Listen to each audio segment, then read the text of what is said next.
Good day, lovely viewers. Welcome to Fiction Domain. We have an exciting story lined up for you today. What if the goblins rescued Harry from the Dursleys at age 5 and made him a goblin prince? Your engagement means the world to us. Like, comment, and subscribe to help us grow and bring you more amazing content. Without wasting any time, let's start. Chapter 1, The rescue. The cupboard under the stairs was dark, but Harry Potter had grown accustomed to the darkness.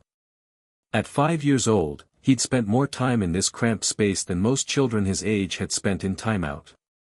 His small fingers traced the rough wood grain of the door, counting the splinters he'd memorized during countless punishments. Outside, he could hear his aunt and uncle entertaining guests, their laughter punctuated by the occasional crash of what he assumed was Dudley destroying something new. Harry's stomach growled. He hadn't eaten since breakfast, a single piece of toast and a small glass of water. His punishment today had been for making the flowers in Aunt Petunia's garden grow too fast. Something she'd shrieked was freakish before shoving him into his cupboard. Harry didn't understand what he'd done wrong. He'd only wished the wilting flowers would look prettier so his aunt wouldn't be angry about them. A spider crawled across the low ceiling, and Harry watched it with interest. The spiders were his only companions in the cupboard. "At least you're free to leave whenever you want," he whispered to it. The lock on his door clicked suddenly, startling him. It was too early for them to let him out. Uncle Vernon had specifically said he would remain there until morning. The door creaked open, and Harry shrunk back, expecting his uncle's purple face and meaty hands. Instead, the strangest creature he had ever seen stood in the doorway.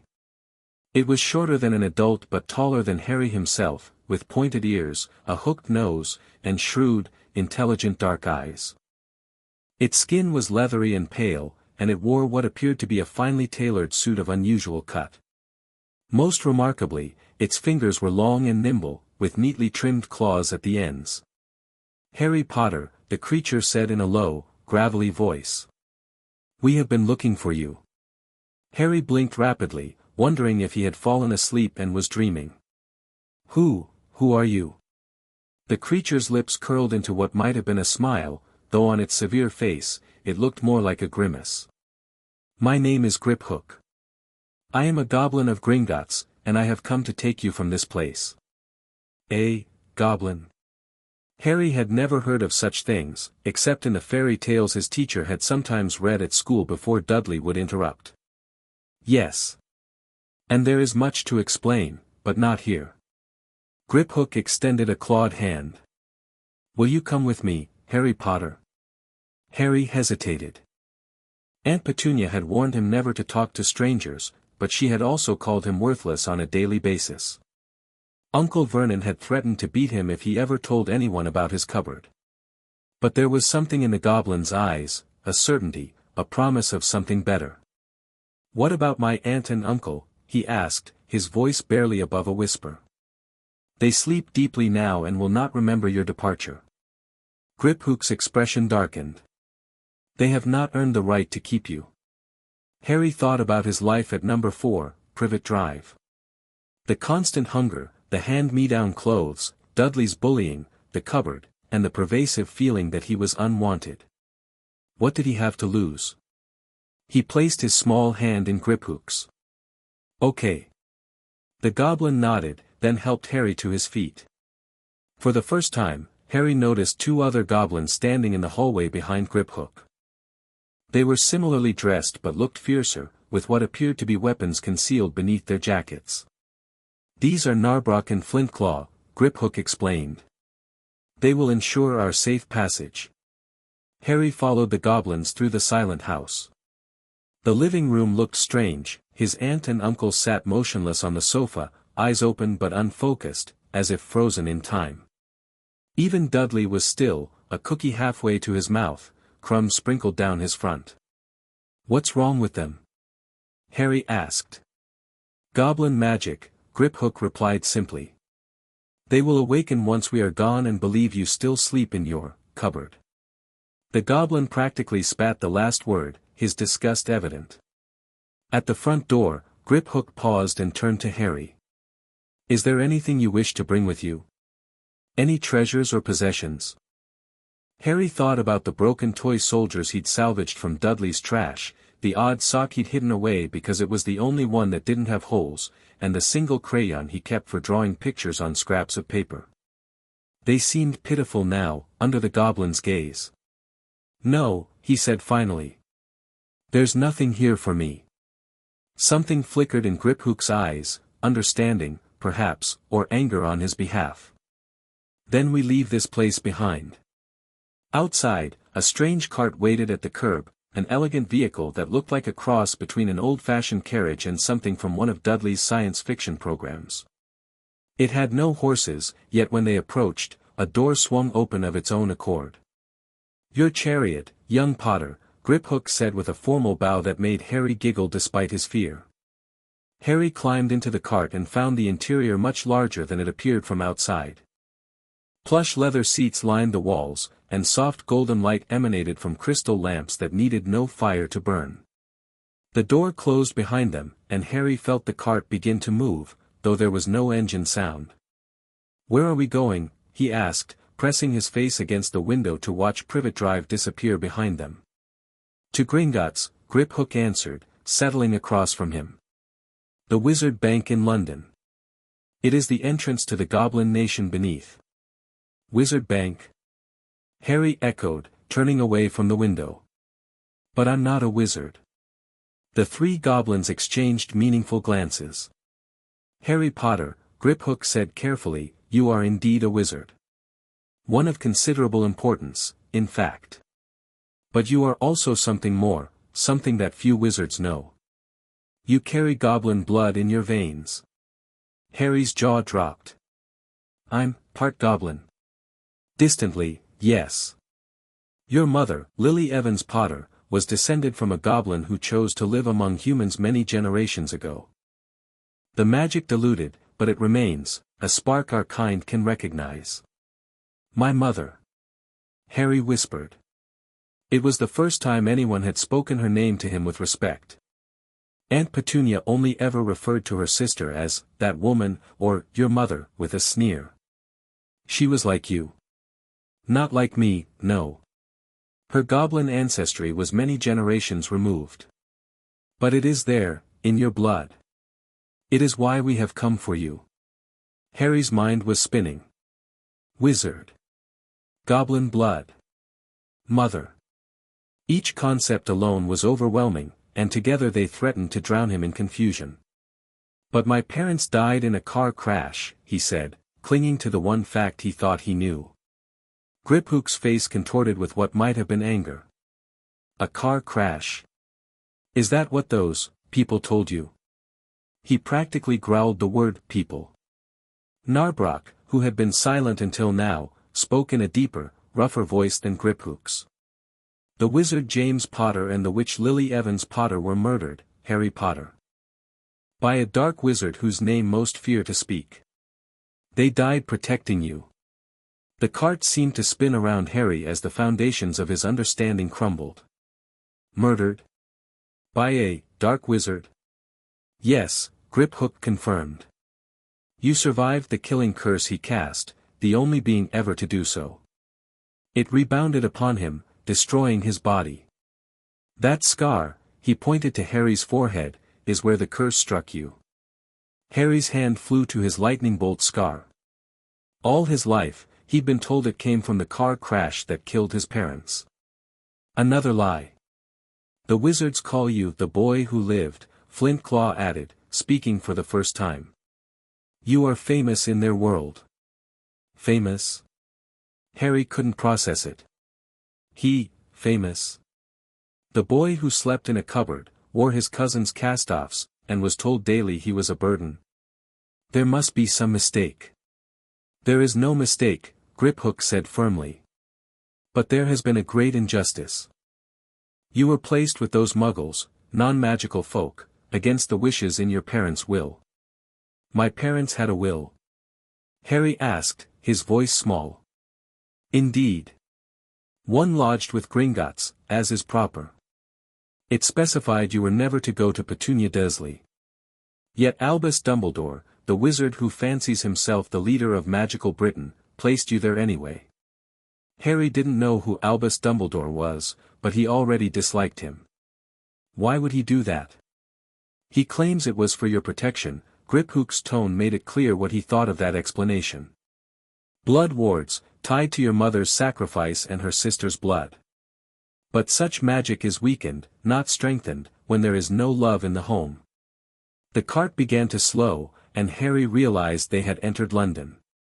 The streets were mostly empty in the late evening, and their strange vehicle attracted no attention as it glided between buildings and down narrow alleys. "We have watched you, Harry Potter," Griphook continued. "For 5 years, we have monitored the Dursley home, bound by wizard law yet searching for a way to fulfill your parents' wishes. It was only when we discovered your mother's goblin ancestry, a fact unknown even to her, that we found our solution." "What solution?" Harry asked. "Goblin law supersedes wizard law when it comes to those with goblin blood. By right of heritage, you fall under the protection of the Goblin Nation. Tonight, we invoke that right to claim you as one of our own." The cart came to a stop before an imposing white building that towered over the surrounding shops. Despite the late hour, it was lit with a warm golden glow that made it stand out against the night sky. "Gringotts," Griphook announced. "The only wizard bank in Britain, and the uppermost level of our kingdom." The 3 goblins escorted Harry up the white stone steps. On either side of the burnished bronze doors stood goblins in scarlet and gold uniforms, who bowed deeply as they passed, not to Griphook and his companions, Harry realized, but to him. Beyond the bronze doors were silver ones, with words engraved upon them, "Enter, stranger, but take heed of what awaits the sin of greed for those who take, but do not earn must pay most dearly in their turn, so if you seek beneath our floors a treasure that was never yours, thief, beware, you've been warned, find more than treasure there to mourn." Our warning to wizards, Griphook explained. Few heed it. Fewer understand it. Inside was a vast marble hall, empty now save for a few goblins working at the long counter. They all looked up as Harry entered, and a ripple of whispers spread through the room. "The Potter heir. Goblin friend. Blood of our blood." Harry had never felt so conspicuous.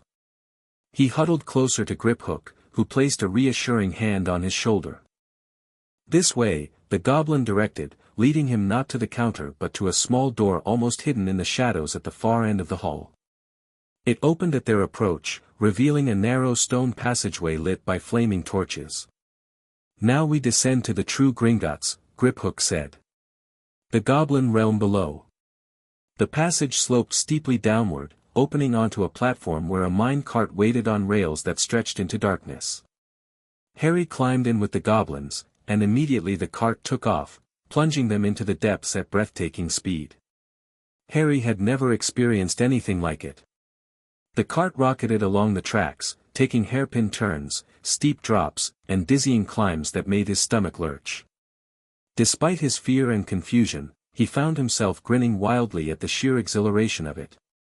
"You smile like a goblin," Narbrock observed, looking pleased.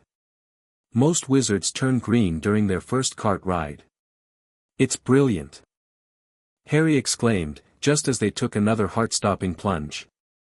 The deeper they went, the more Harry glimpsed of the underground realm.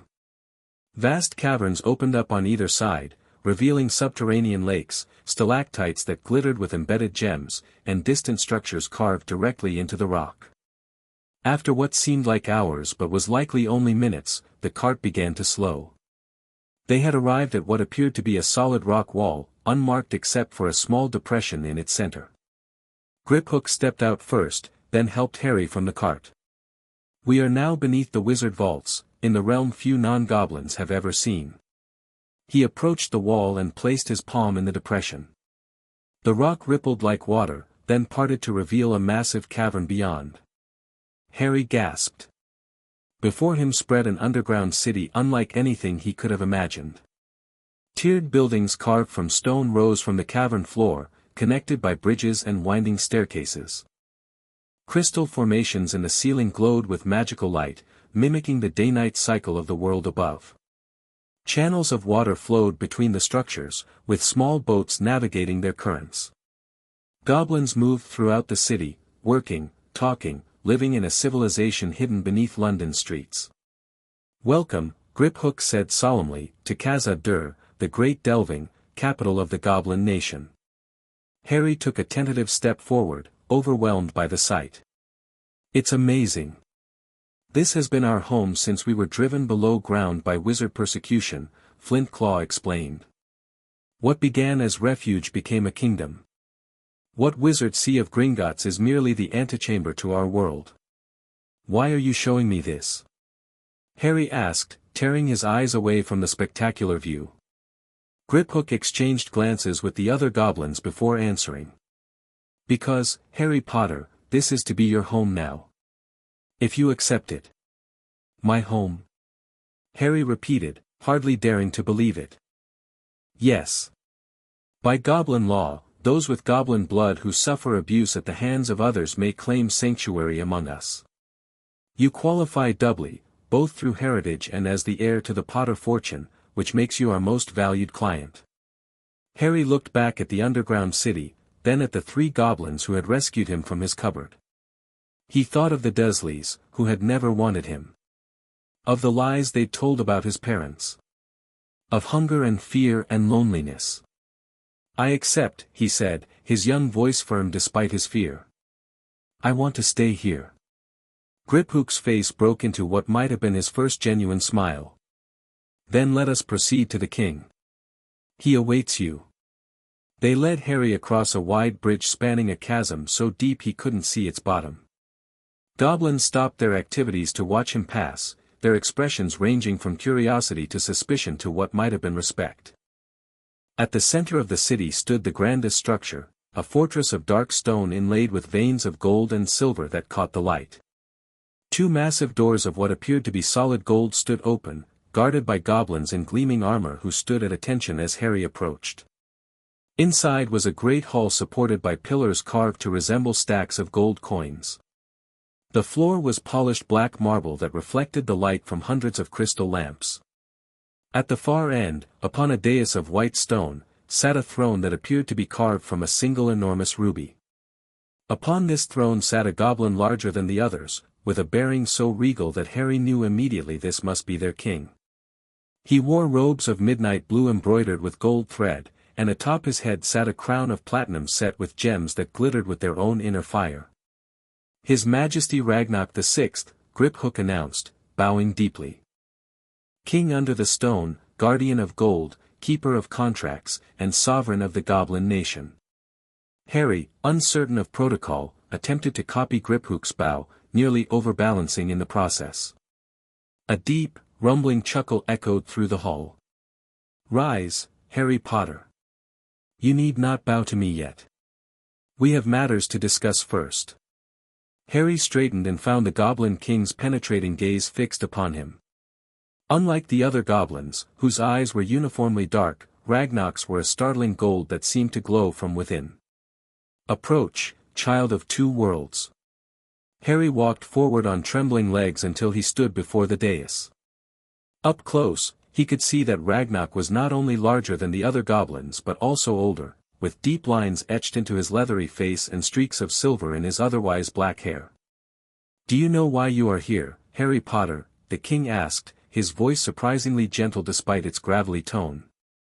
"Griphook said I have goblin blood," Harry answered. "And that my parents didn't want me to live with the Dursleys, but someone named Dumbledore put me there anyway." Ragnarok nodded slowly. "A simplification, but essentially correct. Your mother was a descendant of Gringotts himself, the founder of our bank, though the connection was distant and unknown to her. When we discovered this, while reviewing the Potter accounts after your parents' murder, we were concerned." "Concerned?" "Yes. By goblin law, any with our blood falls under our protection. Yet you had been placed with muggles known to despise magic. We petitioned the wizard authorities to honor your parents' will, which named several suitable guardians. We were rebuffed." The king's expression darkened. "Albus Dumbledore insisted the blood protection from your mother's sacrifice required you to live with her sister. We had no legal standing in the wizard world to challenge this. So we watched, and we waited, seeking a way to fulfill our obligation to you. But now you've found one? Harry asked. Indeed. Ragnarok leaned forward. Goblin law allows us to claim children with goblin blood who suffer mistreatment. The evidence of your treatment at the Dursleys is substantial. Enough that even the wizard authorities would be forced to recognize our claim, should it come to that. Harry felt a flicker of hope, quickly followed by doubt. But why would you want me? I didn't even know I was part goblin until tonight. The hall fell silent at his question. Ragnarok studied him for a long moment before answering. Many reasons, young Potter. First, it is our duty to protect our own, distant relation or not. Second, the Potter accounts have been valued clients of Gringotts for centuries. Third, your survival of the killing curse marks you as a wizard of extraordinary magical potential that should be nurtured, not crushed by those who fear magic. He paused. And fourth, there is a prophecy. A prophecy? Harry echoed. Yes. One made before your birth, concerning you and the dark wizard who murdered your parents. A prophecy suggesting you may be the only one capable of defeating him permanently. Harry's eyes widened. But he's dead, isn't he? You said his body was destroyed. Several goblins exchanged dark looks. We believe he is weakened but not truly gone, Ragnarok said gravely. There are signs, disturbances in ancient vaults, movements of dark artifacts, whispers among creatures sensitive to such things. The wizards prefer to believe he is finished, but goblins take a longer view. Harry tried to process this. A dark wizard who had murdered his parents might still be out there somewhere, and according to a prophecy, Harry was supposed to defeat him. It seemed impossible. I'm just Harry, he said quietly. I'm not special. Ragnarok's golden eyes softened. You are far more than just Harry, child. You are the son of James and Lily Potter, a wizard with goblin blood, survivor of the killing curse, and a boy of remarkable courage. I have watched the memories Griphook collected during his monitoring of the Dursley home. Despite their cruelty, you remain kind. Despite their lies, you seek truth. Despite their neglect, your magic grows strong. Harry felt tears prick at his eyes. No one had ever spoken to him like this before, as if he had value, as if he mattered. What happens now? He asked, his voice small. Ragnarok rose from his throne and descended the 3 steps of the dais until he stood directly before Harry. Despite being shorter than a human adult, the Goblin King still towered over the 5-year-old boy. Now, Harry Potter, I offer you a choice. You may become a ward of the Goblin Nation, raised here in Khazad-Dûr, taught our ways alongside wizard magic, protected until you are old enough to face your destiny. Or, if you prefer, we can find you a wizard guardian from among those your parents trusted, though this would mean challenging Dumbledore's authority, which would not be without risk. It wasn't really a choice. The underground city was the most wonderful place Harry had ever seen. The goblins had rescued him when no one else had. They had told him the truth about his parents. They had offered him a home. I want to stay here, he said firmly. With the goblins. Ragnarok smiled, a fierce expression that transformed his severe face. Then let it be so. He placed a gnarled hand on Harry's head. By the ancient rights of blood and gold, I claim Harry James Potter as a child of the Goblin Nation, to be fostered in our ways, protected by our blades, and counted among our kin until he comes of age.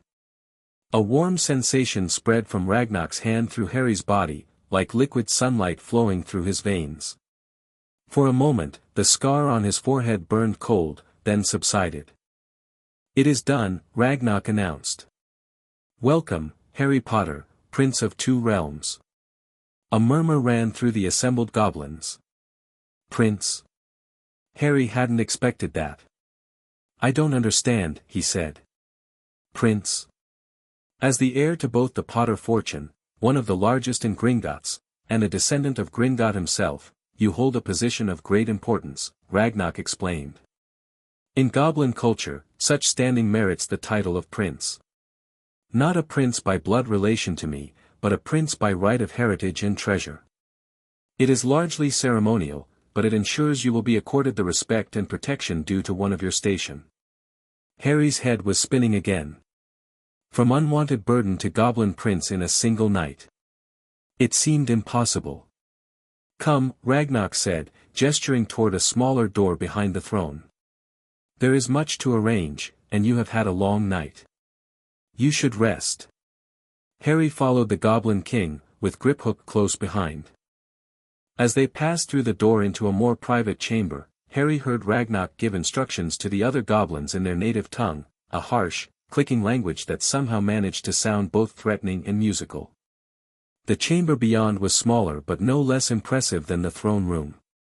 A circular space with a domed ceiling painted to resemble the night sky, it contained several comfortable-looking chairs arranged around a low table of polished obsidian. Sit, young prince, Ragnarok said, indicating a chair sized for a human child. Harry sat, suddenly aware of how exhausted he was. The night's events had drained him completely. There will be much for you to learn, the king continued, but it need not all be tonight. For now, know this, you are safe here. No wizard, not even Dumbledore, can reach you in the deep places of Khazad-Dûr without our permission. You will be given quarters befitting your status, tutors to teach you our ways and wizard magic alike, and a guardian to see to your needs. Griphook? Harry asked hopefully, glancing at the goblin who had rescued him. Ragnarok looked surprised, then thoughtful. An unusual choice. Griphook is a vault manager, not a nursemaid. But he saved me, Harry said simply. He was kind to me. Griphook appeared distinctly uncomfortable with this characterization. I merely followed orders, Your Majesty.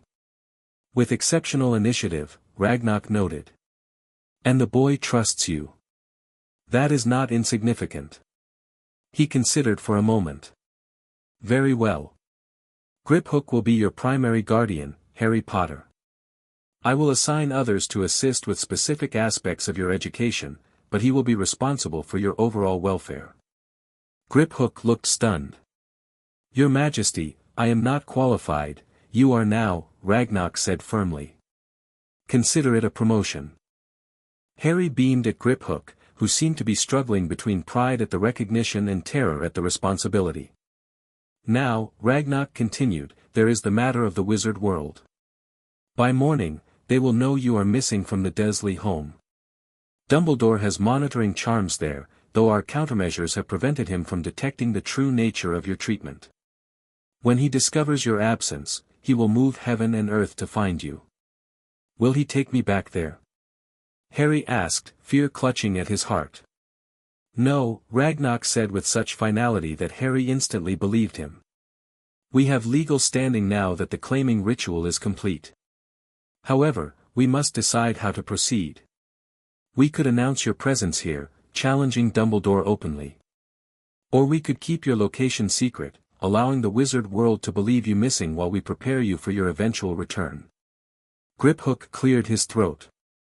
If I may, Your Majesty. The boy's fame makes secrecy difficult to maintain long-term.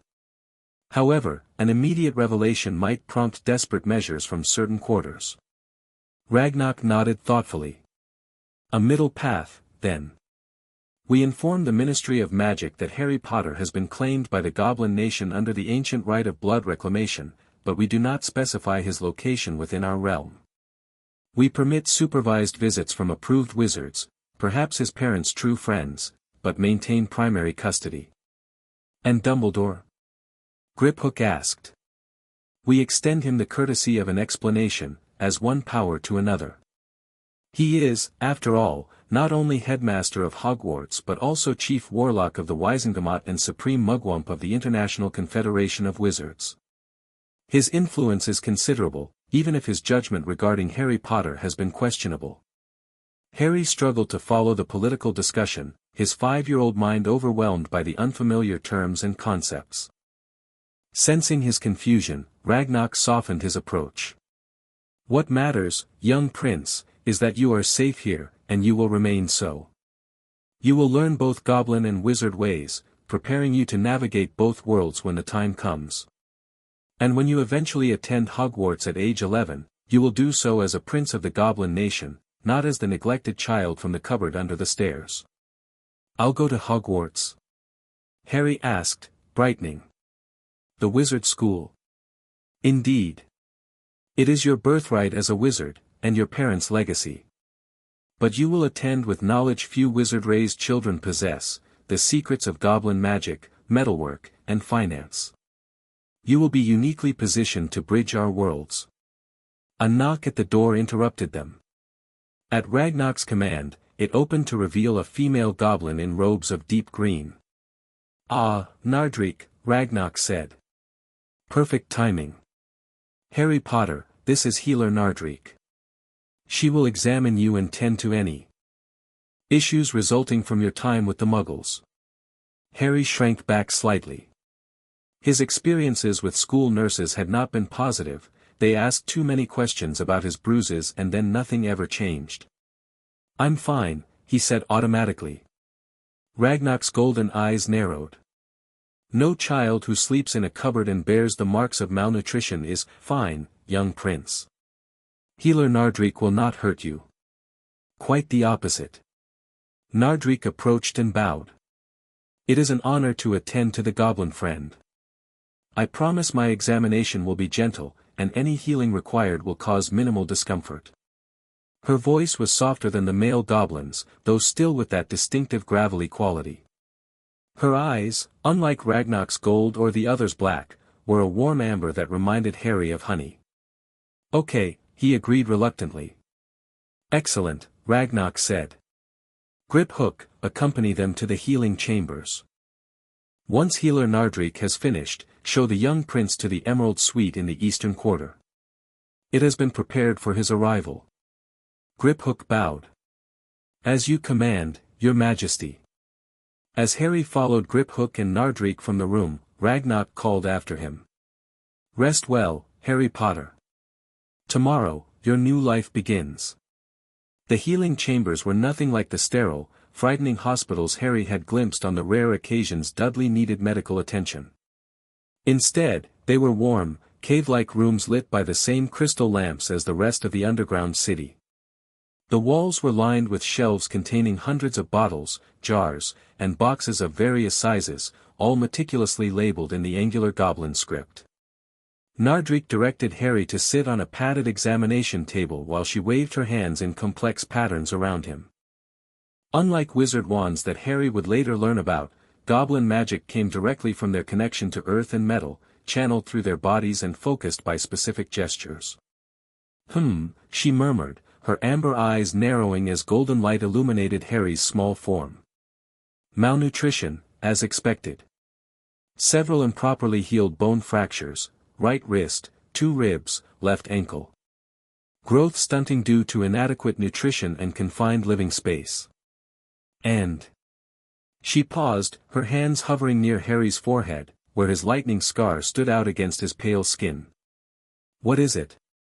Grip Hook asked sharply. Nardrik's expression was grave. "There is a darkness here. A fragment of foreign magic embedded in the scar tissue. It is malevolent." Grip Hook hissed something in gobbledygook that made Nardrik's eyes widen. "I will inform His Majesty immediately." "Can you contain it?" "Temporarily, yes.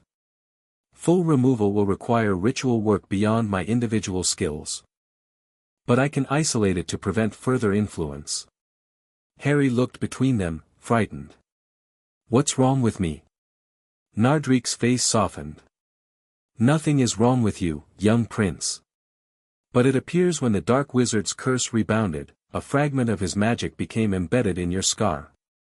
It is not part of you, and we will remove it. Does it make me evil?" Harry whispered, giving voice to his deepest fear. "Absolutely not," Nardrik said firmly. "You are Harry Potter, and your choices define you, not a parasite left by an evil wizard's failed curse. Now, lie back. I will place a temporary containment around the scar, then attend to your other injuries." Harry complied, and Nardrik began a series of intricate movements with her long-fingered hands, Golden light flowed from her fingertips to Harry's scar, forming a complex web of symbols that sank into his skin. The scar briefly flared with pain, then cooled as if ice had been applied. "There," Nardrik said, satisfaction evident in her voice. "That will hold it until we can perform the full ritual. Now for the rest." Over the next hour, she administered various potions and salves, some of which tasted terrible but immediately made Harry feel stronger. She reset his improperly healed bones with quick, precise movements that caused only momentary discomfort before blessed relief. The whole time, Griphook stood nearby, watching with an expression that grew increasingly thunderous as the extent of Harry's injuries became clear. When Nardrik finally pronounced him stable, Harry felt better than he could ever remember feeling. His body didn't ache in the places he'd grown so accustomed to pain that he barely noticed it anymore. His vision seemed clearer, though she'd explained his glasses would need to be replaced with properly fitted ones. "You will need a regimen of nutrient potions for at least 6 months, she informed him. "And exercises to strengthen your muscles and bones. But children are remarkably resilient. With proper care, you should recover fully, with minimal lasting effects." "Thank you," Harry said sincerely. Nardrik looked momentarily startled, then pleased. "You are welcome, young prince. It is not often a goblin healer receives gratitude from a wizard." "I'm part goblin too," Harry reminded her, which earned him what might have been the first genuine smile he'd seen from her. "So you are." She turned to Griphook. "Take him to rest now. His body needs sleep to process the healing.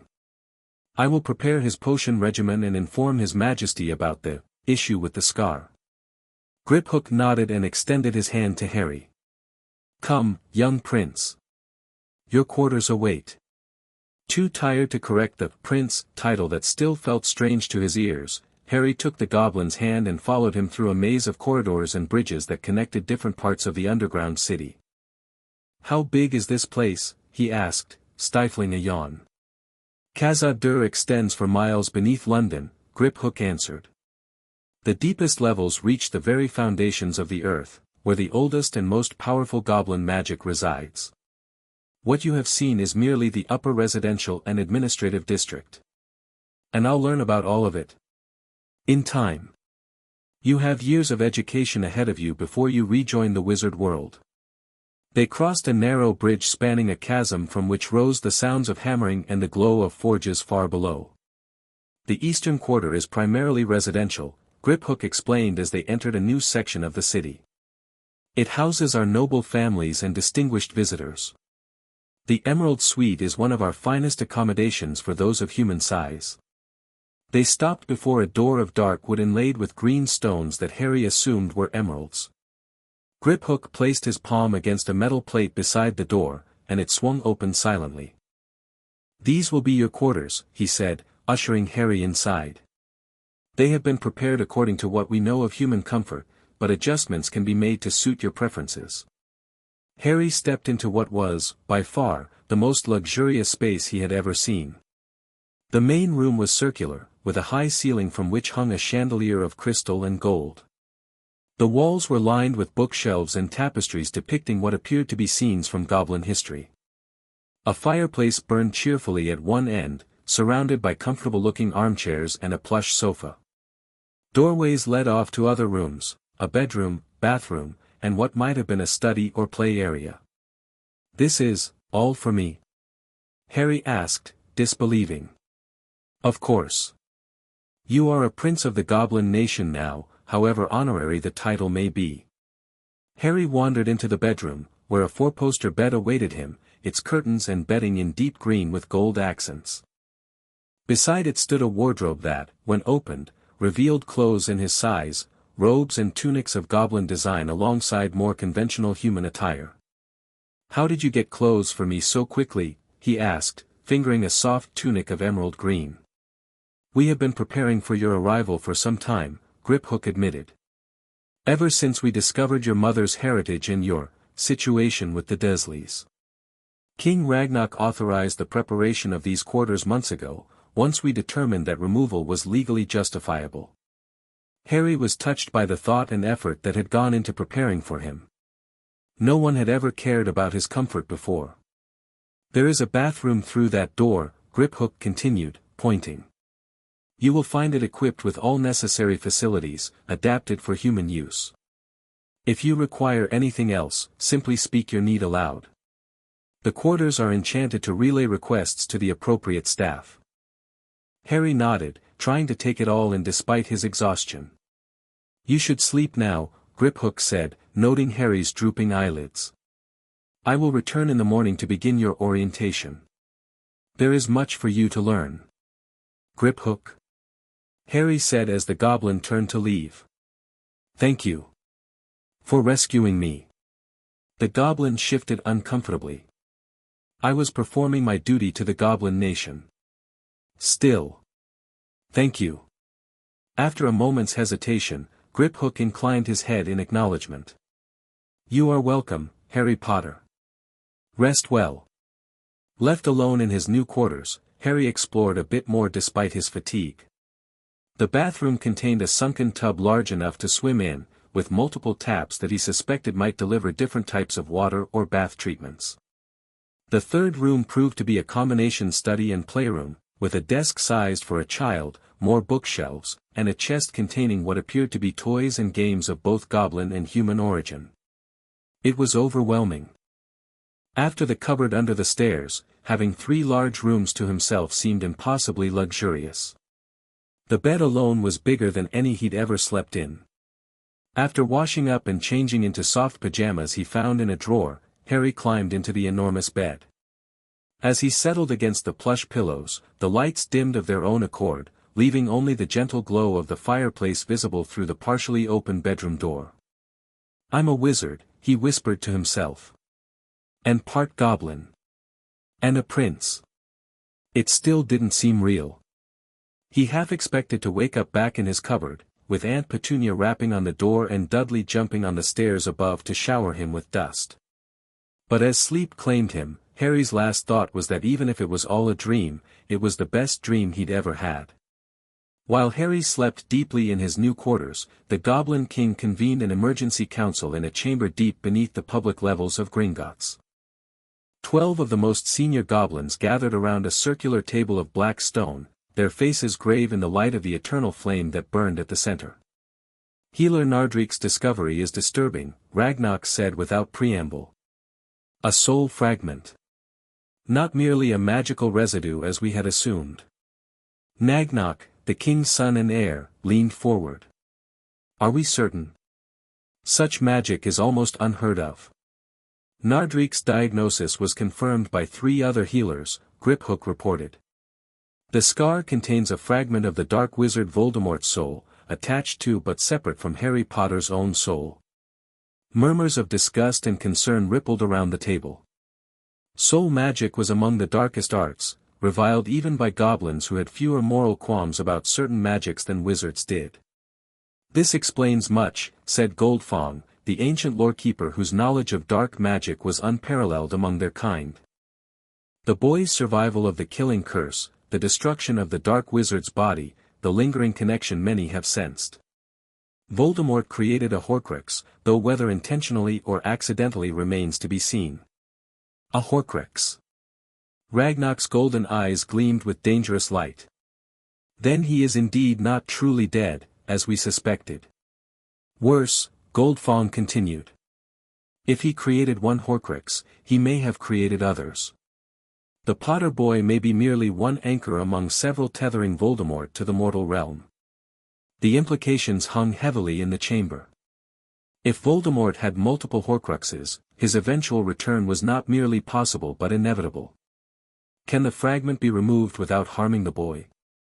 Ragnarok asked. "Yes," Goldfong affirmed. "It will require the ritual of soul severance, complex and demanding, but within our capabilities. The fragment is parasitic, not fully integrated. With proper preparation, it can be excised and destroyed." "Then we proceed immediately," Ragnarok decided. "Assemble the ritual team. I will participate personally." Several council members exchanged startled glances. The king's direct involvement in a magical ritual was unprecedented in recent memory. "Father," Nagnok said carefully, "perhaps we should consider the strategic implications first. The fragment, while dangerous, provides a direct connection to Voldemort. It could offer intelligence, at what cost?" Ragnarok interrupted sharply. "The corruption of a child's soul. The gradual influence of a dark wizard's fragmented mind over our new prince. No. The risk is too great, and the moral question too clear. We remove it." Nagnok bowed his head in acquiescence. "As you wish, father." "There is another matter," Griphook said. "By now, Dumbledore will know the boy is missing. His response will be swift and potentially problematic." Ragnarok smiled grimly. "I have already dispatched an official notification to the Ministry of Magic, invoking our right of blood reclamation. A similar missive awaits Dumbledore himself. By sunrise, the wizard world will know that Harry Potter is under Goblin protection, though not our specific plans for him. And if they challenge our claim," asked Ironhand, head of the bank's security forces. "They may try," Ragnarok said, his voice hardening. "But the blood ritual is complete, and our legal position is unassailable.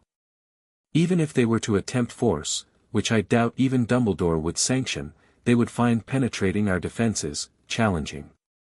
The assembled goblins smiled predatory smiles. The last wizard who had attempted to seize something from Gringotts by force had not lived to regret the decision. "What of the Potter fortune?" asked Bloodclaw, chief financial advisor to the throne. "As his guardians, we now have fiduciary responsibility for his accounts. We will manage them as we would for any underage heir," Ragnarok decreed. "Conservatively, with an eye toward growth by his majority. No withdrawals except for his education and care. And we will conduct a full audit. I have long suspected Dumbledore may have overstepped his authority regarding the Potter vaults after the parents' deaths." "And the boy's education?" asked Sharpquill, overseer of the nation's schools. "A unique curriculum," Ragnarok said thoughtfully. "Goblin history, magic, and combat arts. Wizard theory and practice. Languages, finance, politics. He must be prepared to move in both worlds, and to protect himself from those who would use or harm him in either." "He is very young," Griphook observed. "Only 5 human years." "Young, yes, but not too young to begin learning," Ragnarok replied. "Goblin children start their education at 3. We will adapt to his human nature and pace, but we will not coddle him. The prophecy suggests his confrontation with Voldemort is inevitable. Better he face it prepared than sheltered." The council continued deep into the night, planning the details of Harry Potter's new life among the goblins. By the time they adjourned, the ritual to remove Voldemort's soul fragment was prepared, tutors were assigned, and security protocols established. The Goblin Nation was fully committed to their new prince. In a castle far to the north, Albus Dumbledore sat in his office, surrounded by whirring silver instruments.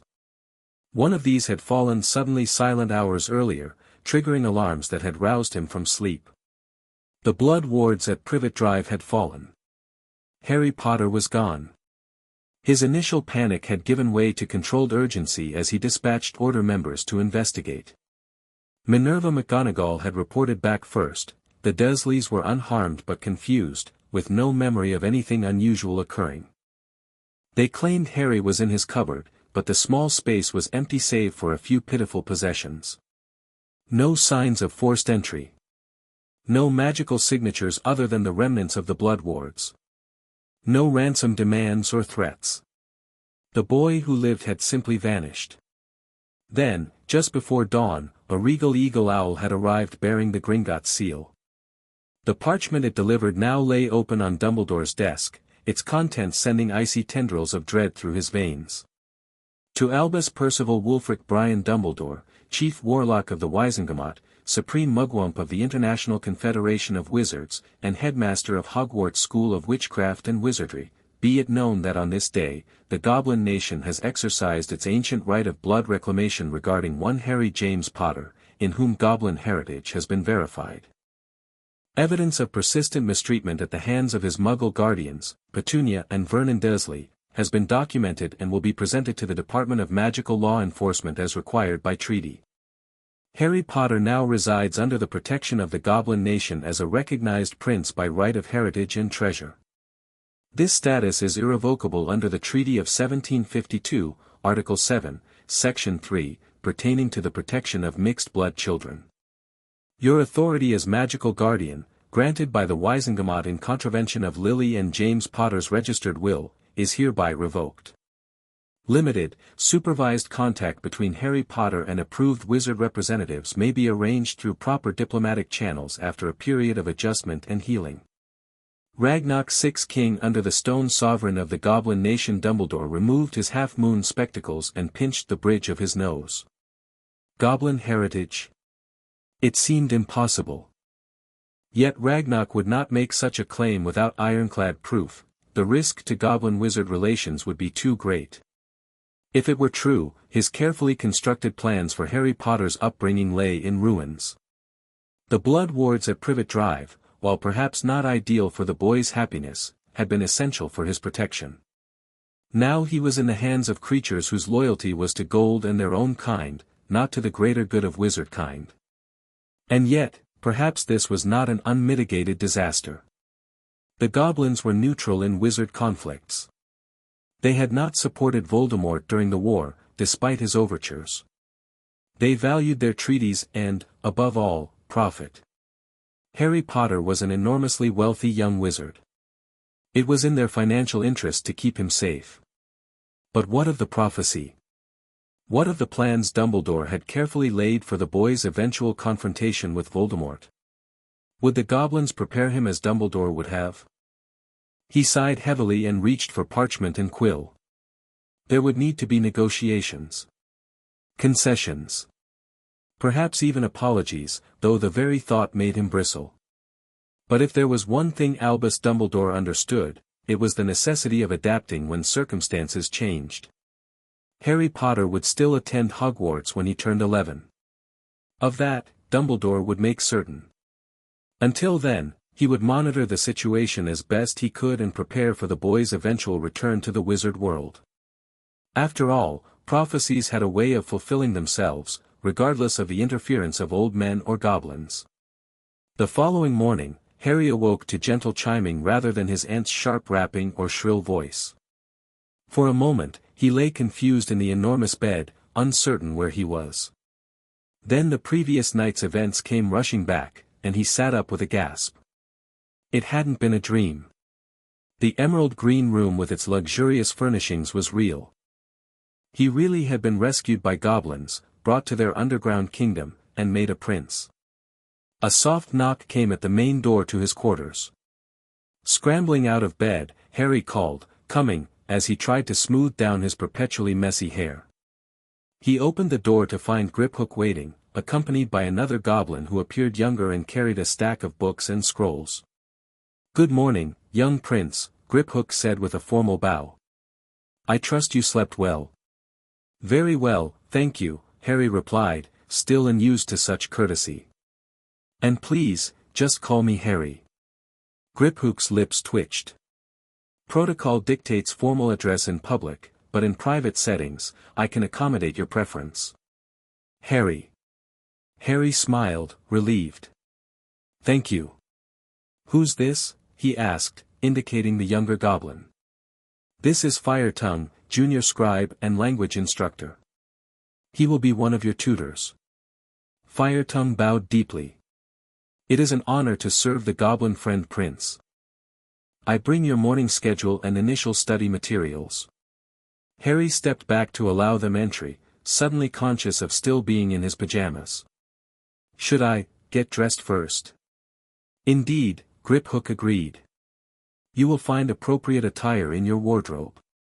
Breakfast awaits you once you are ready."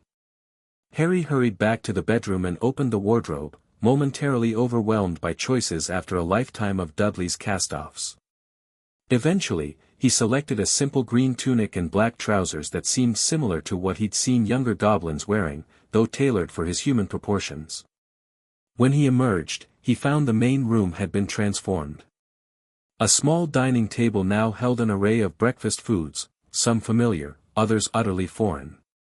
Griphook and Firetongue waited beside it, the younger goblin having arranged his books and scrolls on a nearby desk. "Your breakfast, Harry," Griphook said, gesturing to the table. "Eat well. You have a full day ahead."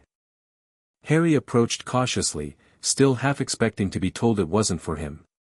The spread included eggs, sausages, and toast, but also strange purple fruits, what appeared to be mushrooms prepared in some sort of sauce, and a bowl of something that looked like oatmeal but sparkled slightly in the light. "What's this?" he asked, pointing to the sparkling porridge. "Miner's meal," Firetongue explained. "Oats enhanced with mineral extracts. It strengthens bones and magic alike. A staple for goblin children." Tentatively, Harry tried a spoonful. It tasted like regular oatmeal but with a slight metallic tang that wasn't unpleasant. The strange purple fruits turned out to be sweet and juicy, reminding him of grapes but with a flavor he couldn't quite place. As he ate, Griphook outlined the day's agenda. "This morning, Healer Nardrik will see you again for follow-up treatment. Then Firetongue will begin your lessons in gobbledygook, our language. After lunch, you will meet with King Ragnarok to discuss a ritual that must be performed." "What kind of ritual?" Harry asked between bites of toast. Griphook and Firetongue exchanged glances. "The king will explain fully," Griphook said carefully. "It concerns the issue Healer Nardrik detected yesterday." Harry's hand unconsciously went to his lightning scar. "The darkness she found?" "Yes. But do not worry. The ritual will remove it safely." Despite Griphook's reassurance, Harry felt a flutter of anxiety. But before he could ask more questions, there was another knock at the door. This time, it was Healer Nardrik, carrying a wooden case containing various potions and instruments. "Good morning, young prince," she said briskly. "I see you've discovered Miner's meal. Excellent choice for growing bones." She set her case on a side table and opened it, revealing neatly organized compartments. "How do you feel this morning?" "Better than ever," Harry said honestly. "Nothing hurts anymore." "Good. The initial healing has taken well. Now we begin rebuilding." She withdrew several vials containing liquids of various colors. "These nutrient potions will help your body recover from years of inadequate nourishment. They must be taken daily, with meals." She explained each potion's purpose and how to take it, then performed another examination similar to the previous night's, though less extensive. Golden light flowed from her fingers, illuminating Harry's small form as she checked the progress of her healing work. "The bones are knitting nicely," she observed. "And the containment on the scar is holding well. You heal quickly for a human child." "Is that because of my goblin blood?" Harry asked, curious. Nardrik looked pleased at the question. "Possibly. Though it's more likely due to your inherent magic. Magical children generally heal faster than non-magical ones, and your magical core is exceptionally strong." After administering the potions and giving Harry a regimen of gentle exercises to strengthen his previously malnourished body, Nardrik packed up her case. "I will return tomorrow at the same time," she informed him. "Until then, follow the exercise routine, take the evening dose of the blue potion before sleep, and try not to exert yourself overmuch. Your body is still healing." After she left, Firetongue began Harry's first lesson in gobbledygook. The goblin language was challenging, with sounds that human throats weren't naturally designed to produce, but Harry approached it with enthusiasm. By lunchtime, he could introduce himself and thank someone for their help, though his pronunciation made Firetongue wince slightly. "You show aptitude, Prince Harry," the young goblin said as they finished. "Few humans attempt our language, and fewer still persist past the initial difficulty." Harry beamed at the praise.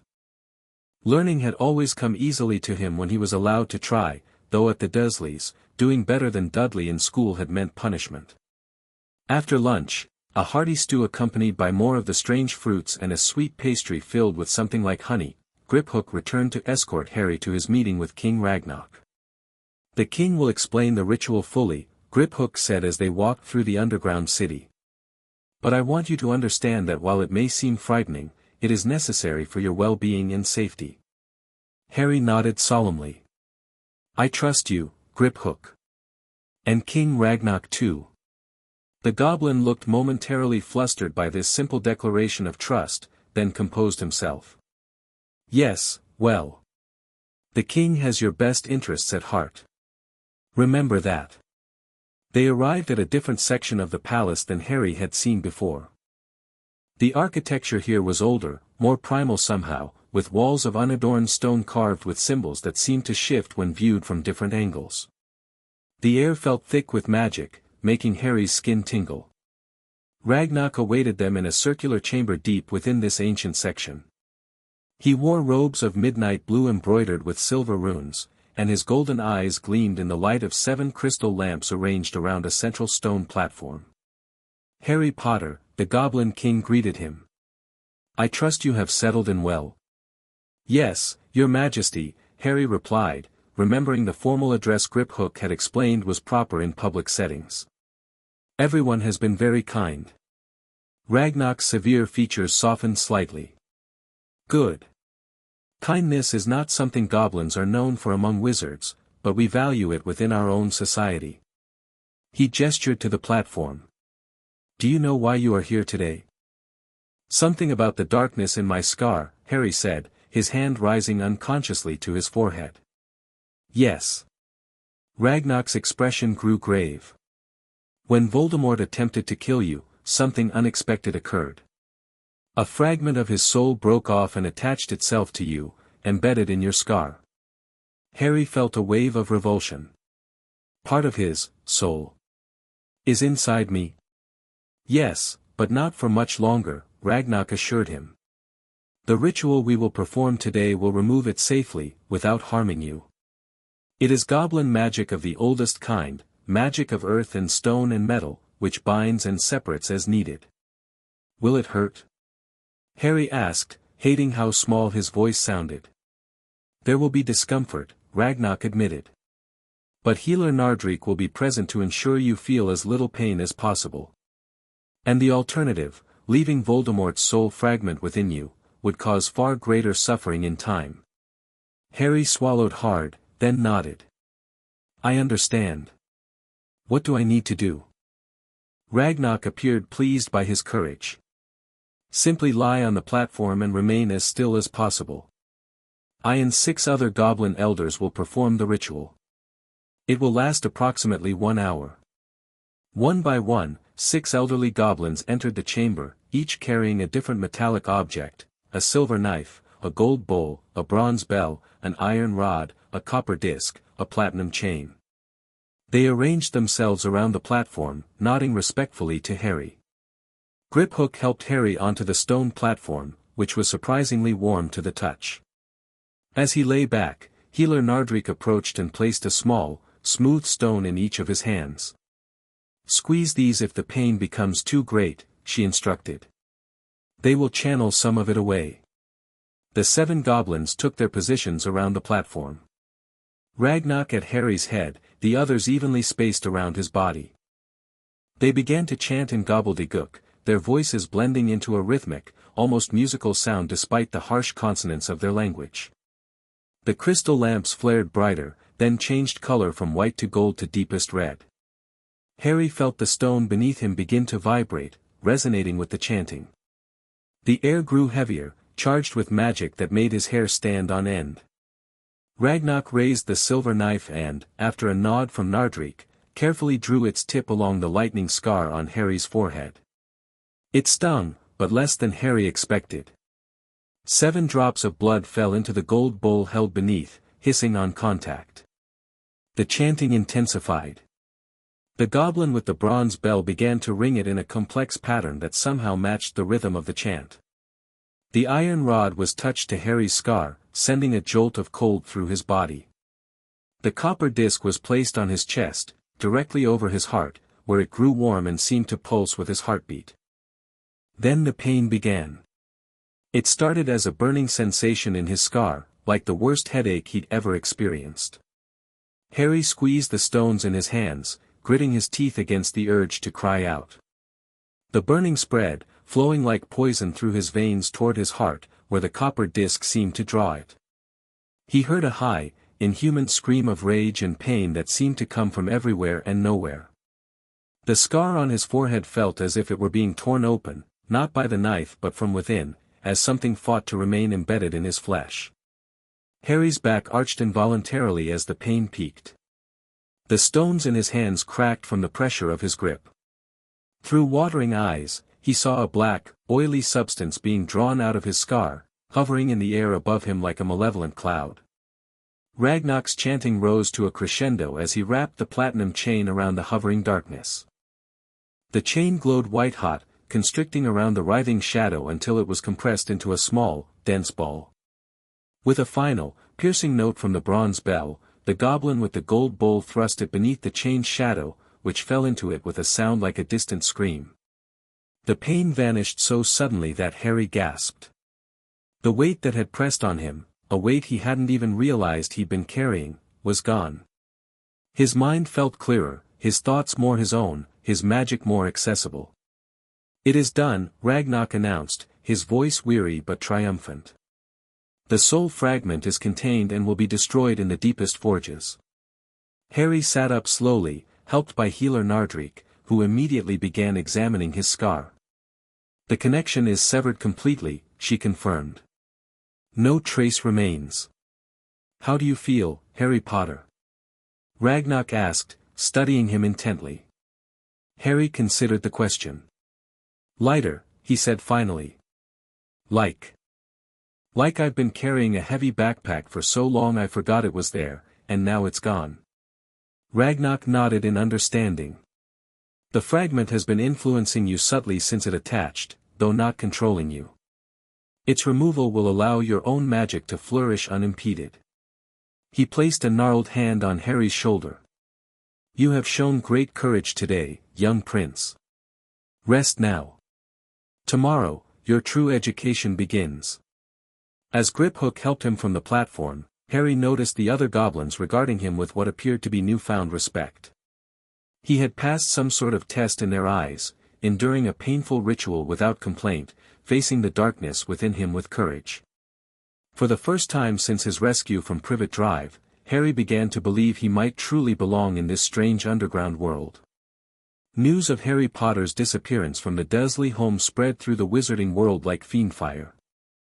The Daily Prophet's headline screamed, "Boy who lived missing," while the Quibbler suggested he had been abducted by heliopaths under Ministry control. The truth, that he had been claimed by the Goblin Nation under an obscure blood law, emerged more slowly and was met with disbelief, outrage, and in some quarters, calculation. In the Ministry of Magic, an emergency session of the Wizengamot was called to address the situation. Albus Dumbledore, in his capacity as Chief Warlock, found himself facing difficult questions about his decision to place Harry with Muggle relatives against the express wishes in the Potter's will. The Blood Wards provided protection against Voldemort's remaining followers, Dumbledore explained patiently, ignoring the flinches at the name. No wizard location could have offered comparable security. "Yet you made no provision for monitoring the boy's welfare," Amelia Bones, head of the Department of Magical Law Enforcement, observed sharply. According to the Goblin Report, Harry Potter was systematically neglected and abused for nearly 4 years before their intervention. Dumbledore's normally twinkling eyes were grave. "If such abuse occurred, I deeply regret my failure to detect it. However, I question whether the extreme step of removing the boy to Goblin custody was necessary or appropriate." "The Treaty of 1752 is quite clear," interjected Dirk Cresswell from the Goblin Liaison Office. "If a child with verified Goblin ancestry is being mistreated by non-Goblin guardians, the Goblin Nation has the right to claim custody. Their evidence of both Harry Potter's heritage and his mistreatment appears incontrovertible." "Goblin ancestry," scoffed Lucius Malfoy from his seat among the traditionalist faction. "Are we truly to believe that the Potter line, one of our oldest pure-blood families, interbred with creatures?" This is clearly a fabrication to gain control of the Potter fortune. Cresswell bristled. Gringotts has provided certified blood test results showing that Lily Evans Potter carried a goblin genetic marker. Distant, yes, but present and verifiable. The claim is legitimate under both magical and goblin law. The debate raged for hours, with factions quickly forming along predictable lines. Traditionalists saw the goblin claim as an affront to wizard authority and demanded Harry's immediate return to wizard custody. Progressives argued that the goblin's legal right should be respected to maintain peaceful relations. Moderates suggested a compromise, shared custody or regular monitoring of Harry's welfare. In the end, with magical law and treaty obligations on the goblin side, the Wisingamot had little choice but to officially recognize their claim, though with several conditions attached. Harry Potter must attend Hogwarts School of Witchcraft and Wizardry upon reaching age 11. Quarterly reports on his health, education, and welfare must be provided to the Department of Magical Law Enforcement. Supervised visits by approved wizard representatives would be permitted after an initial adjustment period. Harry Potter must maintain his British wizard citizenship and fulfill any obligations thereof. These conditions were conveyed to Gringotts via formal ministry channels. King Ragnarok's response was terse but agreeable. The Goblin Nation had always intended for Harry to attend Hogwarts, would provide appropriate documentation of his well-being, and would consider approved visitors after 6 months. Harry's wizard citizenship was never in question. This diplomatic exchange did little to calm public opinion, however. The wizarding public, having elevated the boy who lived to near-mythic status in his absence, reacted to news of his goblin custody with everything from outrage to fascination. Rita Skeeter, rising star reporter for the Daily Prophet, penned a series of inflammatory articles suggesting sinister motives behind the goblin's actions. Potter fortune, the real reason for goblin grab? Boy who lived now hostage beneath London Dumbledore's negligence. LED 2 Potter predicament. Others took a more sensationalist approach. Harry Potter, raised as goblin warrior. Will the boy who lived return with battle axe and gold lust? Goblin blood in wizard veins, more common than we think. A small minority, led by academic publications and the more thoughtful sections of wizard media, saw potential benefits, historic opportunity for goblin-wizard relations. Potter's unique position could bridge ancient divide. Goblin education. What will Harry Potter learn that Hogwarts doesn't teach? Through it all, Harry himself remained safely ensconced in the goblin realm beneath Gringotts, blissfully unaware of the political storm raging above. For the first time in his young life, he was well fed, properly clothed, receiving medical care, and, most importantly, valued for himself rather than resented for his existence. 6 months passed in a whirlwind of activity and learning. Harry's days followed a structured routine that, far from feeling restrictive after the chaotic unpredictability of life with the Dursleys, gave him a sense of security and purpose.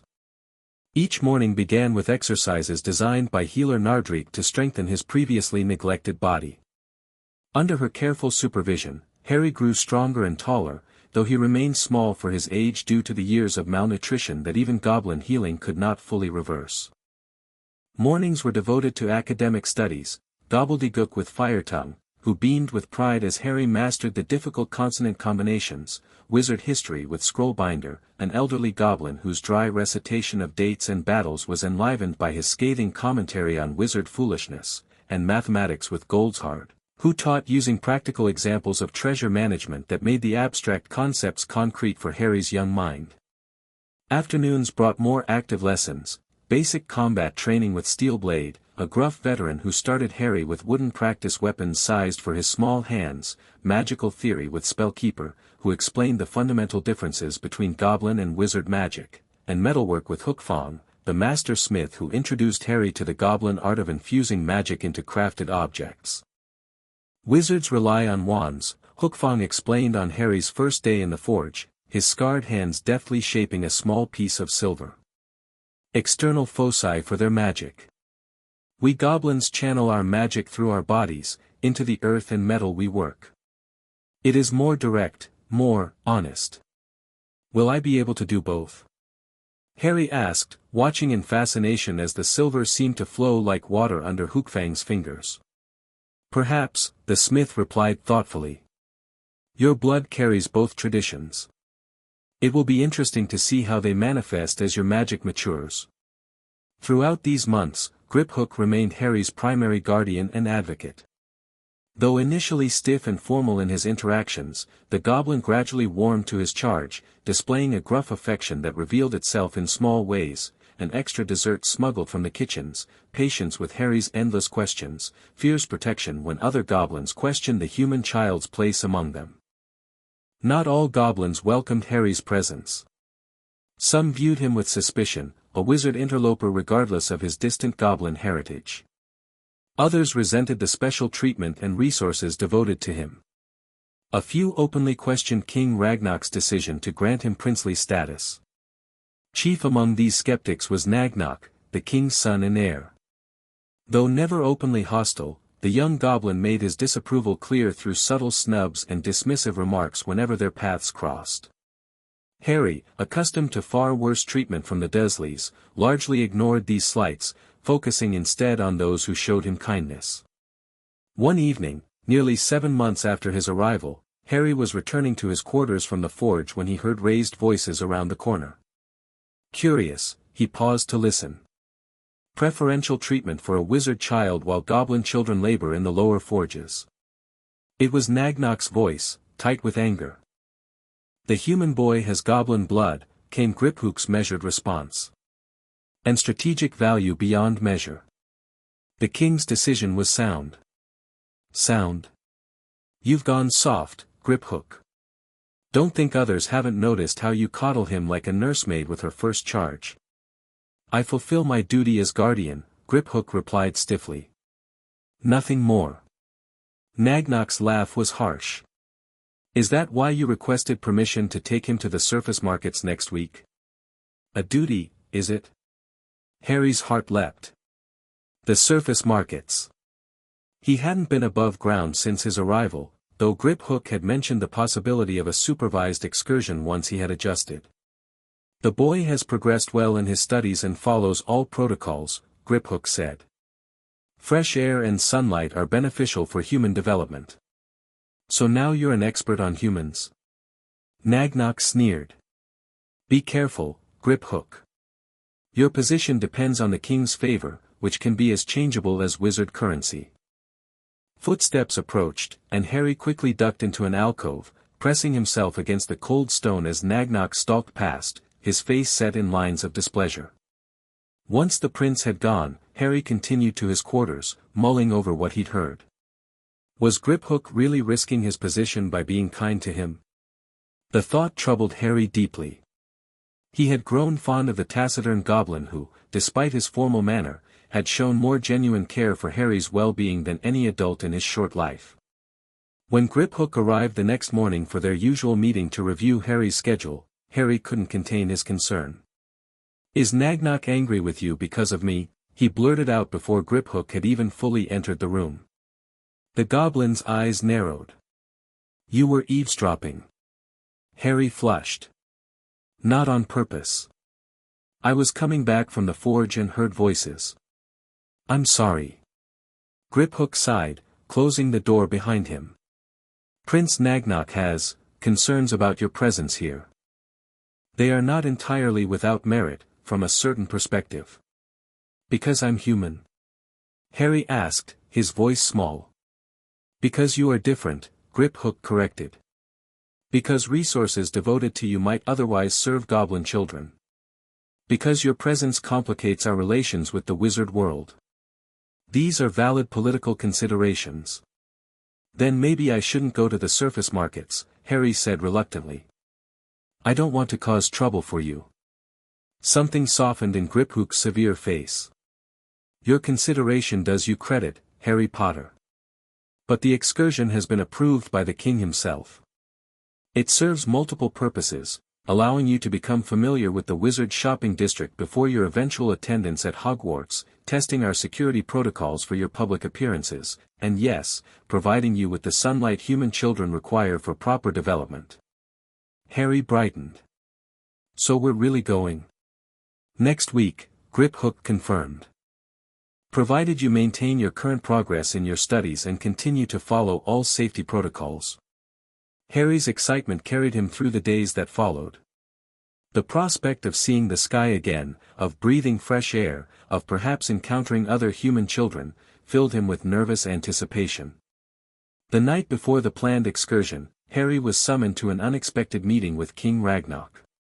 Griphook escorted him to a small, elegantly appointed chamber where the Goblin King awaited, accompanied by his son Nagnok. "Harry Potter," Ragnarok greeted him. "I understand you are to visit Diagon Alley tomorrow." "Yes, Your Majesty," Harry replied with a bow. "Griphook says it's to help me understand the wizard world better before I attend Hogwarts." "Indeed." Ragnarok's golden eyes studied him. "However, recent intelligence suggests the excursion may present greater risks than anticipated. Certain elements in the wizard world have expressed unhealthy interest in meeting the boy who lived." Harry's heart sank. "Does that mean we can't go?" "It means additional precautions will be necessary," Ragnarok said. "Including a glamour charm to alter your appearance temporarily." "A disguise?" Harry frowned. "But I thought the point was for me to be seen as the Goblin Prince." "In time," Ragnarok agreed. "But your first venture should be observational rather than confrontational. You will see without being seen." "And," Nagnok added, speaking for the first time, "I will accompany you." Harry couldn't hide his surprise. The Goblin Prince had barely spoken 3 words to him in 6 months. "Prince Nagnok is one of our most skilled warriors," Ragnarok explained, "and intimately familiar with the surface world. His presence will ensure your safety. And my perspective may prove educational," Nagnok added with a thin smile that didn't reach his eyes.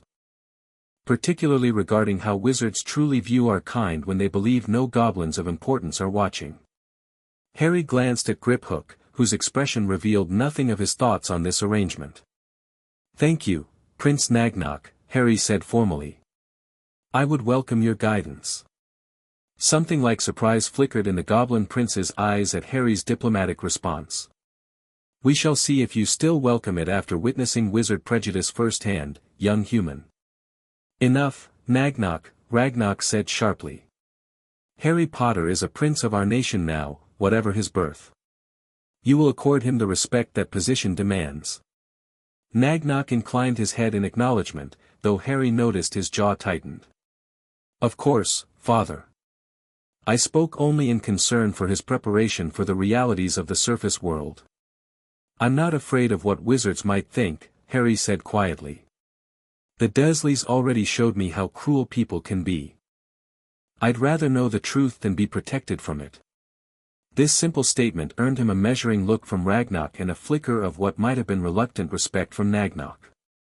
"Very well," the Goblin King said.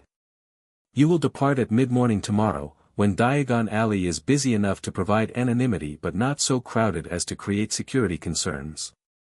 You will remain with your escorts at all times, speak to no one unnecessarily, and return before nightfall." "Yes, Your Majesty," Harry agreed eagerly. As they left the king's chambers, Harry noticed Griphook's unusually pensive expression. "Are you worried about tomorrow?" he asked as they walked back toward his quarters. "Concerned, not worried," Griphook corrected. Prince Nagnok's inclusion was unexpected. "He doesn't like me," Harry said bluntly. Griphook hesitated, then sighed. "It is not personal, Harry. Nagnok is heir to the throne. He must consider the broader implications of your presence among us, the political consequences, the potential for conflict with the wizard world, the precedent it sets. And he thinks those are bad things." "He thinks they are complicated things," Griphook said carefully. "And he is not wrong. But complexity is not necessarily negative. Sometimes the most valuable metals require the most complex refining processes." Harry pondered this goblin wisdom as they continued walking. "Do you think he'll ever accept me?" "In time, perhaps. Nagnok is stubborn but not unreasonable. If you prove your value to the nation, he may revise his assessment." "And how do I do that?" Harry asked. Griphook's lips quirked in what might have been the beginnings of a smile. By being exactly who you are, Harry Potter. A bridge between two worlds that have forgotten how to speak to each other without drawing blades. The following morning dawned bright and clear, though Harry wouldn't know it until he reached the surface. In his quarters, he dressed in the special outfit prepared for the excursion, wizard-style robes of deep green over goblin-made trousers and shirt, with boots enchanted to muffle his footsteps and a cloak with subtle protective charms woven into its fabric. Griphook arrived precisely at the appointed time, carrying a small wooden box. "Your glamour," he explained, opening it to reveal a silver pendant on a chain. "Once placed around your neck, it will alter your appearance to anyone who looks at you. Your scar will be hidden, your eyes changed from green to brown, your hair from black to light brown. The changes are superficial and temporary but sufficient to prevent recognition." Harry slipped the chain over his head, feeling a brief tingle as the magic activated. Looking in the mirror, he was startled to see a stranger looking back, an ordinary brown-haired, brown-eyed boy with no lightning scar and a slightly rounder face than his own. "Wow," he breathed, touching his forehead where the scar should be visible. "That's brilliant magic. Goblin craftsmanship," Griphook said with a hint of pride. "Far more subtle than wizard glamours, which can be detected and dispelled with simple countercharms." A sharp knock announced Nagnok's arrival. The Goblin Prince entered without waiting for a response, his eyes scanning Harry's disguised form critically. "Adequate," he pronounced. "Though his height and build still mark him as underfed." "Healer Nardrik says I'm catching up," Harry said defensively. "I've grown 3 inches since coming here. Yet remain small for a human child of nearly 6 years, Nagnok observed. "No matter. It will draw less attention, which serves our purpose today." The Goblin Prince wore what appeared to be a wizard business suit of dark gray, expertly tailored to his shorter stature and broader shoulders. With his pointed ears glamored to appear human and his sharp teeth concealed behind closed lips, he could almost pass for a short, distinguished gentleman of unusual features. "You look very, wizard," Harry said, unsure if this observation would be taken as a compliment or insult. Nagnok's lips twitched.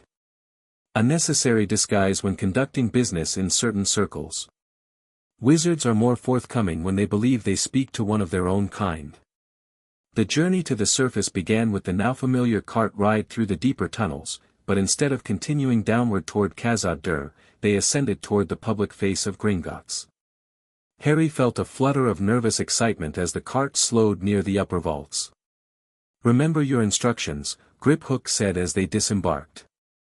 "Speak little, observe much, remain with us at all times. And if questioned, you are my cousin visiting from the countryside," Nagnok added. "Your name is Henry Blackwood. You are interested in seeing the shops before beginning your schooling next year." Harry nodded, committing the cover story to memory. "Henry Blackwood, your cousin, first time in London." They passed through a small door hidden behind an ornate tapestry, emerging into a side corridor of Gringotts' main floor. Harry's eyes widened as he took in the imposing marble hall with its long counter, behind which dozens of goblins worked with ledgers, scales, and piles of coins. Witches and wizards of all descriptions queued before the counters, conducting their business with varying degrees of patience. Nagnok led them along the edge of the hall toward the main doors, moving with the confident stride of someone who belonged exactly where he was. Griphook followed a half-step behind Harry, his hand never far from the concealed weapon beneath his own glamoured wizard attire. And then they were through the silver doors, past the uniformed goblin guards who gave no sign of recognizing Nagnok as their prince, and out into the sunlight of Diagon Alley. Harry blinked rapidly, momentarily dazzled after months underground. The alley stretched before them, a winding cobblestone street lined with the most extraordinary shops he had ever seen. Cauldrons stacked outside one establishment glinted in the sun, owls of every description hooted from perches before another, robes in impossible colors swirled in the display window of a clothing store. And everywhere, witches and wizards bustled about their business, wearing robes and pointed hats, carrying packages and wands, talking and laughing and haggling. "It's amazing," Harry breathed, turning in a slow circle to take it all in. It is the center of British wizard commerce, Nagnok said, his tone neutral. Though not nearly as impressive as the Grand Bazaar in Constantinople or the Hidden Quarter in Beijing. Griphook gave a small cough that might have been concealing amusement. Perhaps we should begin with Flourish and Blots. Young Harry would benefit from exposure to wizard literature beyond what our own library contains. The bookshop was a revelation to Harry, who had never been allowed books of his own at the Dursleys. Shelves stretched from floor to ceiling, packed with volumes on every magical subject imaginable. Some books appeared to move on their own, shifting positions or gently rustling their pages to attract attention. Under Griphook's guidance, Harry selected several beginner texts on wizard customs, magical theory, and recent history. When he expressed interest in a colorful volume about magical creatures, Nagnok unexpectedly offered his opinion. That text perpetuates several damaging stereotypes about non-human magical beings, the Goblin Prince said quietly. This one, he indicated a more scholarly-looking book, while less visually appealing, presents a more balanced perspective. Harry added both to his stack, earning a raised eyebrow from Nagnok. Different perspectives are valuable, Harry explained.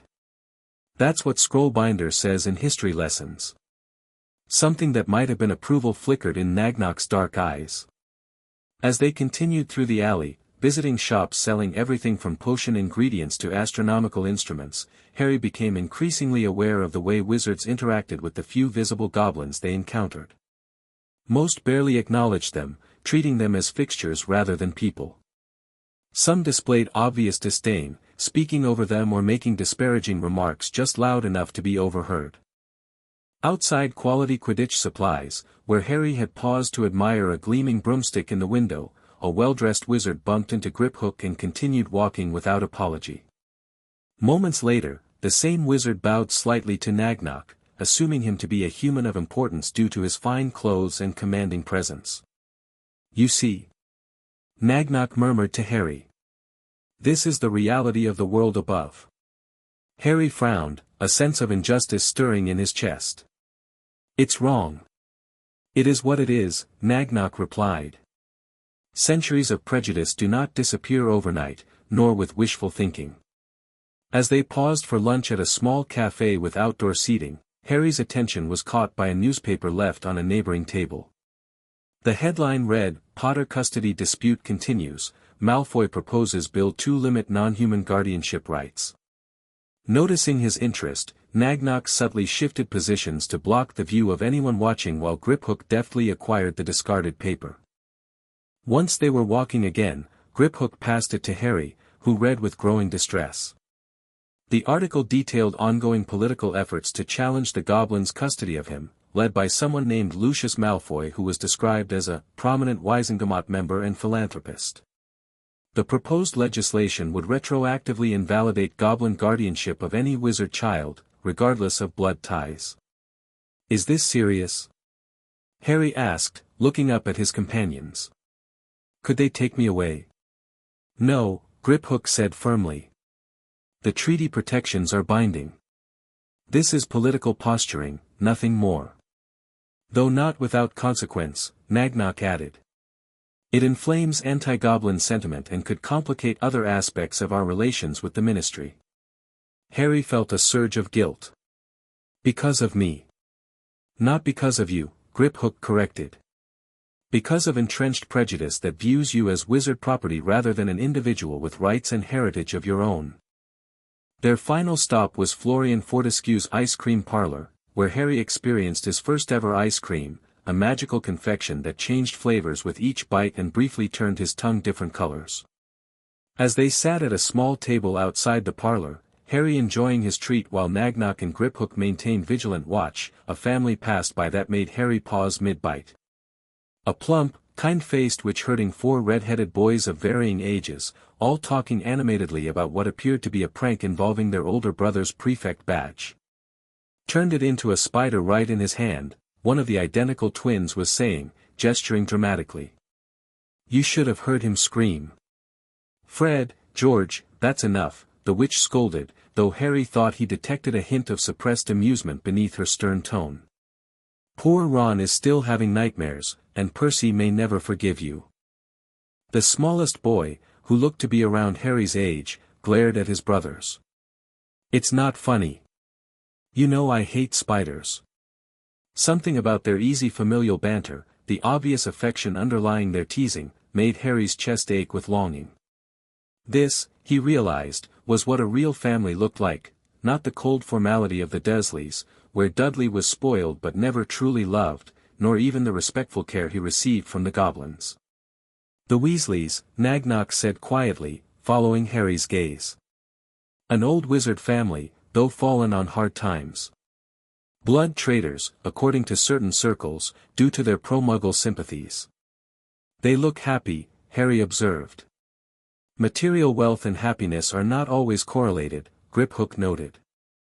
A lesson many wizards and not a few goblins would benefit from learning. As the sun began to lower toward the horizon, they made their way back toward Gringotts, Harry's mind whirling with everything he had seen and learned. The wizard world was more colorful, more chaotic, and both more wondrous and more flawed than he had imagined.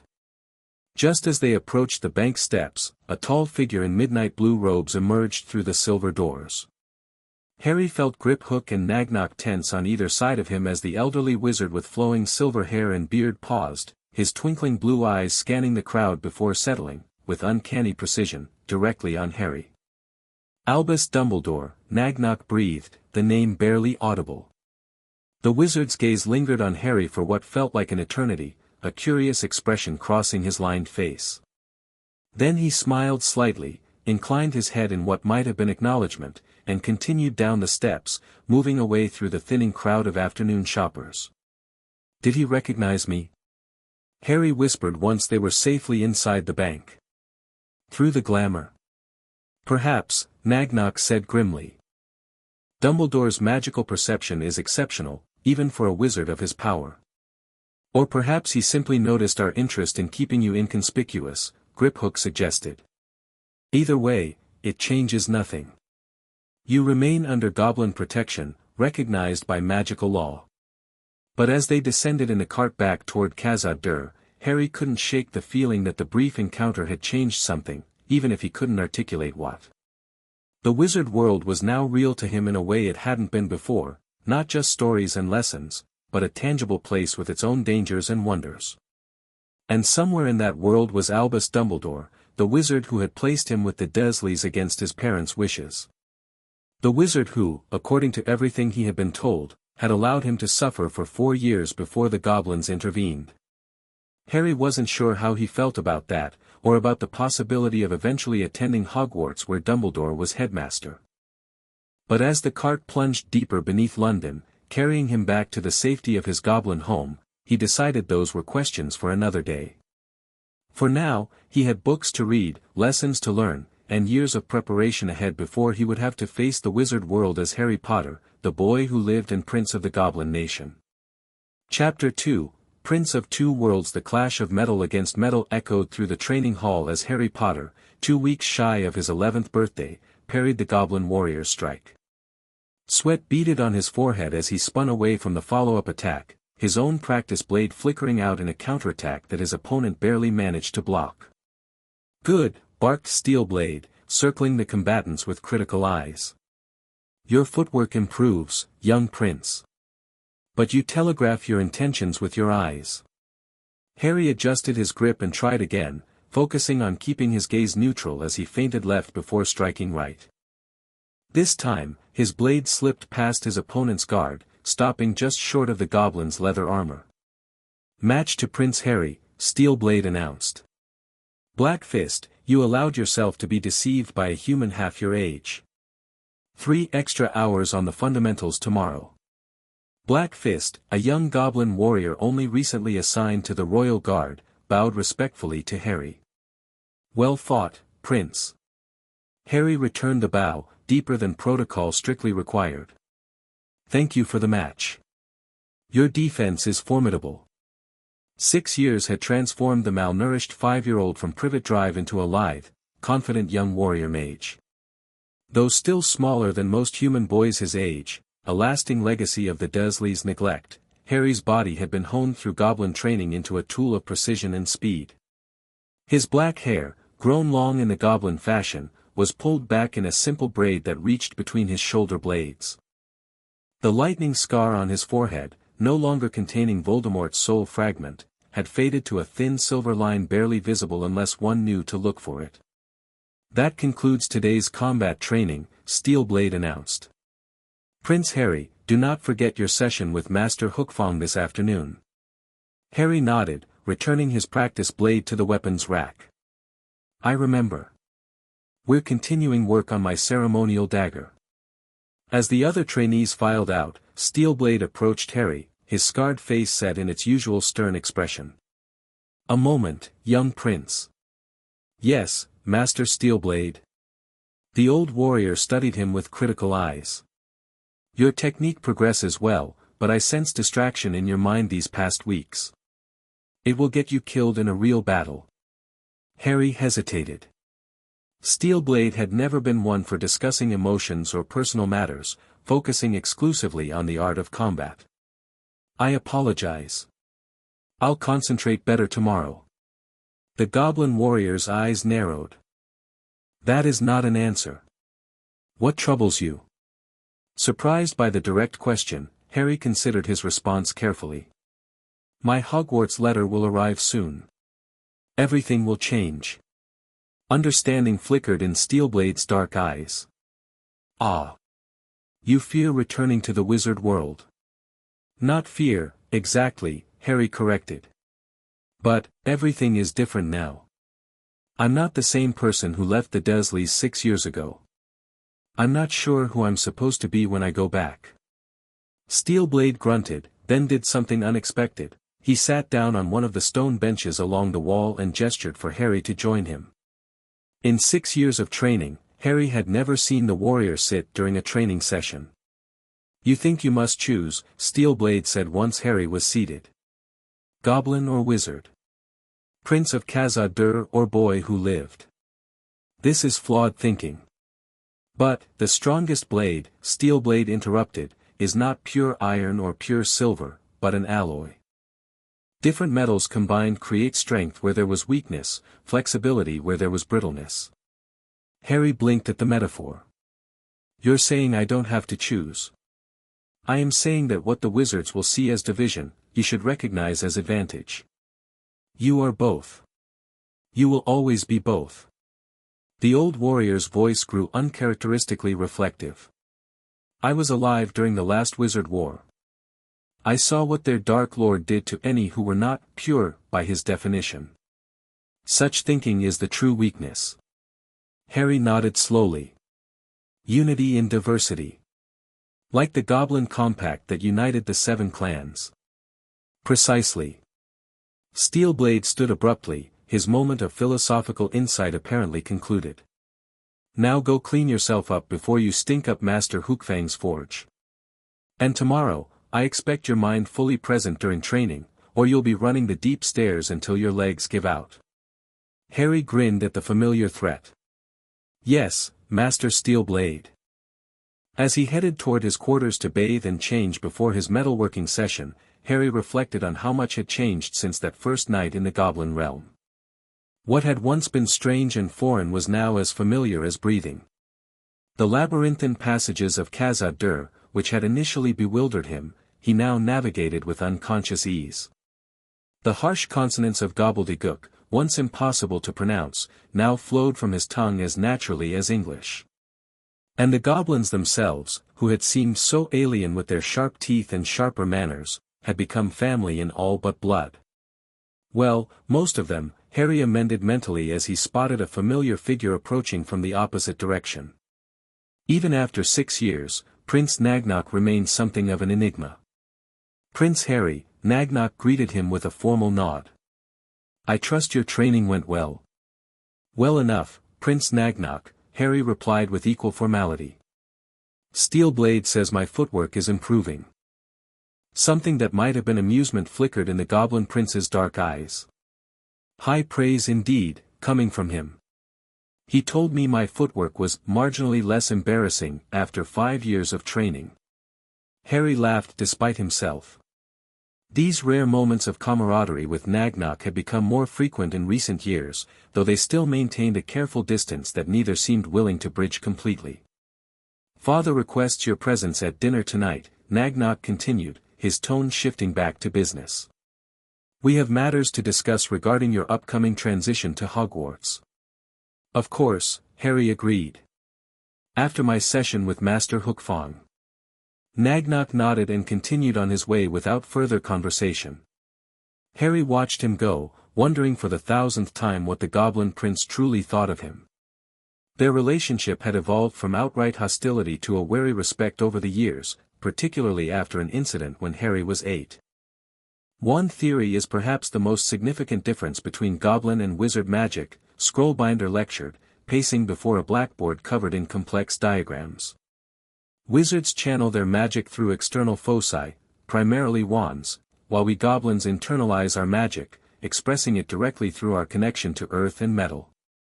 8-year-old Harry, sitting cross-legged on a cushion beside 3 young goblins of similar age, raised his hand. "Yes, Prince Harry. If wizards need wands, why can I do magic without one? I did magic before I even knew what it was." "An excellent question," the elderly goblin teacher approved. Accidental magic in wizard children is indeed wandless, a direct expression of their magical core responding to strong emotion. However, as wizard children mature, they are taught to suppress this direct connection and rely instead on wand channeling, which offers greater precision at the cost of losing touch with their raw magical nature. One of the young goblins, Gornek, son of a prominent banking family, smirked at Harry. "So wizards deliberately weaken themselves?" "Typical." Harry frowned. "It's not weakness to use a tool. Master Hookfang uses a hammer in the forge, but that doesn't make him weak." "A false equivalence," Gornek argued. "The hammer doesn't replace Hookfang's skill, it extends it. Wizard wands replace natural ability with artificial channeling." "That's not enough," Scrollbinder interrupted. "This philosophical debate, while interesting, exceeds our current lesson parameters. We will continue with the practical differences in magical expression." After class, as Harry gathered his scrolls, Gornek deliberately bumped into him, causing his carefully organized notes to scatter across the stone floor. "Clumsy wizard," the young goblin muttered just loudly enough to be heard. "Need a wand to pick those up." Harry took a deep breath, controlling his temper as Steelblade had taught him. "I don't need a wand or your commentary, Gornek." "No. Perhaps you need your special human quarters and special human food and special human attention," Gornek continued, his voice low but venomous. "Some of us wonder what you did to deserve such treatment. Does having a famous scar make you special, or is it just because our king wants wizard gold?" Before Harry could respond, another voice cut through the tension. "Enough, Gornek." Both boys turned to find Prince Nagnok standing in the doorway, his expression thunderous. "Prince Nagnok," Gornek stammered, bowing deeply. "I was just displaying exactly the sort of small-minded prejudice we criticize in wizards," Nagnok finished coldly. "How disappointing." Gornek's face flushed a deeper gray.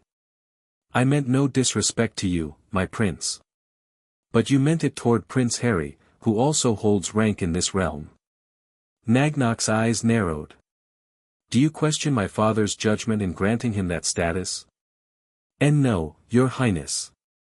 "Then I suggest you apologize and consider the consequences of further such behavior." Gornek turned to Harry, his expression now carefully neutral. "I apologize for my disrespect, Prince Harry." Harry nodded, surprised by Nagnok's intervention. "Apology accepted." After Gornek hurried away, Harry bent to gather his scattered scrolls. To his further surprise, Nagnok knelt to help him. "You didn't have to do that," Harry said quietly. "I can handle Gornek." "I have no doubt," Nagnok replied, handing him several scrolls. "But his attitude reflects poorly on our nation and contradicts my father's express wishes. It was not for your benefit that I intervened, but for the sake of proper order." Despite the disclaimer, Harry sensed something else in Nagnok's tone, something almost like reluctant respect. Still, Harry said, "Thank you." Nagnock studied him for a moment. "You controlled your anger well. Many young wizards would have lashed out magically. Steelblade says anger makes your blade miss its target." "Indeed." Nagnock rose, straightening his formal robes. "A lesson Gornock would do well to learn." He paused, then added, "Your notes on goblin magical theory are surprisingly insightful for one raised with wizard blood. Perhaps there is something to this, bridge between worlds my father envisions." Before Harry could respond to this unexpected near compliment, Nagnock had turned and strode away, leaving Harry to wonder if he'd imagined the momentary thaw in the Goblin Prince's usually frosty demeanor. Since that day, their relationship had settled into something like mutual respect, if not quite friendship. Nagnock had even occasionally sought Harry's perspective on wizard matters, particularly as tensions between the Goblin Nation and the Ministry of Magic increased over issues of regulation and autonomy. Now, as Harry entered his quarters to prepare for his metalworking session with Master Hook Fang, he found Griphook waiting for him, seated in one of the comfortable chairs near the fireplace. "Griphook," Harry greeted him warmly. "I didn't expect you until this evening." In the 6 years since rescuing Harry from the Dursleys, Griphook had evolved from a reluctant guardian to something between a mentor and a father figure. His initially stiff formality had gradually given way to genuine affection, though he still maintained certain boundaries of propriety that Harry had learned to respect. "A matter has arisen that could not wait," Griphook said, his expression serious. "The Ministry of Magic has made another formal request to interview you before your arrival at Hogwarts." Harry sighed, running a hand through his sweat-dampened hair. "Let me guess, Lucius Malfoy is behind it?" "Indirectly. The request comes from the Department of Magical Education, ostensibly to ensure your readiness for integration into Wizarding Society. The same department that rejected our last 3 proposals for a progressive introduction to wizard culture," Harry noted dryly. "The very same." Griphook's lips twitched in what might have been amusement. "King Ragnarok is inclined to reject this request as well, but wished to consult your feelings on the matter first." Harry considered it as he moved to his wardrobe, selecting fresh clothes for after his bath. "What's different about this request compared to the others?" "It comes with a subtle threat. The implication that failure to comply might result in administrative complications regarding your Hogwarts admission." Harry turned, frowning. "Can they do that? I thought my attendance was guaranteed by the original agreement when you claimed me." "Legally, no," Griphook confirmed. "But bureaucracy can create practical obstacles even when legal rights exist. Delayed paperwork, misplaced records, special evaluations of your educational background. Political games," Harry said with disgust. "All because they still can't accept that I'm happy here. Some wizard factions find it inconvenient that their savior prefers the company of goblins." Griphook's tone was carefully neutral, but Harry could hear the underlying pride. "It contradicts their narrative." Harry sighed again. "I'll discuss it with King Ragnarok at dinner. Now, if you'll excuse me, I need to bathe before Master Hookfang decides my ceremonial dagger would make a better letter opener than a proper weapon." Griphook nodded and rose. "One more thing, Harry. A package arrived for you. I've had it inspected for curses or tracking charms, it's clean." He gestured to a small box wrapped in simple brown paper on the side table. Harry approached it curiously. "Who's it from?" "Minerva McGonagall, Deputy Headmistress of Hogwarts. Your mother's former head of house." Harry's eyebrows rose in surprise. Though there had been carefully monitored correspondence with select members of the wizarding world over the years, mostly formal, diplomatic exchanges, this was the first time Professor McGonagall had sent him anything directly. "Thank you, Griphook. I'll open it after my session with Hookfang." After Griphook departed, Harry quickly bathed and changed, his mind turning over the implications of both the Ministry's request and McGonagall's unexpected package. The political maneuvering surrounding his status had been a constant background noise throughout his years with the Goblins, but as his return to the wizarding world approached, the volume was steadily increasing. Clean and dressed in the leather apron and protective gloves required for forge work, Harry made his way to Master Hookfang's domain in the lower levels of Khazad-Dûr. The rhythmic sound of hammers on metal and the glowing orange light of the forges greeted him as he entered the vast cavern where goblin smiths practiced their ancient craft. Hookfang, his weathered face glistening with sweat, looked up from his anvil as Harry approached. "Punctual as always, young prince. Your blade awaits." The ceremonial dagger they had been crafting for the past 3 months lay on a workbench nearby, a slender blade of goblin silver with a hilt of polished obsidian. It was tradition for goblin youths to forge their first ceremonial weapon under the guidance of a master smith before coming of age. Though Harry was human, King Ragnarok had insisted he observe this tradition like any goblin prince. "Today we infuse it with its first enchantments," Hookfang explained, setting aside the piece he had been hammering. "A blade worthy of a prince must carry magic within its metal. What properties do you wish it to hold?" Harry considered carefully. "Protection rather than aggression. The ability to detect poisons or harmful substances. And perhaps, a connection to me that would allow me to call it to hand if disarmed." Hookfang nodded approvingly. "Practical choices, not flashy ones. Good." He gestured to the forge. "Heat the blade again while I prepare the enchanting basin." For the next 2 hours, Harry worked under Hookfang's guidance, heating the silver to a precise temperature, then cooling it in a basin filled with a complex mixture of potions and metal fragments enchanted with the properties he desired. Throughout the process, he had to maintain a steady flow of his own magic into the blade, forging a connection between himself and the weapon that would last as long as either existed. The wizard way would be to cast spells upon a finished blade, Hookfang explained as they worked. "Our way builds the magic into the very structure of the metal, making it part of the blade's nature rather than an addition to it." By the time they finished, Harry was exhausted but satisfied. The dagger gleamed with a subtle inner light that seemed to pulse in rhythm with his heartbeat when he held it.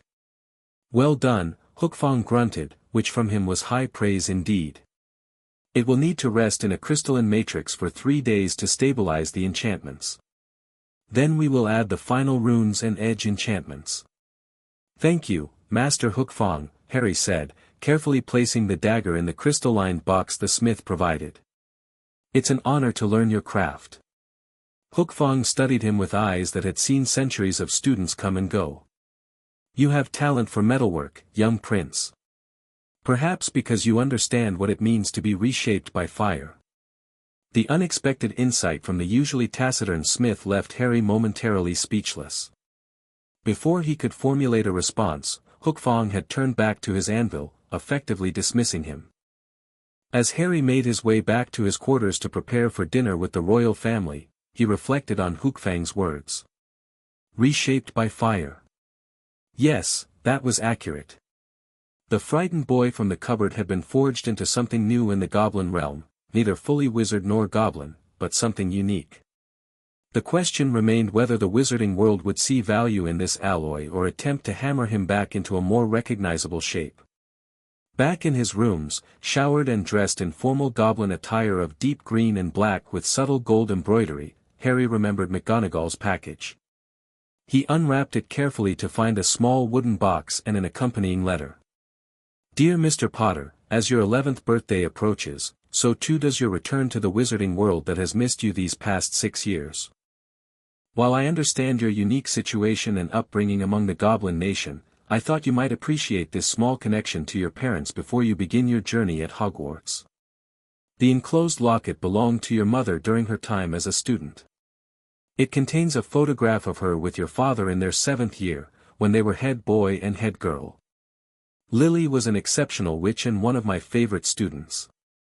James, despite his penchant for mischief, grew into a man of principle and courage.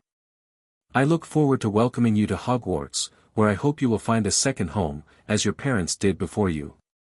Yours sincerely, Minerva McGonagall, Deputy Headmistress, Hogwarts School of Witchcraft and Wizardry. Harry opened the box with trembling fingers to find a simple silver locket on a delicate chain. Inside was a magical photograph of a young couple, perhaps 17 or 18 years old. The woman had vibrant red hair and green eyes identical to Harry's own. She was laughing at something the messy-haired young man beside her had said, her face alight with happiness. The man, James, had an arm around her shoulders and kept pressing kisses to her temple between fits of laughter. They looked so alive, so real. Despite the many photographs and stories of his parents that Griphook had obtained for him over the years, this candid moment of their happiness struck Harry with unexpected force. These were his parents, young and in love and utterly unaware of the tragedy that awaited them. He closed the locket carefully and slipped the chain around his neck, tucking it beneath his tunic where it rested warm against his skin. Whatever came next, whatever challenges awaited him in the wizarding world, he would carry this piece of them with him. The royal dining chamber was one of the most impressive spaces in Khazad-Dûr, a vast hall with a domed ceiling enchanted to display the night sky as it appeared above ground.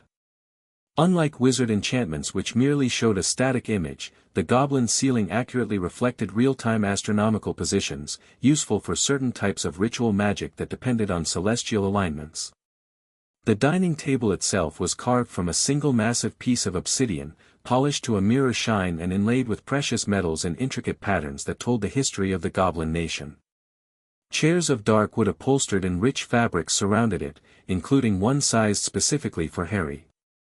King Ragnarok sat at the head of the table, resplendent in formal robes of deep crimson with gold and platinum embroidery. To his right sat Nagnok, and to his left was Harry's place.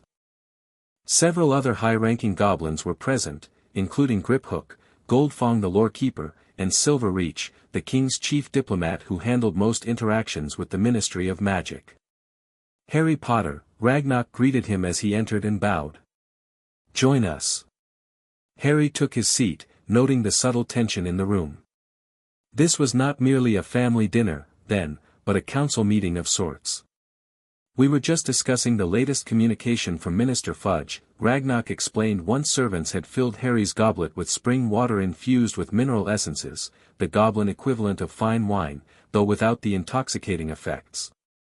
"It seems your return to the wizarding world has become something of a political football." Griphook mentioned the ministry's request for an interview, Harry said, taking a sip of his water. "Is there more?" "Indeed." Silverreach, a slender goblin with unusually long fingers even for his kind, slid a parchment across the table. "The minister suggests a reintegration program before your arrival at Hogwarts. 2 weeks at the ministry under their supervision to acclimate you to wizard customs and expectations." Harry scanned the document, noting the flowery language that barely disguised the implied criticism of his goblin upbringing. "This isn't about preparation," he observed. "It's about control. They want to establish their authority over me before I'm seen publicly." "Precisely," Nagnok agreed, looking somewhat impressed by Harry's political acumen. "They fear what 6 years among creatures might have done to their savior." "What do you recommend, Silverreach?" Ragnarok asked. The diplomat steepled his long fingers. "A counter-proposal. We agree to a single public appearance and press conference, 1 week before term begins. It satisfies their need to be seen, preparing him while limiting their actual influence. We control the timing, duration, and question parameters." "And if they refuse?" Harry asked. "Then we proceed as planned," Ragnarok said firmly. "Your Hogwarts acceptance is legally guaranteed. They may create inconveniences, but nothing substantial." Harry nodded slowly. "I agree with Silverreach's approach. 1 appearance, on our terms." He paused. "But I'd like to add a condition of my own." "Oh." Ragnarok's golden eyes gleamed with interest. "I want goblin representatives visibly present. Not hidden or disguised. If I'm to be a bridge between worlds, let's begin as we mean to continue, with mutual respect and open association." A ripple of surprise ran around the table. Even Nagnok looked taken aback by the boldness of the request. "The ministry will resist," Silverreach warned. "Public association with goblins outside of banking is unconventional." "Exactly," Harry said firmly. "It's time for that to change." Ragnar studied him for a long moment, then smiled, a fierce expression that showed his pointed teeth. You have grown into your title, young prince. Very well. Silverreach will draft the counter-proposal with your condition included. The conversation turned to practical matters of Harry's upcoming transition, which possessions he would take to Hogwarts, how regular communication with Khazad-Dûr would be maintained, and the security protocols that would be in place during his time at school. You will, of course, need a wand, Goldfong noted as the meal progressed to its final course. Traditional wizard education is impossible without one. I've been practicing wandless magic for years, Harry pointed out. And I've made progress with goblin magical techniques. Both valuable skills that give you advantages most wizard children lack, Ragnar acknowledged. But Goldfong is right. At Hogwarts, you will be expected to perform magic in the wizard way, which requires a wand. Ollivanders, then? Harry asked, referring to the wand maker whose shop he had glimpsed during his rare visits to Diagon Alley over the years. Yes, though with certain precautions, Griphook said. Wand selection is a magical process that can be revealing. We will need to ensure privacy. And there is the matter of the prophecy wand, Goldfong added ominously. Harry frowned. What do you mean? The ancient lorekeeper exchanged glances with Ragnar, who nodded permission to continue. Our intelligence suggests that Voldemort's wand shares a magical core source with the wand most likely to choose you, Goldfong explained. Phoenix feathers from the same bird, a rare magical connection that could have significant implications. Brother wands? Harry clarified, having studied wand lore as part of his magical theory education. Indeed. Such wands cannot be used effectively against each other. This could be either advantage or hindrance, depending on circumstances. Harry absorbed this new information thoughtfully. So even my wand selection is politicized. Everything about you is political, Harry Potter, Nagnock said bluntly. The sooner you fully accept that reality, the better prepared you will be. Nagnock, Ragnock said in a warning tone. No, he's right, Harry said quickly. I've always been a symbol first and a person second to most of the wizarding world. That won't change just because I wish it would. He took a deep breath. I just need to make sure the symbol they see is one I've chosen, not one they've created. A brief silence fell over the table, broken by Ragnock. Well said, young prince. The Goblin King raised his goblet. To Harry Potter, forging his own path. The others raised their goblets in response, even Nagnock, though his expression remained guarded.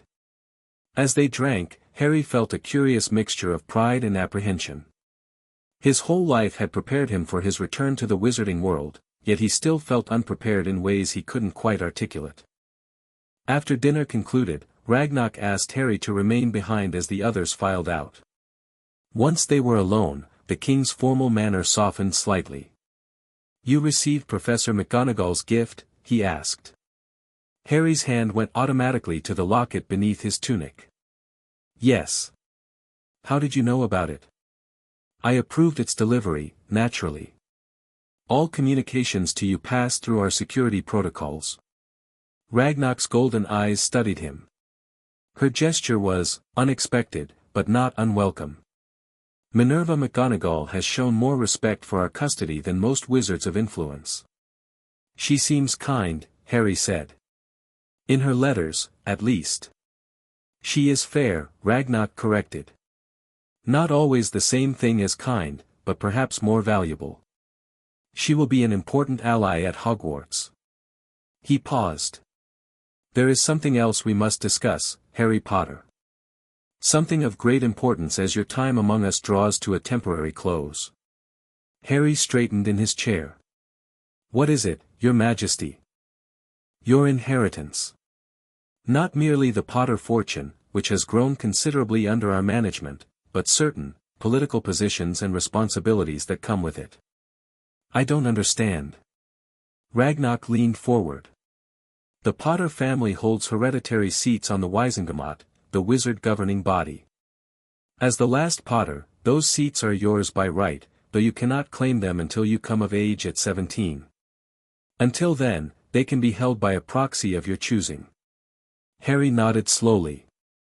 And currently, who holds them? Albus Dumbledore. Ragnar's expression soured slightly. He claimed proxy rights as your magical guardian after your parents' deaths. When we assumed guardianship, we could have challenged this arrangement, but chose to observe rather than act immediately. And now? Now, as you prepare to re-enter wizard society, it is time to reconsider this arrangement. Dumbledore has not used your votes poorly, precisely, but neither has he always acted in ways that align with what we believe would be your interests. Harry considered this carefully. Who would you suggest as an alternative proxy? That is for you to decide, though we can provide counsel. The choice should reflect your own political values and long-term goals. Ragnar paused. It is a significant decision, one that will send a clear message to the wizard political establishment about your future intentions. I'll need to think about it, Harry said. Research potential candidates. Wise, Ragnar approved. Take your time, but not too much. Word of your impending return to wizard society has already reinvigorated political factions that had grown dormant. Your Hogwarts letter will arrive within the week, and with it, increased attention on every aspect of your life. Harry's stomach tightened at the reminder. My letter. It's really happening, isn't it? Ragnar's expression softened marginally. Indeed it is, young prince. But remember, attending Hogwarts does not mean abandoning your place here. You are and will remain a prince of the Goblin Nation, regardless of where you study magic. Thank you, your majesty. Harry hesitated, then added, for everything. For rescuing me, for giving me a home, for treating me as valuable. Something flickered in Ragnar's golden eyes, an emotion Harry couldn't quite identify. You have repaid our investment many times over, Harry Potter. The bridge you represent between our worlds may yet prove to be the most valuable treasure in Gringotts' vaults. The Hogwarts letter arrived 3 days later, delivered by a barn owl that looked distinctly disconcerted to find itself deep underground in the Goblin realm. A security team inspected the letter thoroughly before delivering it to Harry's quarters, where he sat with Griphook, staring at the heavy parchment envelope addressed in emerald green ink, Mr. H. Potter, the Emerald Suite, Eastern Quarter, Khazad-Dûr, beneath Gringotts Bank, London. They know my exact location, Harry observed, turning the envelope over to examine the Hogwarts seal in purple wax. The Hogwarts quill is an ancient magical artifact that records the precise location of every magical child in Britain, Griphook explained. But fear not, the knowledge is limited to the quill itself and whoever addresses the envelopes. It cannot be used to breach our security. Harry nodded and carefully broke the seal, withdrawing the folded parchment inside. Hogwarts School of Witchcraft and Wizardry Headmaster, Albus Dumbledore, Order of Merlin, First Class, Grand Source, CHF, Warlock, Supreme Mugwump, International Confede, of Wizards, Dear Mr. Potter, we are pleased to inform you that you have been accepted at Hogwarts School of Witchcraft and Wizardry. Please find enclosed a list of all necessary books and equipment. Term begins on September 1st. We await your owl by no later than July 31st. Yours sincerely, Minerva McGonagall, Deputy Headmistress. A second page listed required supplies, robes, books, potion ingredients, and of course, a wand. Harry read through it twice, his heart beating faster with a mixture of excitement and apprehension. It's official, he said quietly. In just over a month, I'll be at Hogwarts. Griphook nodded. Indeed. Shall I draft the acceptance response for your signature? Yes, thank you. Harry set the letter down carefully. We should also finalize arrangements for purchasing my school supplies. And I need to decide about the Wisengamot proxy before then. One step at a time, Griphook advised. First, let us inform King Ragnar that the letter has arrived as expected. Then we can proceed with the implementation of our preparations. As they made their way toward the royal chambers, Harry was struck by the curious glances and murmured conversations that followed their progress. News of his Hogwarts letter had apparently spread quickly through the goblin community. Some faces showed concern, others pride, and a very few, what might have been relief that the human in their midst would soon be spending most of his time elsewhere. King Ragnarok received them immediately, setting aside the diplomatic dispatches he had been reviewing. "So, it has begun," he said upon hearing their news. "The next chapter in your unusual story, young prince." "Yes, your majesty." Harry handed over the letter for Ragnarok's inspection. The Goblin King scanned it quickly. Standard language. No special conditions or notes regarding your unique situation. He looked up. Curious. I had expected Dumbledore to at least acknowledge the exceptional circumstances. Perhaps he prefers to address such matters in person, Griphook suggested. Perhaps. Ragnarok did not sound convinced. Or perhaps he wishes to pretend the last 6 years did not happen, to treat Harry Potter as just another new student, despite everything. That seems unlikely, Harry said. Given all the political maneuvering around my custody. Politics and personal attitudes do not always align, Ragnarok observed. But no matter. We proceed as planned. He returned the letter to Harry. Silverreach has received a response to our counter-proposal regarding your public appearance.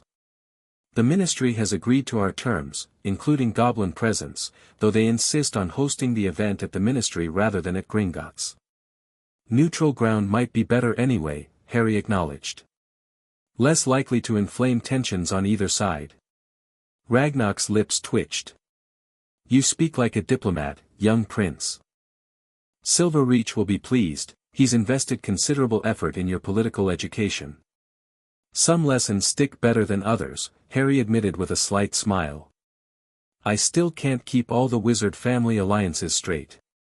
You will learn them by necessity once you enter their world, Ragnarok assured him. Now, regarding your school supplies, I propose an expedition to Diagon Alley 3 days hence. A small security detail, disguised but effective. You will require proper fitting for robes, personal selection of a wand, and the opportunity to choose a familiar if you wish.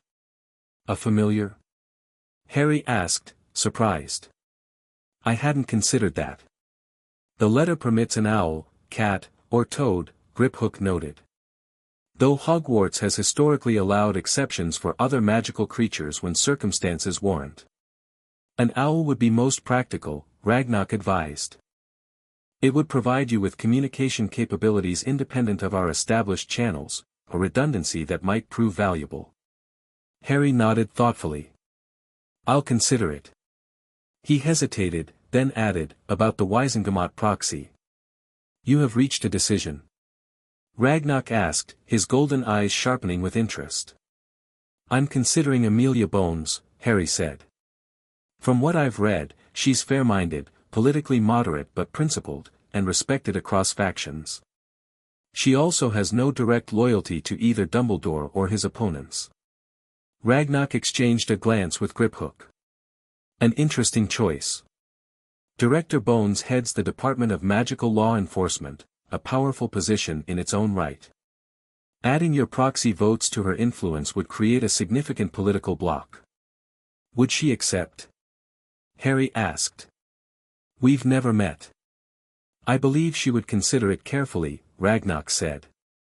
She knew your parents professionally and has expressed concerns about Dumbledore's handling of your placement with the Dursleys.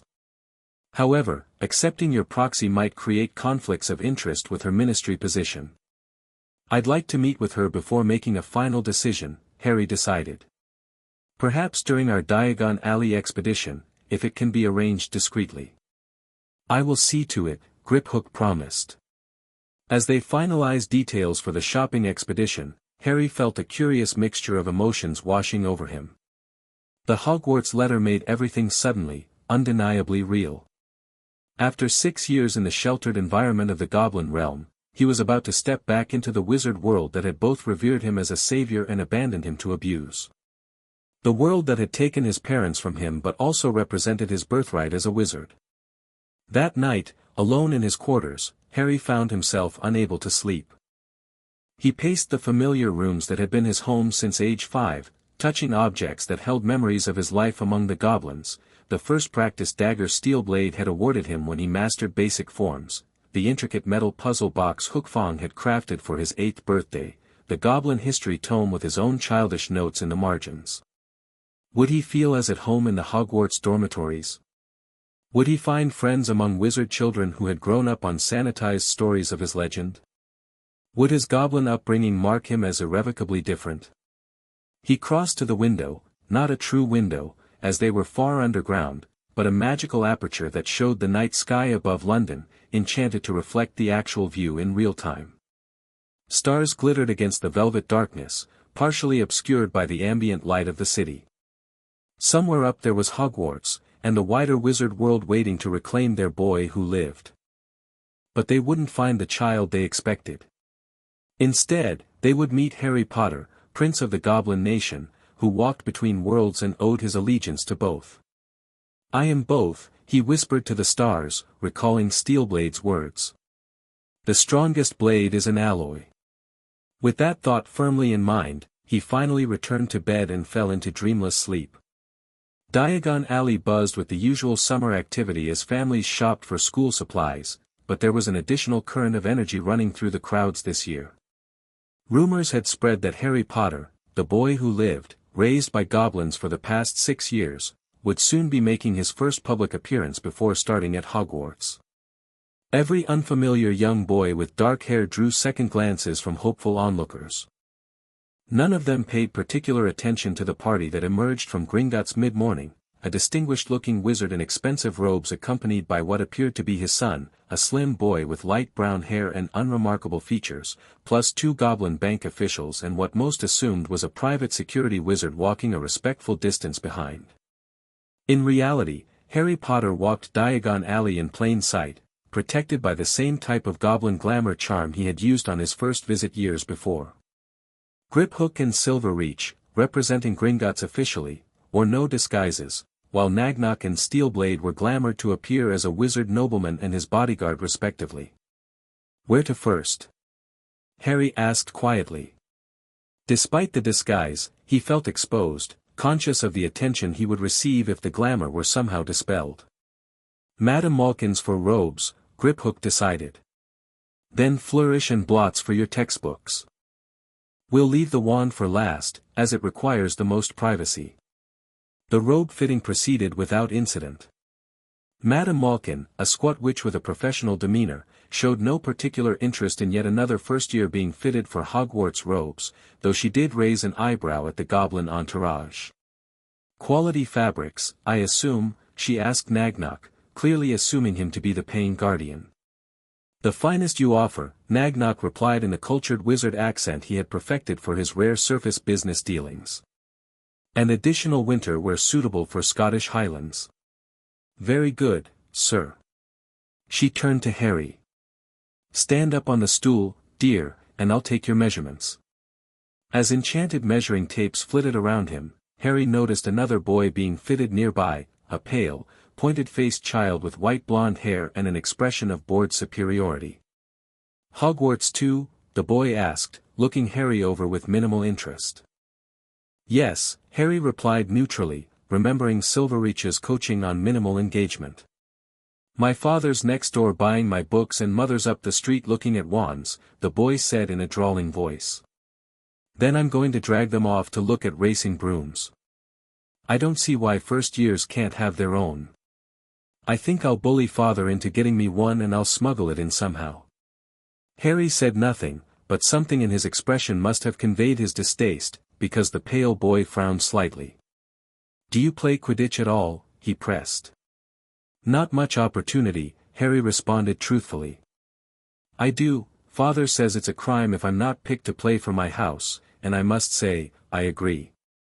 The boy's eyes flicked to the goblins waiting nearby. "Bank business with your father?" "My father says they're crafty creatures, not to be trusted fully. Necessary for commerce, of course, but best kept in their place." Harry felt a surge of anger that he controlled with practiced discipline. "I find goblins to be honorable and direct," he said coolly. Perhaps your father should reconsider his prejudices. The blond boy looked affronted. My father is Lucius Malfoy. He understands wizard-goblin relations better than most, I should think. Malfoy. The name registered immediately from Harry's political education, the same Lucius Malfoy who had led legislative efforts to challenge goblin custody rights and who had been implicated, though never convicted, as a supporter of Voldemort during the war. That's you done, dear, Madame Malkin said to Harry before he could respond, sparing him from what would likely have become a problematic conversation. Your robes will be ready for pickup in 2 hours.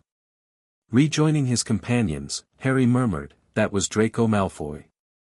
Indeed, Nagnok confirmed quietly. The resemblance to his father is unmistakable. A fortunate coincidence, your first encounter with a peer from a family firmly opposed to goblin interests. A useful preview of what awaits at Hogwarts. Not all wizard children will share such views, Griphook added more optimistically. The Malfoys represent an extreme position. Their next stop, Flourish and Blots, proved more enjoyable. Harry had always loved reading, and the bookshop's towering shelves filled with magical tomes were a bibliophile's dream. Beyond his required textbooks, he selected several supplementary volumes on magical theory, wizard customs and etiquette, and recent political history. A scholarly approach, Silverreach approved. Knowledge is protection in unfamiliar territory. After stops for potion supplies, a telescope, and other required equipment, they paused for refreshment at a small cafe off the main alley. Here, in a private back room reserved in advance, they met with Amelia Bones. The head of magical law enforcement was a square-jawed witch with short grey hair and a monocle that gave her a severe appearance. She arrived precisely on time and alone, as requested. Director Bones, Silverreach greeted her formally. Thank you for agreeing to this discreet meeting. Master Silverreach. She nodded to each of the goblins in turn, then her eyes fixed on Harry, seeing through the glamour with apparent ease. And Mr. Potter. A pleasure to finally meet you after all these years. Harry rose and bowed slightly, as he had been taught for meetings with high-ranking wizard officials. Director Bones. Thank you for coming. She studied him with shrewd eyes as she took a seat. I confessed to curiosity when I received your request. It's not every day one is invited to a clandestine meeting with the boy who lived and his goblin guardians. We appreciate your discretion, Silverreach said. Mr. Potter wished to speak with you regarding a matter of some political sensitivity. I'll come straight to the point, Harry said, taking the lead as they had discussed. As I prepare to re-enter Wizard Society, I'm reconsidering the proxies for the Potter seats on the Wizengamot. I'd like to offer them to you. If Bones was surprised, she hid it well. Her expression remained neutral as she asked, currently held by Albus Dumbledore, as I understand it. Yes. An arrangement made when I was an infant, without consultation of my parents or consideration of alternative guardianship. An arrangement you now wish to change. She adjusted her monocle slightly. May I ask why me, Mr. Potter? We have no personal connection. Your reputation for fairness and integrity. Your political independence. Your professional competence. Harry met her gaze steadily. And your willingness to meet with a wizard child raised by goblins without obvious prejudice. A hint of a smile touched her lips. Well articulated. I can see your education has not been neglected. She glanced at the goblins. Though I confess, I wonder how much of this initiative is yours and how much comes from your guardian's political agenda. A fair question, Harry acknowledged. The decision is mine, though naturally I've received counsel. The goblins have taught me to think for myself, Director Bones, not to parrot their positions. I've studied your voting record and public statements. I believe you would represent the Potter interests with integrity, even when they might diverge from goblin priorities. Bones raised an eyebrow, clearly reassessing her initial impression. You're not what I expected, Mr. Potter. I rarely am, I'm finding, Harry replied with a slight smile. I'll consider your offer, she said after a thoughtful pause. It's not without complications, given my ministry position. But the precedent of allowing Dumbledore to hold such proxy powers while also serving as chief warlock provides some cover. She fixed Harry with a penetrating look. What are your political priorities, Mr. Potter? If I were to represent your interests, I should know what they are. Justice. Equality under law for all magical beings. Protection for the vulnerable. Harry spoke without hesitation. I don't claim to understand all the complexities of wizard politics yet, but I know what values matter to me. Admirable, if somewhat general, Bones observed. I would need more specific direction on certain votes and issues. Which we would provide through secure communication, Silverreach interjected smoothly. Mr. Potter would remain informed and engaged in significant Wizengamot matters, even while at Hogwarts. I see. Bones considered this for a moment. I will give you my answer within the week, Mr. Potter. And regardless of my decision on the proxy matter, I wish you well at Hogwarts. Your mother and father were exceptional people. They would be proud of how you've handled difficult circumstances. After Director Bones departed, they resumed their shopping expedition.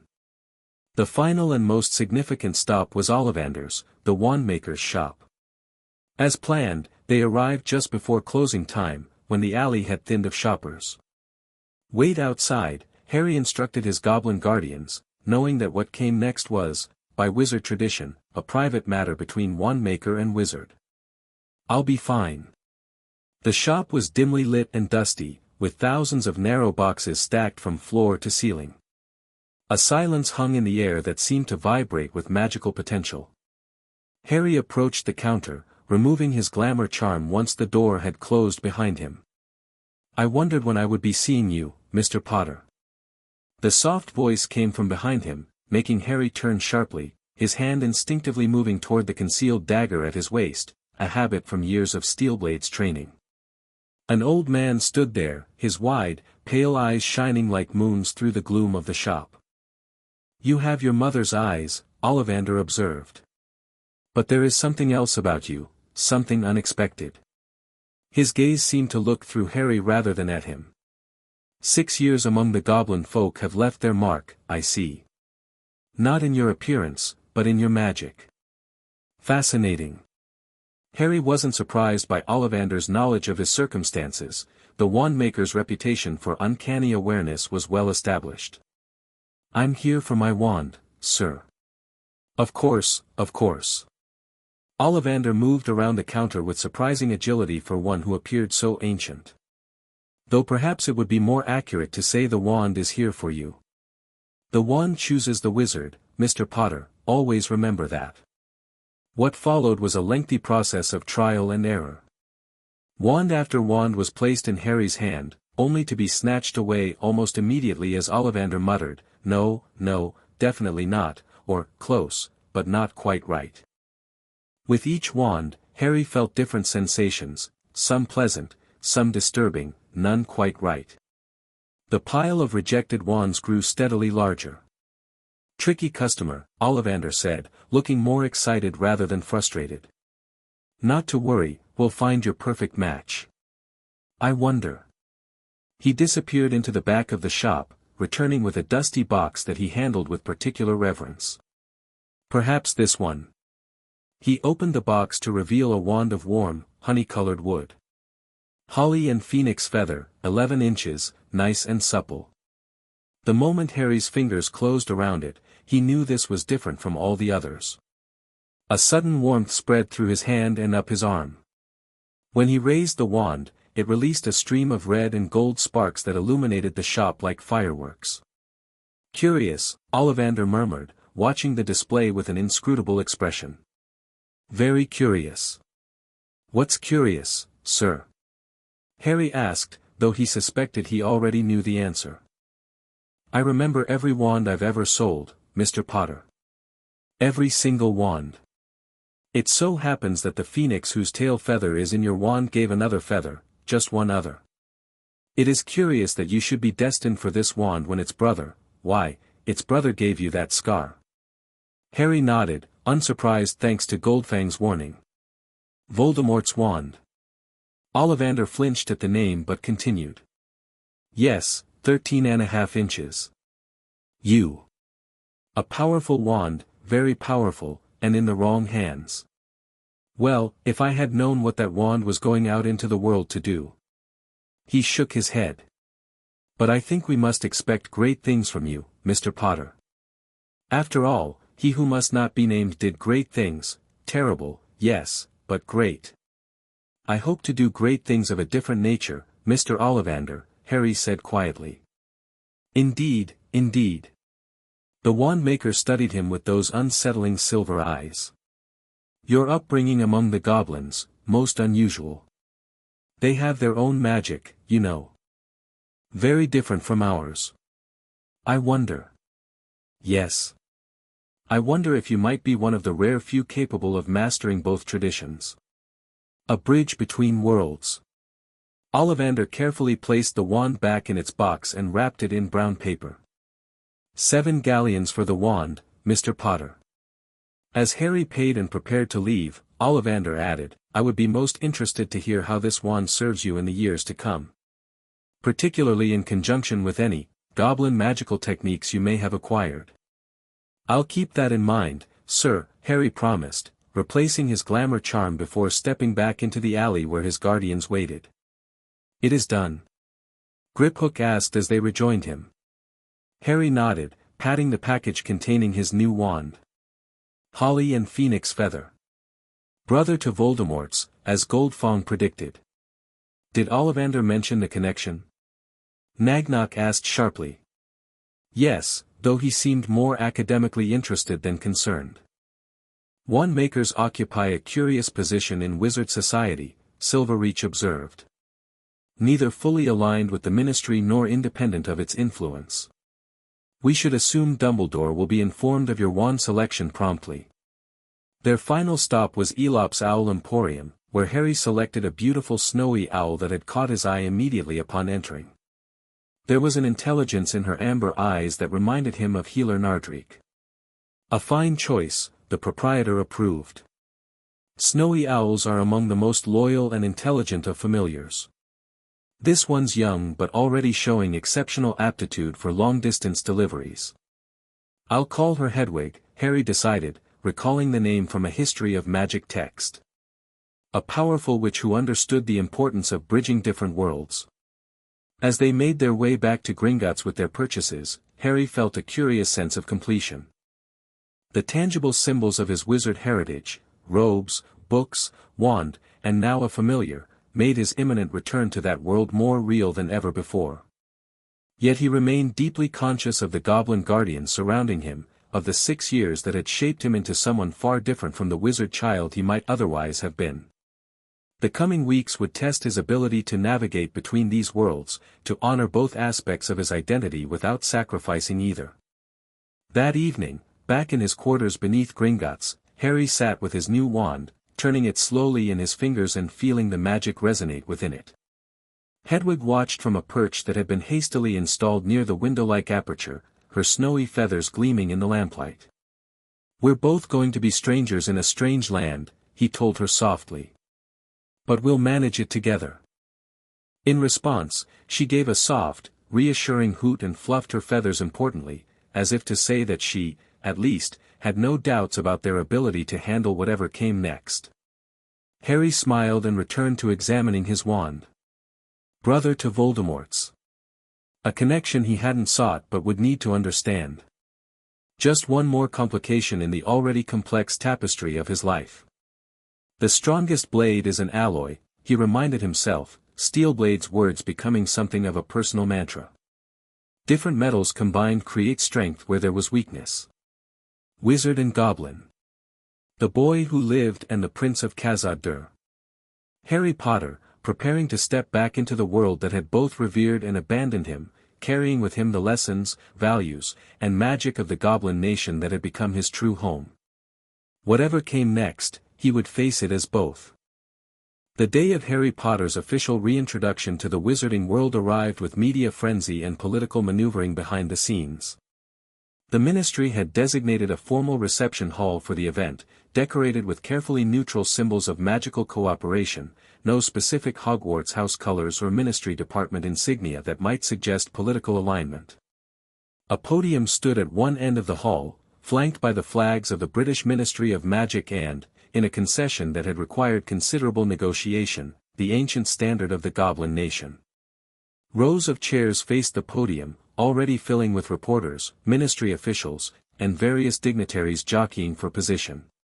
Behind the scenes, in a private antechamber, Harry adjusted the formal robes he wore, a unique design created by goblin tailors that incorporated elements of both wizard and goblin fashion.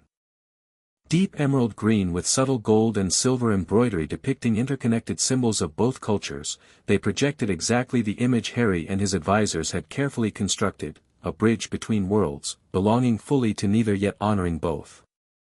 "Remember your training," Silverreach advised as they prepared. "Short, direct answers to expected questions. Polite deflection of inappropriate ones. Project confidence without arrogance. And maintain awareness of exit routes at all times," added Steelblade, who had insisted on personally overseeing security. "We have confirmed 27 Aurors present, though only 12 are visible. The remainder are disguised among the audience or stationed at perimeter positions." Harry nodded, controlling his nervousness through the meditation techniques healer Nardrik had taught him years ago. "Is Director Bones present?" "Front row, left side," Griphook confirmed. "She sent word this morning accepting your proxy offer, by the way. The paperwork has been filed with the Wisengamot Administrative Office." "And Dumbledore?" "Second row, center," Nagnok reported with a slight frown. "Arrived early and has been speaking with the minister. Their body language suggests disagreement, though they maintain public cordiality." A ministry official appeared at the door. "5 minutes, Mr. Potter. Minister Fudge will introduce you, then you'll make your prepared statement before taking questions." "Thank you," Harry replied with a polite nod. Once the official had departed, he turned to his goblin guardians. "Regardless of what happens out there, I want you all to know how grateful I am. For everything. Save the sentimentality for your wizard audience," Nagnok said brusquely, though Harry detected a hint of what might have been pride beneath the gruff exterior. "They expect their hero to be appropriately emotional." "Indeed," Griphook agreed more gently. "You represent the Goblin Nation today, Harry Potter. We trust you to do so with the dignity and strength you have demonstrated these past 6 years." A bell chimed softly, signaling it was time.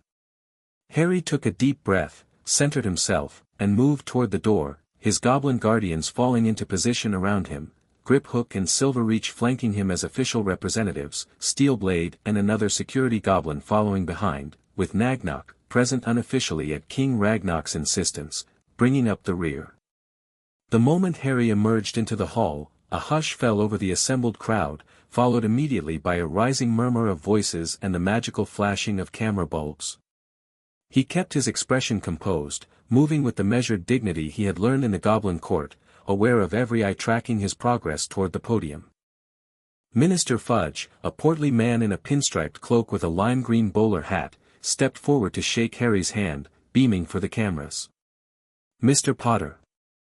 A pleasure to officially welcome you back to Wizard Society. I'm Cornelius Fudge, Minister for Magic." "Minister Fudge," Harry acknowledged with a formal nod. "Thank you for hosting this gathering."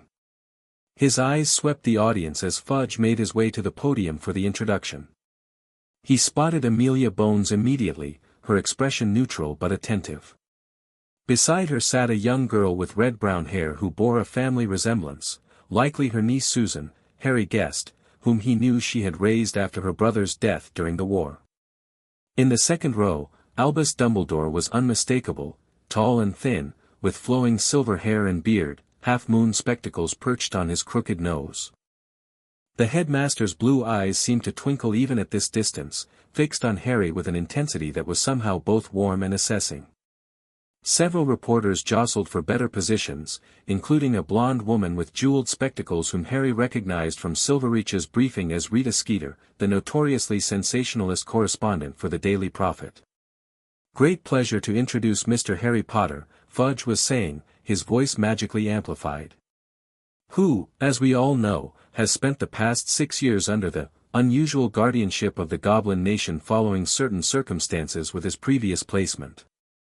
Harry noted the careful avoidance of any mention of the Dursleys or their mistreatment of him, a deliberate omission, no doubt, to avoid embarrassing questions about why the ministry had never checked on his welfare.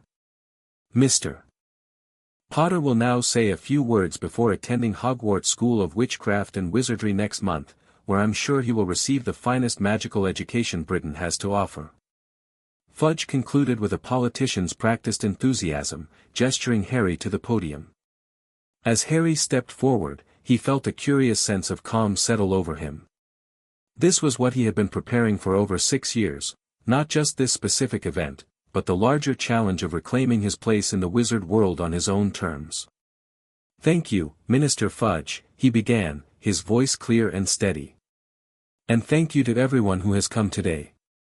I know there has been considerable curiosity about my life since that Halloween night when my parents were murdered by Lord Voldemort." A collective gasp rippled through the audience at his use of the name, exactly as Silverreach had predicted. Harry continued without acknowledging it. "After being placed with my Muggle relatives against my parents' explicit wishes in their will, I experienced treatment that no child should endure. The Goblin Nation, upon discovering my mother's distant goblin ancestry and my mistreatment, legally invoked their right to claim guardianship of a child with goblin blood." He paused, letting the murmurs wash through the crowd before continuing.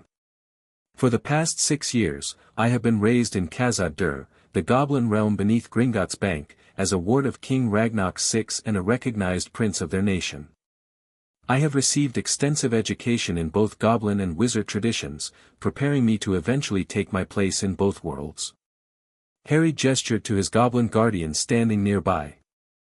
"I am proud of my goblin upbringing and the values it has instilled in me: honor, courage, practical wisdom, and respect for heritage. I am equally proud of my wizard heritage and look forward to continuing my education at Hogwarts, where both my parents studied before me." He looked directly at the cameras now, knowing his next words would be quoted extensively. "I stand before you today not just as the boy who lived, but as Harry Potter, Prince of the Goblin Nation and heir to the Potter legacy. I intend to honor both aspects of my identity as I rejoin Wizard Society. I hope that my unique position might help build stronger understanding between our peoples, who share more common interests than either side sometimes recognizes." With a formal nod that acknowledged the audience without being obsequious, Harry concluded, "I am now ready to answer your questions, though I hope you will understand that, at 11 years old, there are some matters I may not be prepared to address fully." The hall erupted with raised hands and shouted questions. Minister Fudge hurried back to the podium to restore order, calling on reporters one by one as previously agreed. "Mr. Potter." The first recognized reporter stood. "Edgar Digglesby, Wizard Wireless Network. Could you tell us more about this claim of goblin ancestry through your mother? Many find it difficult to believe that Lily Potter, known to be Muggle-born, carried goblin blood. Genetic inheritance doesn't follow magical categories like Muggle-born or pure blood," Harry replied evenly. "My mother's goblin ancestry dates back 7 generations, to a goblin who chose to live among humans. The magical markers remain detectable through specialized testing, which Gringotts performed after my parents' deaths while assessing their accounts." Rita Skeeter was next, her acid-green quick-quotes quill hovering beside her. "Harry, darling, rumor has it you've developed quite unusual magical abilities during your time underground. Care to give our readers a little demonstration of goblin magic? Something flashy for the front page?" Harry smiled politely but firmly. "I'm afraid goblin magical traditions are protected by treaty and not for public display, Ms. Skeeter. And as an underage wizard, I'm not permitted to perform magic outside of school regardless. I'm sure you wouldn't want to encourage me to break the law." Several audience members chuckled at this deft deflection, while Skeeter's smile tightened perceptibly.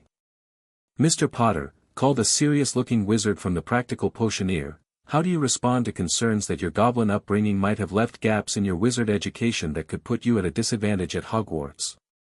I've followed the standard pre-Hogwarts curriculum through correspondence and tutoring, Harry answered. While my education has certainly been unconventional, I believe it has been comprehensive. I expect to face the same adjustment challenges as any new student, neither more nor less. The questions continued for nearly 30 minutes, ranging from serious inquiries about his political views to frivolous ones about his favorite Quidditch team, to which he truthfully replied he hadn't yet formed an opinion, having focused more on goblin sports like tunnel race and gold ball. Throughout, Harry maintained his composure, answering directly when appropriate and deflecting gracefully when necessary. His goblin guardians remained silent but attentive behind him, their presence a visible reminder of his unusual upbringing. Finally, a quiet voice from the back of the hall asked the question Harry had been anticipating and dreading. Mr. Potter, how do you feel about returning to a world where the wizard who murdered your parents once held great power, and where many of his former supporters still occupy positions of influence? The hall fell silent. Harry looked up to see Albus Dumbledore watching him intently, though the headmaster had not asked the question. I believe, Harry said carefully, that people should be judged by their actions, not their associations. Those who genuinely regret their support of Voldemort deserve the second chance our society has granted them. He paused, then added with subtle emphasis, those who do not, who maintain the prejudices and ambitions that Voldemort exploited, will find me less forgiving. A palpable tension filled the hall at these words, not quite a threat, but certainly a declaration of principle that many present recognized as a departure from the expected script of a grateful, pliable boy who lived. Minister Fudge hastily returned to the podium. Well, I think that concludes our question period. Thank you, Mr. Potter, for your time today. We all look forward to hearing of your achievements at Hogwarts in the coming year. As the formal part of the event concluded and attendees began to mingle, Harry found himself approached by a steady stream of ministry officials and other dignitaries eager to make his acquaintance.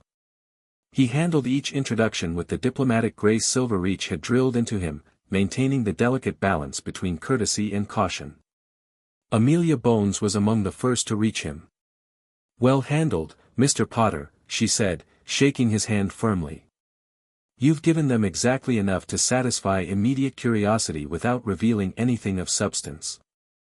Thank you, Director Bones, Harry replied. And thank you for accepting the proxy arrangement. We'll discuss specifics soon, she promised. In the meantime, I'd like to introduce my niece, Susan. She'll be in your year at Hogwarts. Susan Bones, a friendly-faced girl with red-brown hair in a long plait, smiled shyly. Hello, Harry. It's nice to finally meet you. Everyone's been talking about you for weeks. It's nice to meet you too, Susan, Harry said sincerely. I hope we can be friends at Hogwarts. I'd like that, she replied, seeming pleasantly surprised by his straightforward approach. As the Bones moved on, Harry sensed a presence behind him and turned to find Albus Dumbledore standing there, blue eyes twinkling behind half-moon spectacles. Harry, the headmaster said softly. At last we meet properly. May I say what a remarkable young man you appear to have become? Headmaster Dumbledore, Harry acknowledged with a respectful nod, keeping his tone neutral. Thank you for coming today. I wouldn't have missed it for all the sherbet lemons in London, Dumbledore replied lightly. I confess to considerable curiosity about your upbringing among the goblin folk. A most unusual arrangement, though clearly one that has served you well in many respects. Harry felt Griphook step closer behind him, a subtle reminder of support. The goblins have been good guardians, he said simply. They rescued me from a situation that was untenable. Something flickered in Dumbledore's eyes, regret, perhaps, or calculation. Yes. For what it's worth, Harry, I deeply regret my failure to ensure your proper treatment with the Dursleys. The blood protection was essential, but I should have monitored your situation more closely. Why didn't you? Harry asked directly, the question escaping before diplomatic caution could restrain it. A fair question deserving of a fuller answer than this venue permits, Dumbledore replied. Perhaps we might speak privately once you're settled at Hogwarts. There are matters of your parents, their sacrifice, and the broader circumstances that I believe you have the right to understand. Harry nodded slowly. I'd appreciate that, Professor. Excellent. Dumbledore's gaze shifted to the goblins behind Harry. Master Griphook, Master Silverreach. Your nation has done what many would have thought impossible, raising a wizard child to honor both heritages. My compliments. The boy made it easy, Silverreach replied diplomatically. His adaptability and intelligence would have served him well in any environment less abusive than the one in which you placed him. Dumbledore inclined his head, accepting the rebuke with grace. Even our greatest mistakes can sometimes lead to unexpected blessings. I look forward to welcoming Harry to Hogwarts, where I hope you will find a second home, as his parents did before him. With that, the headmaster moved on, leaving Harry with the distinct impression that far more had been communicated in that brief exchange than the words themselves conveyed. As the reception concluded and they prepared to return to Gringotts, Harry found himself unexpectedly tired yet satisfied. He had presented himself as exactly what he was, a bridge between worlds, owing allegiance to both but controlled by neither. You did well, Nagnok said quietly as they departed, surprising Harry with the rare direct compliment. My father will be pleased with how you represented our nation. Thank you, Prince Nagnok, Harry replied, equally quietly. The public response will be mixed, Silverreach predicted as their carriage pulled away from the ministry. Some will embrace the narrative of cross-cultural cooperation. Others will focus on the sensational aspects of your goblin upbringing. The more extreme factions will attempt to portray you as either a goblin puppet or a wizard who has forgotten his proper place. Let them, Harry said with a confidence that came from 6 years of preparation for this moment. I know who I am. As they descended once more into the goblin realm beneath Gringotts, Harry felt a weight lift from his shoulders. His public reintroduction to the wizard world was complete. His Hogwarts letter was accepted. His wand was chosen. All that remained was the journey itself. In just a few weeks, he would board the Hogwarts Express and begin the next chapter of his unusual life, no longer just the boy who lived or the Goblin Prince, but Harry Potter, a young wizard forging his own path between two worlds that had shaped him in equal measure. The strongest blade is an alloy, he reminded himself as Khazad-Dûr welcomed him home one last time before his departure for Hogwarts. Different metals combined to create something stronger than either alone could be. He was ready. Chapter 3, Hogwarts and Heritage Platform 9 3/4 hummed with activity as families bid farewell to students bound for Hogwarts. Owls hooted in their cages, cats wooned between legs, and the scarlet steam engine billowed white clouds that drifted over the crowded platform. Parents fussed over children's trunks and robes, offering last-minute advice and extracting promises to write. Amid this quintessentially wizard scene, Harry Potter's arrival caused ripples of attention. Not because he made a grand entrance, quite the opposite. The simplicity of his approach drew eyes precisely because it defied expectations. He emerged from the magical barrier with a single goblin companion, Griphook, who had insisted on seeing him onto the train despite Harry's assurances that he could manage alone. Harry wore simple but well-tailored wizard robes over clothes of goblin design, his long black hair neatly braided down his back in the style of goblin warrior apprentices. Hedwig's cage balanced atop his trunk on a trolley he pushed himself, the snowy owl regarding the noisy platform with regal disdain. Everyone staring, Harry murmured to Griphook as they made their way through the crowd, which parted subtly before them. Of course they are, Griphook replied matter-of-factly. The boy who lived, raised by goblins, arriving with a goblin guardian rather than adoring wizard relations, you've upended their expectations before even boarding the train. It was true. In the week since his official ministry introduction, the wizard press had exploded with speculation about Harry Potter. The Daily Prophet had run a 7-page special edition featuring Rita Skeeter's breathlessly dramatic account of his rescue from Muggle tormentors by warrior goblins, complete with wildly inaccurate illustrations of battle-axe-wielding goblins storming the Dursley home. The Quibbler, by contrast, had published a surprisingly insightful piece suggesting Harry's goblin upbringing might reflect ancient prophetic patterns of heroes raised outside their birth cultures, comparing him to Merlin, allegedly raised by forest sprites, and Morgause, said to have been fostered by sea witches. Even the staid academic journal Magical Anthropology had weighed in, publishing a scholarly article on the unprecedented nature of a wizard child's immersion in goblin culture and the potential magical and psychological implications. All of which meant that Harry Potter arriving quietly on platform 9 3/4 with a single goblin guardian, managing his own luggage like any ordinary student, created a sensation precisely by defying the dramatic narratives that had been constructed around him. "I see an empty carriage near the back," Harry noted, pointing toward the train. "Let's head there." As they navigated through the whispering crowd, Harry spotted several familiar faces from his ministry introduction: Susan Bones with her aunt, the pale, pointed face of Draco Malfoy flanked by imposing parents, a round-faced boy being lectured by a formidable-looking elderly witch wearing a stuffed vulture on her hat. "Harry Potter?" A tentative voice halted their progress. Harry turned to find a girl approximately his age with bushy brown hair and rather large front teeth, her eyes wide with curiosity. "I've read all about you. You're in modern magical history and the rise and fall of the dark arts and great wizarding events of the 20th century. And most of what you've read is probably wrong," Harry replied with a polite smile to soften the bluntness of his words. "Those books were written before my goblin upbringing became known." "Oh." The girl looked momentarily flustered, then intrigued. "That's fascinating.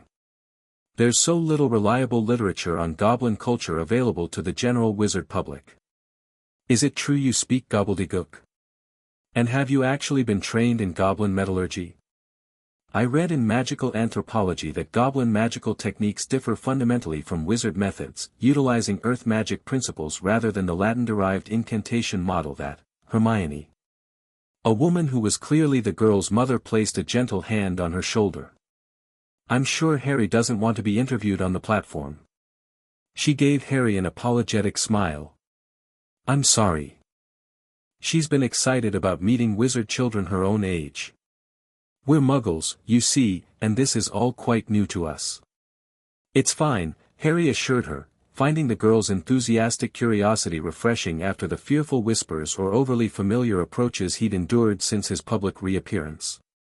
"I'm happy to talk about goblin culture, just perhaps on the train rather than the platform." Hermione beamed. "I'd love that. I'm Hermione Granger, by the way."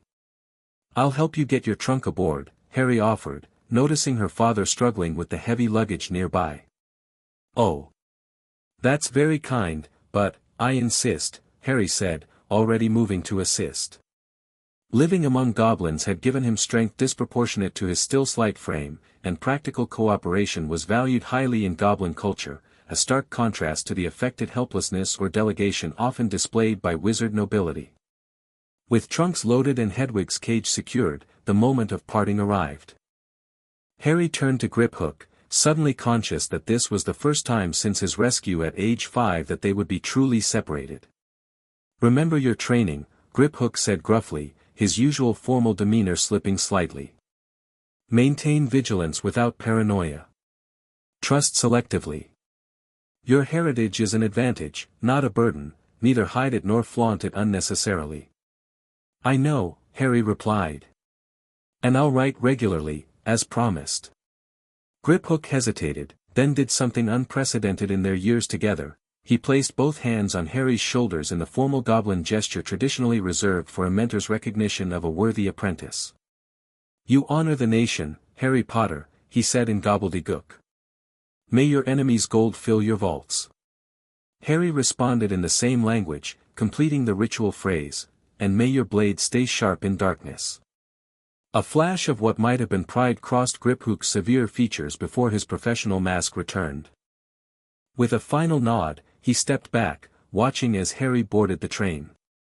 Finding the compartment where Hermione had already settled, Harry slid the door closed behind him with a curious sense of finality. For better or worse, his journey back to the wizard world had truly begun. Was that a goblin farewell ritual? Hermione asked immediately, her eyes bright with interest. I recognized the hand position from an illustration in Unraveling Goblin Customs, though the book said it's rarely performed in front of wizards. It is, Harry confirmed, settling across from her. Griphook has been my primary guardian since I was 5. He's not usually demonstrative, but... He shrugged, not wanting to analyze the emotional significance too closely. That must have been fascinating, growing up in goblin culture. Did you live in Gringotts itself? The public areas, I mean, or are there residential sections we don't see? The books are so vague about goblin dwellings. Harry smiled at her rapid-fire questions. There's an entire city beneath Gringotts called Khazad-Dûr, the Great Delving. The bank is just the surface interface where goblins and wizards conduct business. Hermione's eyes widened. A whole city. That's not mentioned in any of the books I've read. Though I suppose it makes sense, magical beings need living spaces just like humans. Are there goblin schools? Did you attend one, or have private tutors? How does their education system compare to wizard methods?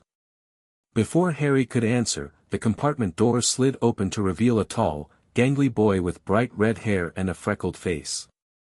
"Excuse me," he said, "do you mind? Everywhere else is full."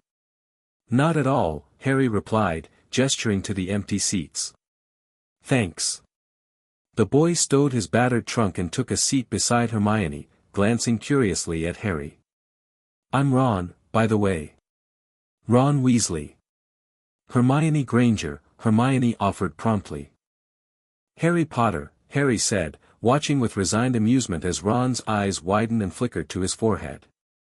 "Blimey. Are you really?" "I mean," Ron flushed. "Sorry, that was rude.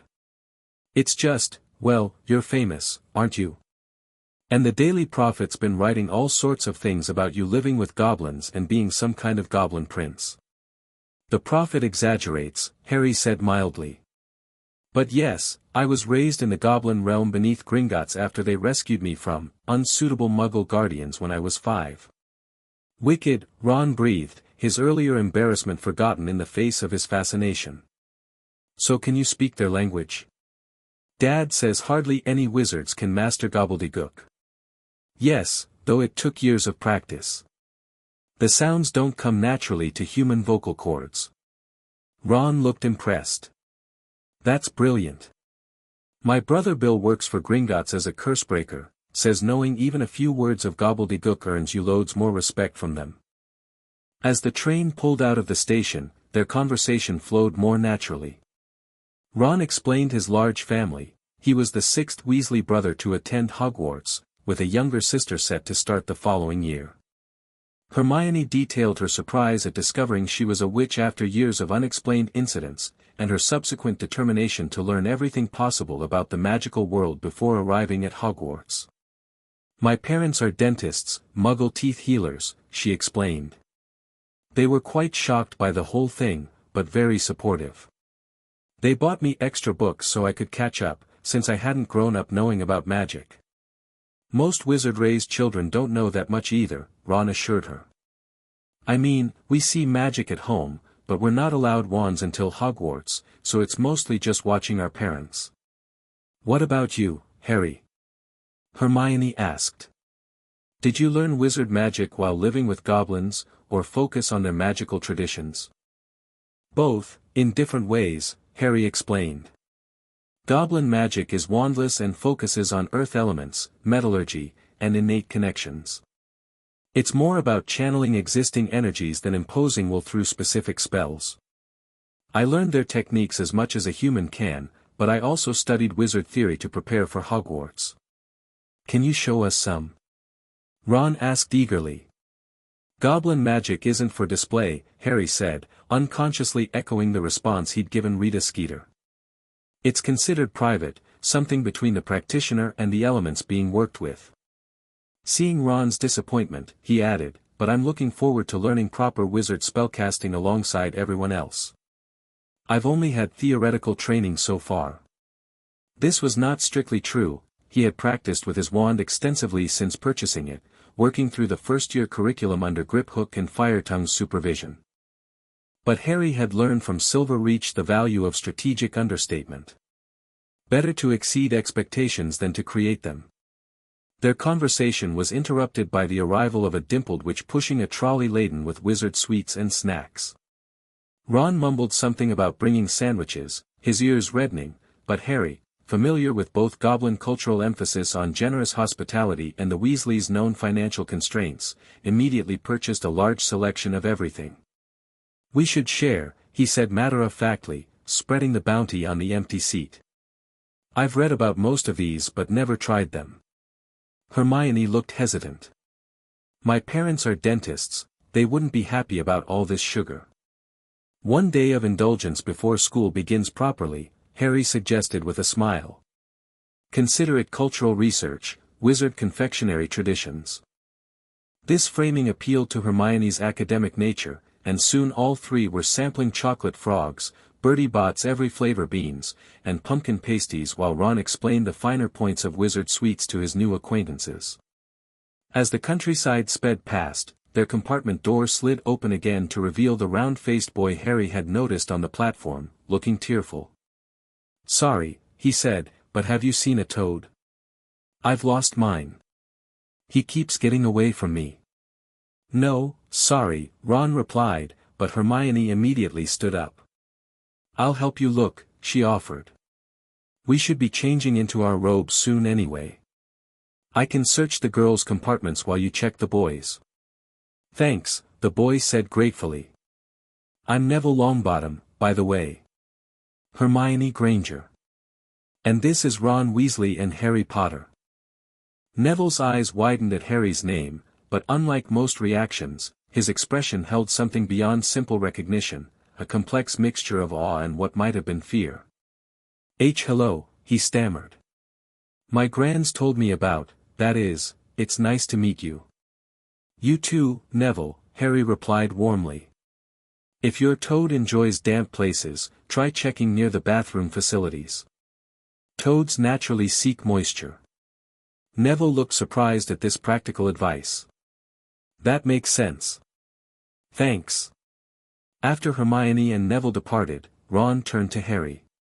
"You know, you're not what I expected." "What did you expect?" Harry asked curiously. Ron shrugged. "Dunno, really. Someone more, intimidating, maybe. The stories about you being raised by warrior goblins made you sound like you'd be, well, scary." Harry laughed. "Goblins themselves are often misunderstood. They're fierce when they need to be, certainly, but their culture values craftsmanship, honor, and practical wisdom above simple aggression." "Still," Ron said, unwrapping another chocolate frog, "living underground with them all those years, must have been strange." "No stranger than it would be for a goblin child to live among wizards," Harry pointed out. "It's just what I knew. Khazad-Dûr became home." Their conversation was interrupted once more as the compartment door opened yet again, revealing three boys, the pale, pointed-faced Draco Malfoy flanked by two larger boys with dull, mean expressions. "They're saying Harry Potter's in this compartment," Malfoy announced, his gaze settling on Harry with newfound interest. "So it's you, is it?" "I am," Harry confirmed, straightening slightly but remaining seated. "We met briefly at Madame Malkin's, though I wasn't properly introduced then." "You're Draco Malfoy." Malfoy looked momentarily surprised that Harry knew his name, then pleased. "That's right. And this is Crabbe and Goyle." He gestured dismissively to his companions before returning his attention to Harry. "You'll soon find that some wizarding families are better than others, Potter. You don't want to go making friends with the wrong sort." His gaze flicked contemptuously to Ron. "I can help you there." He extended his hand. Harry regarded it thoughtfully, aware that this moment, witnessed by others and certain to be repeated throughout the school, would establish important precedents. "I appreciate the offer, Draco," he said carefully, not taking the hand, "but I prefer to judge people individually rather than by family affiliations. In Goblin culture, worth is determined by personal honor and actions, not inherited status." Malfoy's pale cheeks flushed pink. Goblin culture, he sneered, withdrawing his hand. My father says it's a disgrace that the boy who lived was raised by creatures instead of proper wizard guardians. You'll find that such unusual upbringing may put you at a disadvantage at Hogwarts. Or perhaps it gives me advantages you can't yet comprehend, Harry replied evenly. Either way, I'll form my own friendships based on personal character, not family reputation or blood status. Malfoy's eyes narrowed. You'll regret that decision, Potter.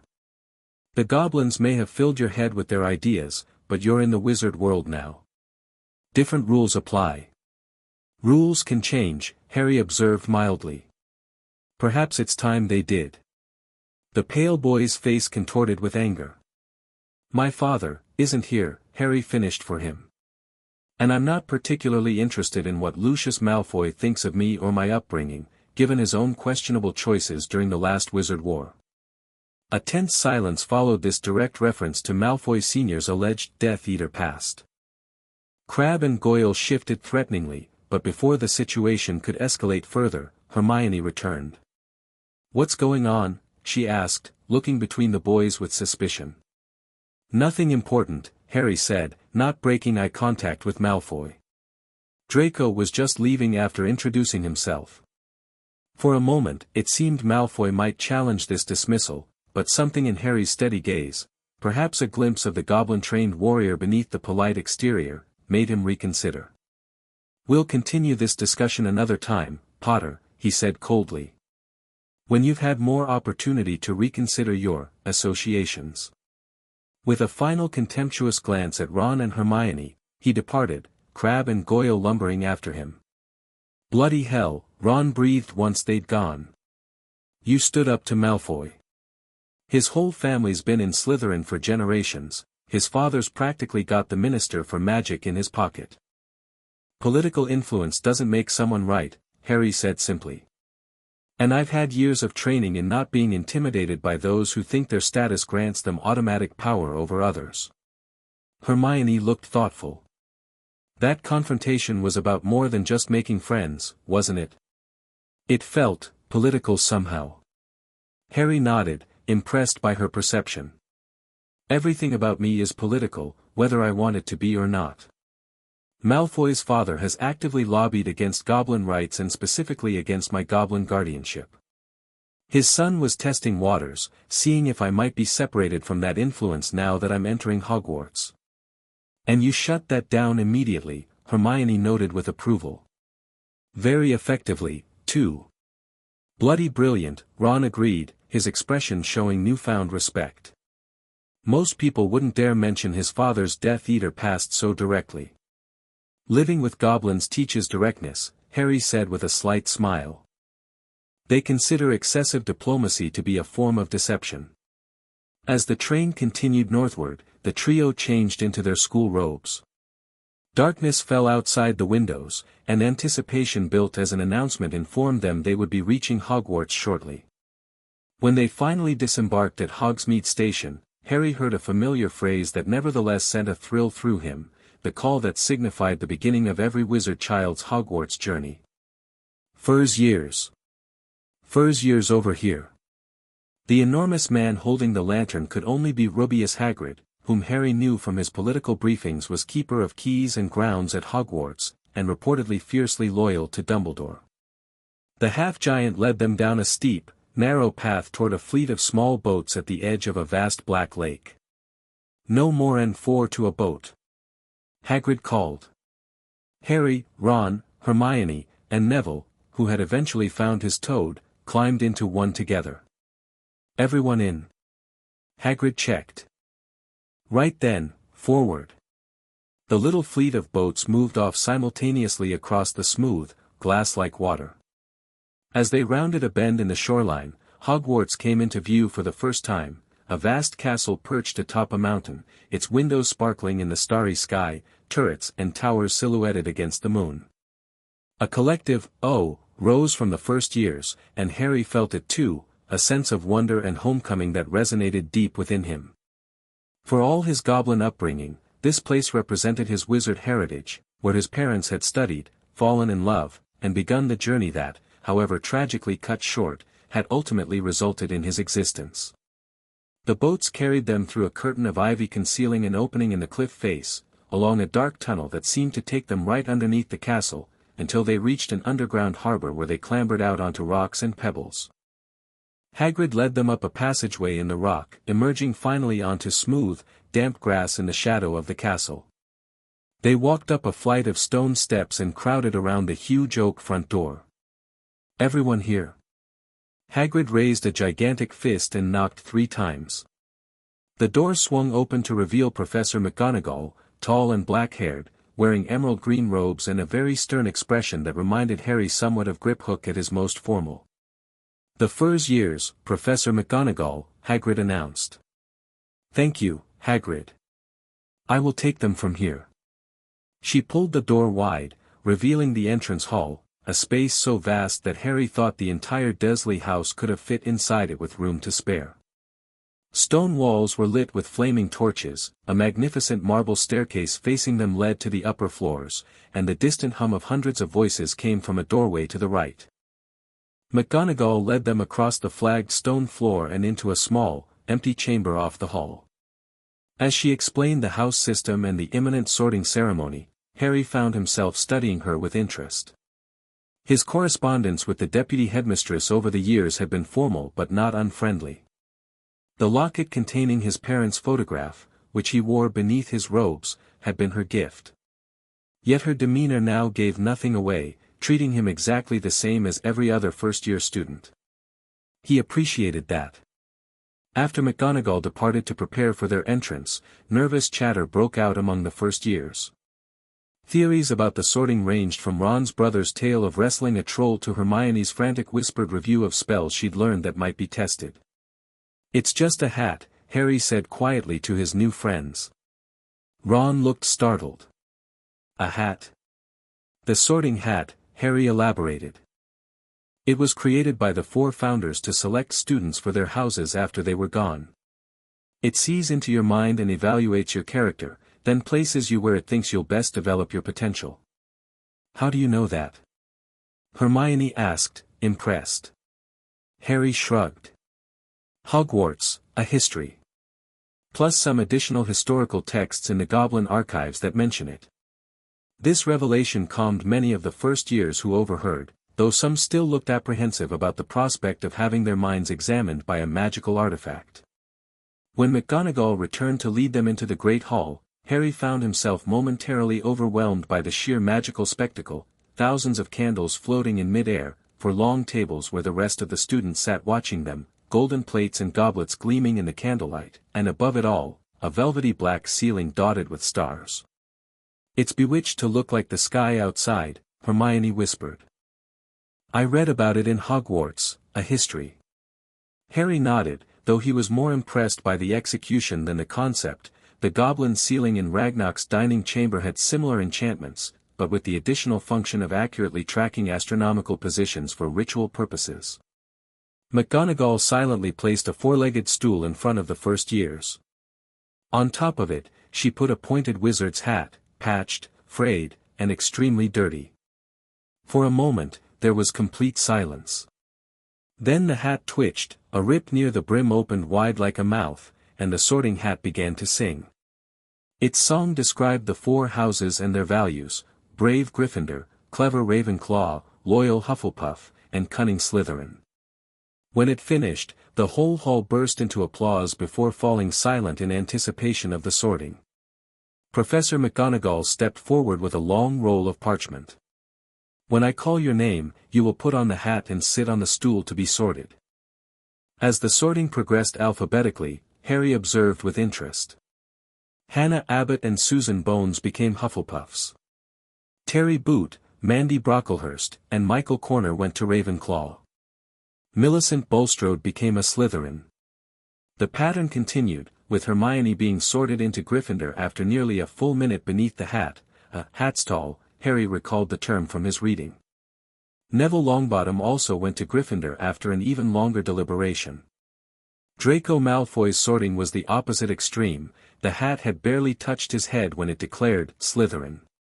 As Potter, Harry, was called, the hall erupted in whispers. Potter, did she say? The Harry Potter? The Goblin Prince? Harry walked forward, ignoring the murmurs and pointing fingers. As the hat dropped over his eyes, plunging him into darkness, he heard a small voice in his ear. Well, well, well, what have we here? Harry Potter, raised by goblins. How extraordinarily unusual. I've sorted thousands of students in my time, but never one with such a unique perspective. Hello, Harry thought, unsurprised by the hat's sentience after his research. Polite, too. Now, let me see. There's talent, oh yes, and a good mind. Courage in abundance. A deep sense of loyalty to those who've earned it. Ambition to prove yourself worthy of both your heritages. And cunning, oh my, yes, the goblins have taught you well there. Difficult, very difficult. I'm open to your wisdom, Harry thought. I want to be where I can best fulfill my potential to bridge worlds. Bridge worlds, is it? An admirable goal. You could fit in any house, you know. Ravenclaw would nurture your keen mind. Hufflepuff would value your loyalty and sense of justice. Slytherin would help you on the path to greatness, no doubt about that. And Gryffindor, well, your parents found their home there. Harry remained silent, allowing the hat to deliberate. Not expressing a preference. Most unusual. Your mind is disciplined, balanced. The goblin influence, I suppose. But at your core, there's something defining. Yes, I see it clearly now. For all your cunning and intelligence, your deepest motivation is courage, the courage to stand between worlds, to face prejudice from both sides, to forge a new path. Better be Gryffindor. The hat shouted the last word to the hall, and Harry removed it to thunderous applause from the Gryffindor table. As he made his way there, he noted the reactions varied significantly. The Weasley twins were chanting, "We got Potter. We got Potter," while some students looked surprised or even disappointed, perhaps having expected the goblin-raised boy who lived to sort into Slytherin or Ravenclaw. Percy Weasley, a prefect and Ron's older brother, shook his hand vigorously as Harry sat down. Shortly thereafter, Ron joined them in Gryffindor, looking relieved as he collapsed into the seat beside Harry. "Well done, Ron," Harry said sincerely. "Thanks," Ron replied. "For a second I thought it might put me somewhere else." It mentioned Hufflepuff. "The hat considers all your qualities," Harry noted. "Most people have aspects that would fit in multiple houses." From his position at the table, Harry could now properly see the high table where the staff sat. Hagrid caught his eye and gave him a thumbs up. Professor McGonagall was carefully rolling up her scroll. At the center of the table, in a large gold chair, sat Albus Dumbledore, his silver hair and beard shining in the candlelight, his half-moon spectacles reflecting the light from the golden plates before him.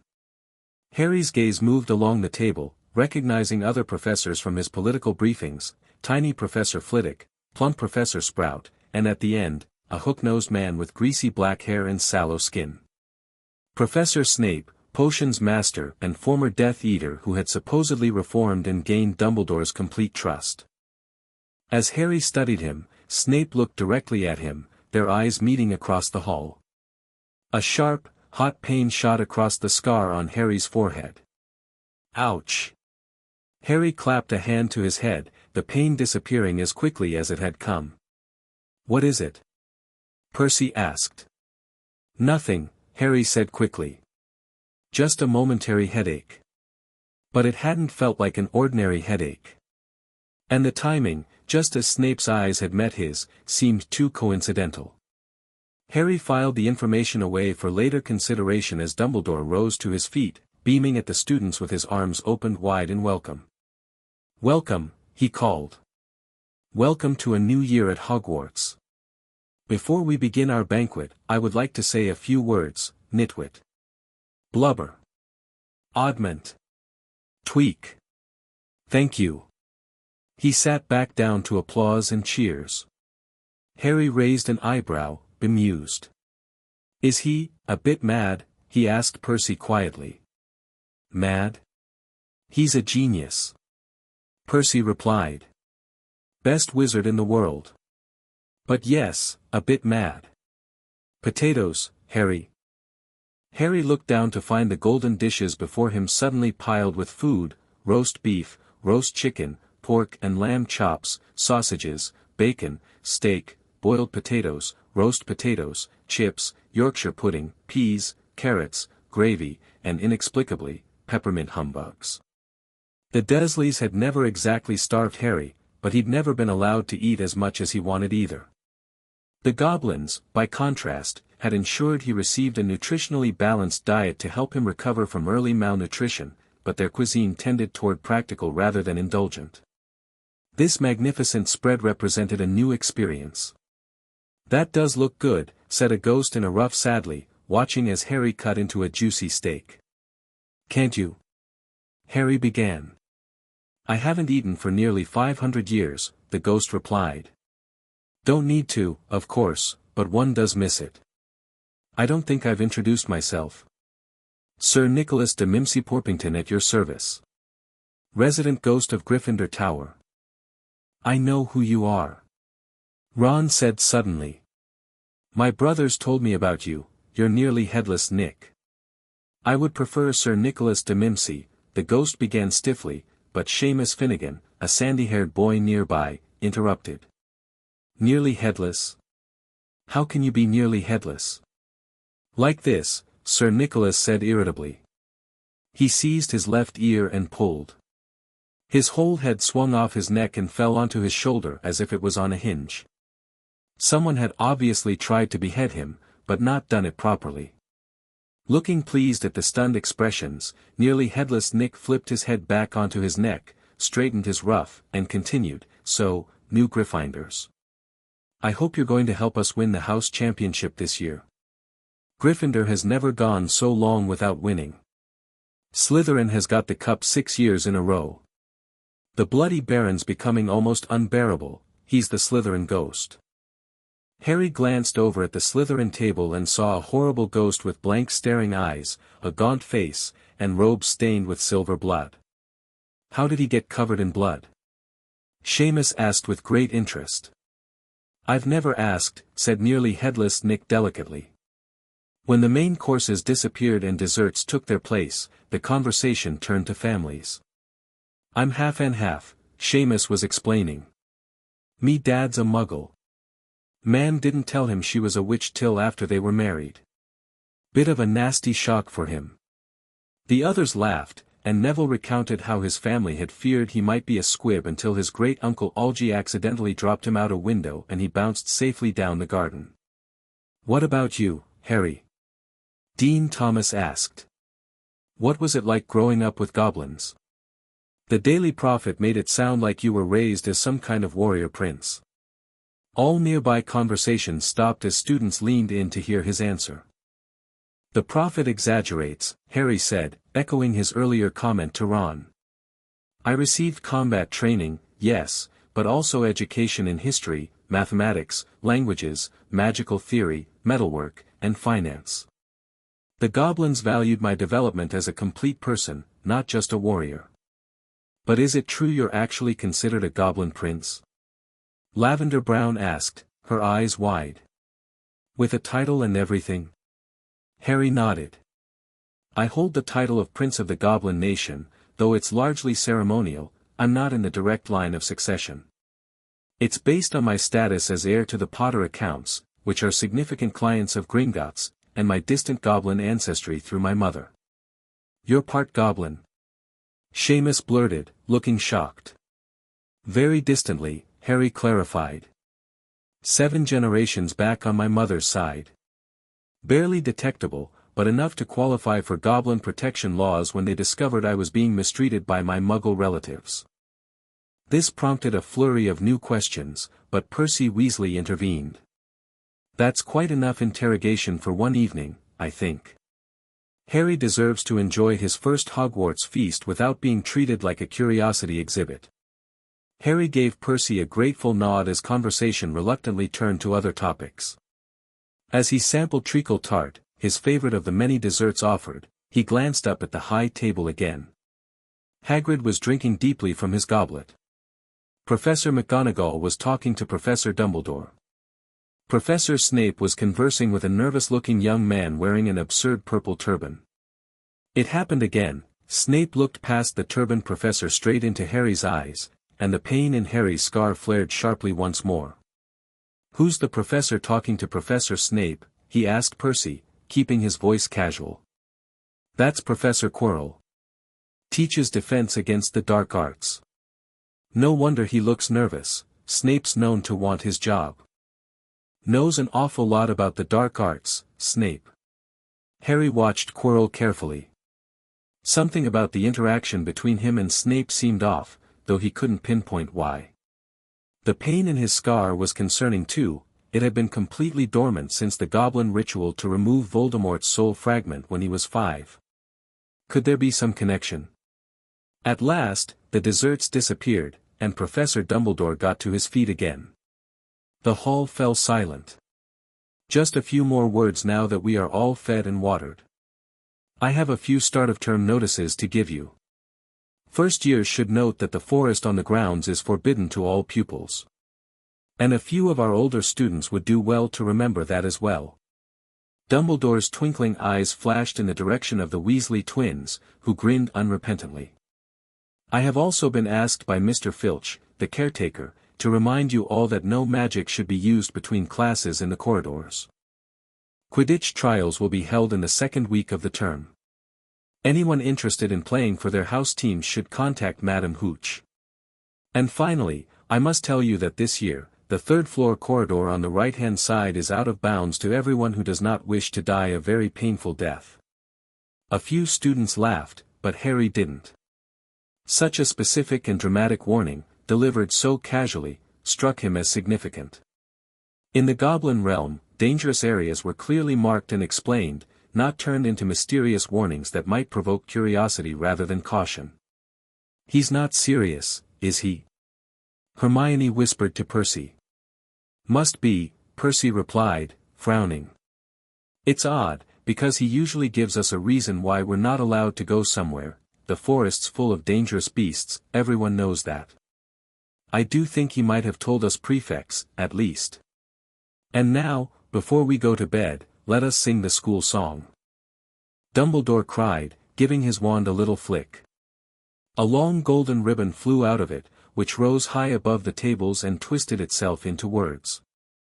"Everyone pick their favorite tune," said Dumbledore, "and off we go."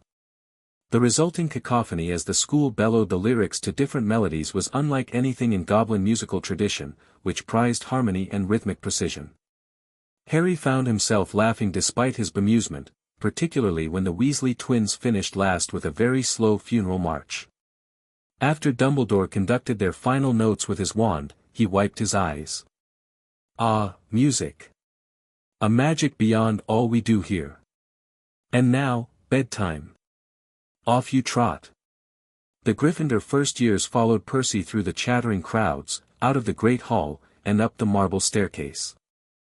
Harry's legs felt like lead after the enormous meal and the day's travel, but he remained alert, memorizing their route through doorways hidden behind sliding panels and hanging tapestries, up staircases that moved or contained vanishing steps. They reached a portrait of a very fat woman in a pink silk dress. "Password?" she asked. "Caput Draconis," Percy supplied, and the portrait swung forward to reveal a round hole in the wall. They scrambled through it and found themselves in the Gryffindor common room, a cozy, round room full of squashy armchairs, with a fire crackling warmly in the grate. Percy directed the girls through one door to their dormitory and the boys through another. At the top of a spiral staircase, they found their beds at last, 5 four-posters hung with deep red, velvet curtains. Their trunks had already been brought up. Too tired for much conversation, they pulled on their pajamas and fell into bed. Harry, however, remained awake longer than the others, staring up at the red canopy above him. Hogwarts was magnificent, more wonderful than he had imagined during his years of preparation. Yet already there were mysteries to consider: the forbidden corridor, the pain in his scar when Snape looked at him, the curious interaction between Snape and Quirrell. His goblin training had instilled in him a healthy suspicion of coincidences, particularly those that touched on his personal security. He would need to remain vigilant while appearing to be just another student adjusting to Hogwarts life. His position remained delicate, the Goblin Prince integrating into wizard society, the boy who lived returning to the world that had both celebrated and abandoned him, the child prophesied to have the power to defeat a Dark Lord who might not be as thoroughly vanquished as most believed. Closing his eyes at last, Harry's final thought before sleep claimed him was of Griphook's parting advice: trust selectively. Your heritage is an advantage, not a burden, neither hide it nor flaunt it unnecessarily. Tomorrow, his wizard education would truly begin. Classes started the following day, and Harry quickly discovered that there was much more to magic than simply waving a wand and saying a few strange words. Astronomy required charting the night skies through telescopes every Wednesday at midnight. Herbology took them to the greenhouses behind the castle to study magical plants. History of magic, taught by a ghost who had apparently died without noticing, proved to be as dull as Scrollbinder had warned him. Professor Flitwick, the charms teacher, was a tiny wizard who had to stand on a pile of books to see over his desk. When taking the roll call, he gave an excited squeak at Harry's name and toppled out of sight. Professor McGonagall, by contrast, gave no special acknowledgement to Harry's presence, treating him exactly the same as every other student, something he appreciated immensely. Transfiguration is some of the most complex and dangerous magic you will learn at Hogwarts, she informed them in their first class. Anyone messing around in my class will leave and not come back. You have been warned. She then transformed her desk into a pig and back again. The class was very impressed, though Harry noted that goblin magic, while different, could achieve similar results through runic arrays and elemental manipulation. After taking extensive notes, they were each given a match and instructed to turn it into a needle. By the end of the lesson, only Hermione and Harry had made any real progress. Hermione's match had gone silvery and pointy, while Harry's had completely transformed into a perfect needle, though he had deliberately waited until Hermione achieved her partial success before allowing his own transformation to complete. Strategic understatement, as Silverreach had taught him. Draw attention only when necessary, and never reveal your full capabilities at once. Friday brought their first potions lesson, which Gryffindors shared with Slytherin.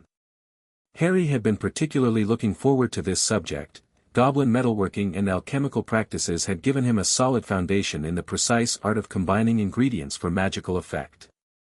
The potions classroom was in the dungeons, cold and creepy with pickled animals floating in glass jars around the walls. Professor Snape, like Flitwick, started the class by taking the roll call, pausing at Harry's name.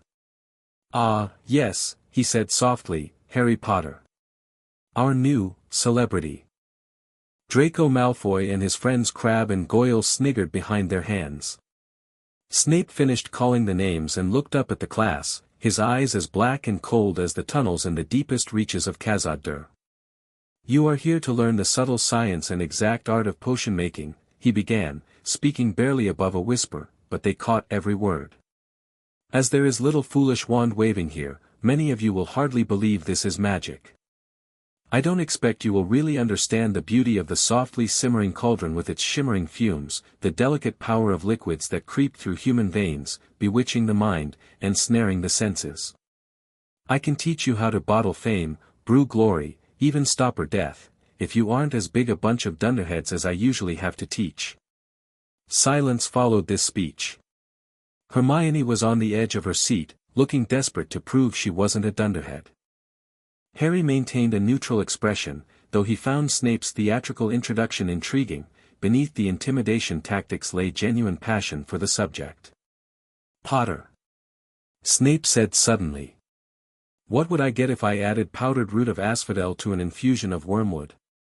Harry recognized the ingredients for the draught of living death, a potion far beyond first-year level. Hermione's hand shot into the air beside him. "A sleeping potion so powerful it is known as the draught of living death, sir," Harry answered calmly. Snape's eyes narrowed slightly. "Where would you look if I told you to find me a bezoar?" "In the stomach of a goat, sir." It's a stone that will protect against most poisons. What is the difference, Potter, between monkshood and wolfsbane?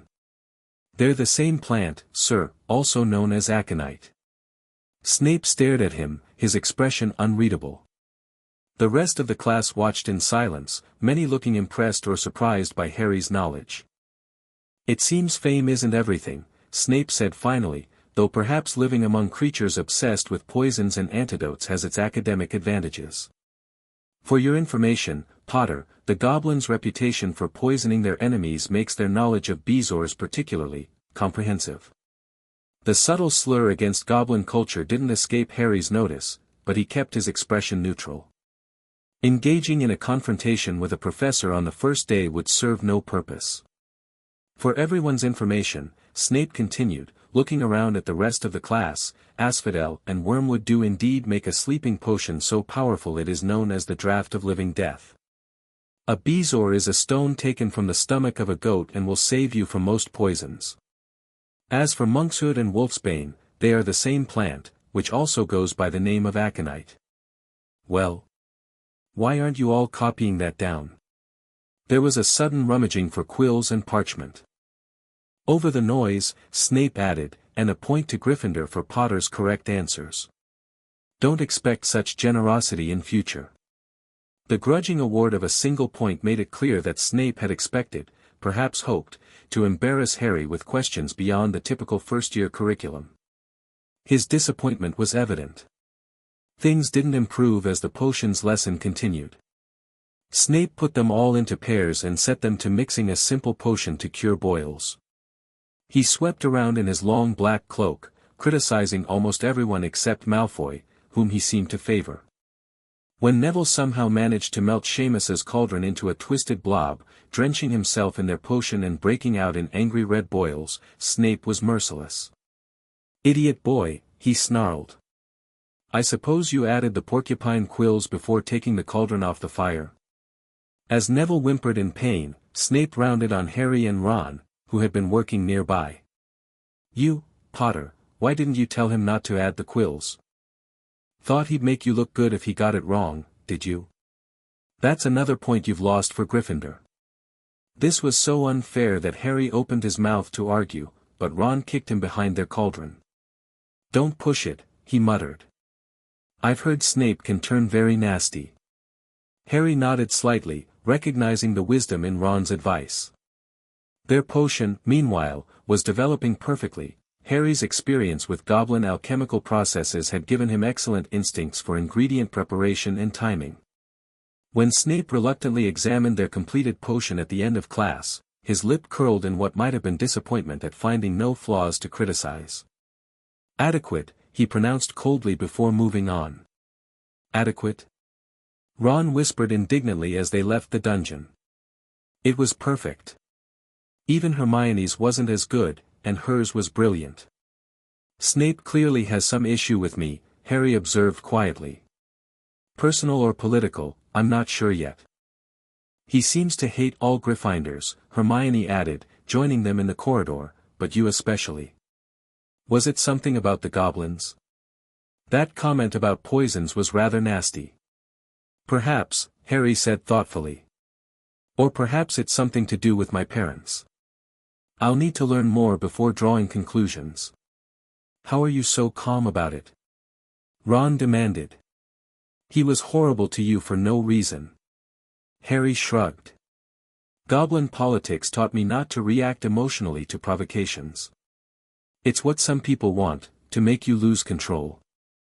Besides, his opinion of me only matters for grading purposes. I'm more concerned about why my scar hurts when he looks at me." "Your scar hurts?" Hermione asked sharply. "That could be significant. Curse scars sometimes react to dark magic or to the presence of those connected to the original curse." "I know," Harry said grimly. "Which is why it's concerning." The mystery deepened that afternoon when Hagrid invited Harry to tea in his hut on the grounds. Ron and Hermione accompanied him, and while Hagrid's rock cakes lived up to their name by nearly breaking their teeth, the conversation proved illuminating. "How's your first week been?" Hagrid asked, pouring enormous cups of tea. Classes going well? Mostly, Harry replied. Though Professor Snape seems to have taken an immediate dislike to me. Hagrid didn't quite meet Harry's eyes. Rubbish. Why should he? He barely looks at me without sneering, tried to embarrass me with advanced questions, then punished me for something Neville did wrong several tables away, Harry pointed out. Look, Hagrid said, clearly uncomfortable, don't worry about it. Snape's like that with lots of students. But he seems to particularly dislike Harry, Hermione insisted. Is it because he was raised by goblins? Professor Snape made some rather pointed comments about that. Hagrid hesitated, then sighed heavily. Listen, it's nothing to do with goblins. It's more, well, he and your father had a complicated history, Harry. Didn't get along at school, to put it mildly. So he's taking out his schoolboy grudges on Harry? Ron said indignantly. That's ridiculous. I'm not saying it's right, Hagrid muttered. Just explainin' how things are. Enough about Snape, though. Tell me about your goblin upbringing, Harry. Been curious about that for years, but Dumbledore said not to bother yet with letters. Harry shared carefully edited stories about his life in Khazad-Dûr, noting that while Hagrid seemed genuinely interested, he also appeared somewhat uncomfortable with the idea of goblins raising a wizard child. The groundskeeper's loyalties clearly lay with Dumbledore, who had likely shared the official narrative that Harry's placement with the Dursleys had been necessary for his protection, despite the obvious mistreatment. As they talked, Harry's attention was caught by a cutting from the Daily Prophet lying on the table. Gringotts break-in. Latest investigations continue into the break-in at Gringotts on July 31st, widely believed to be the work of dark wizards or witches unknown. Gringotts goblins insist that nothing was taken. The vault in question, number 713, had in fact been emptied the same day.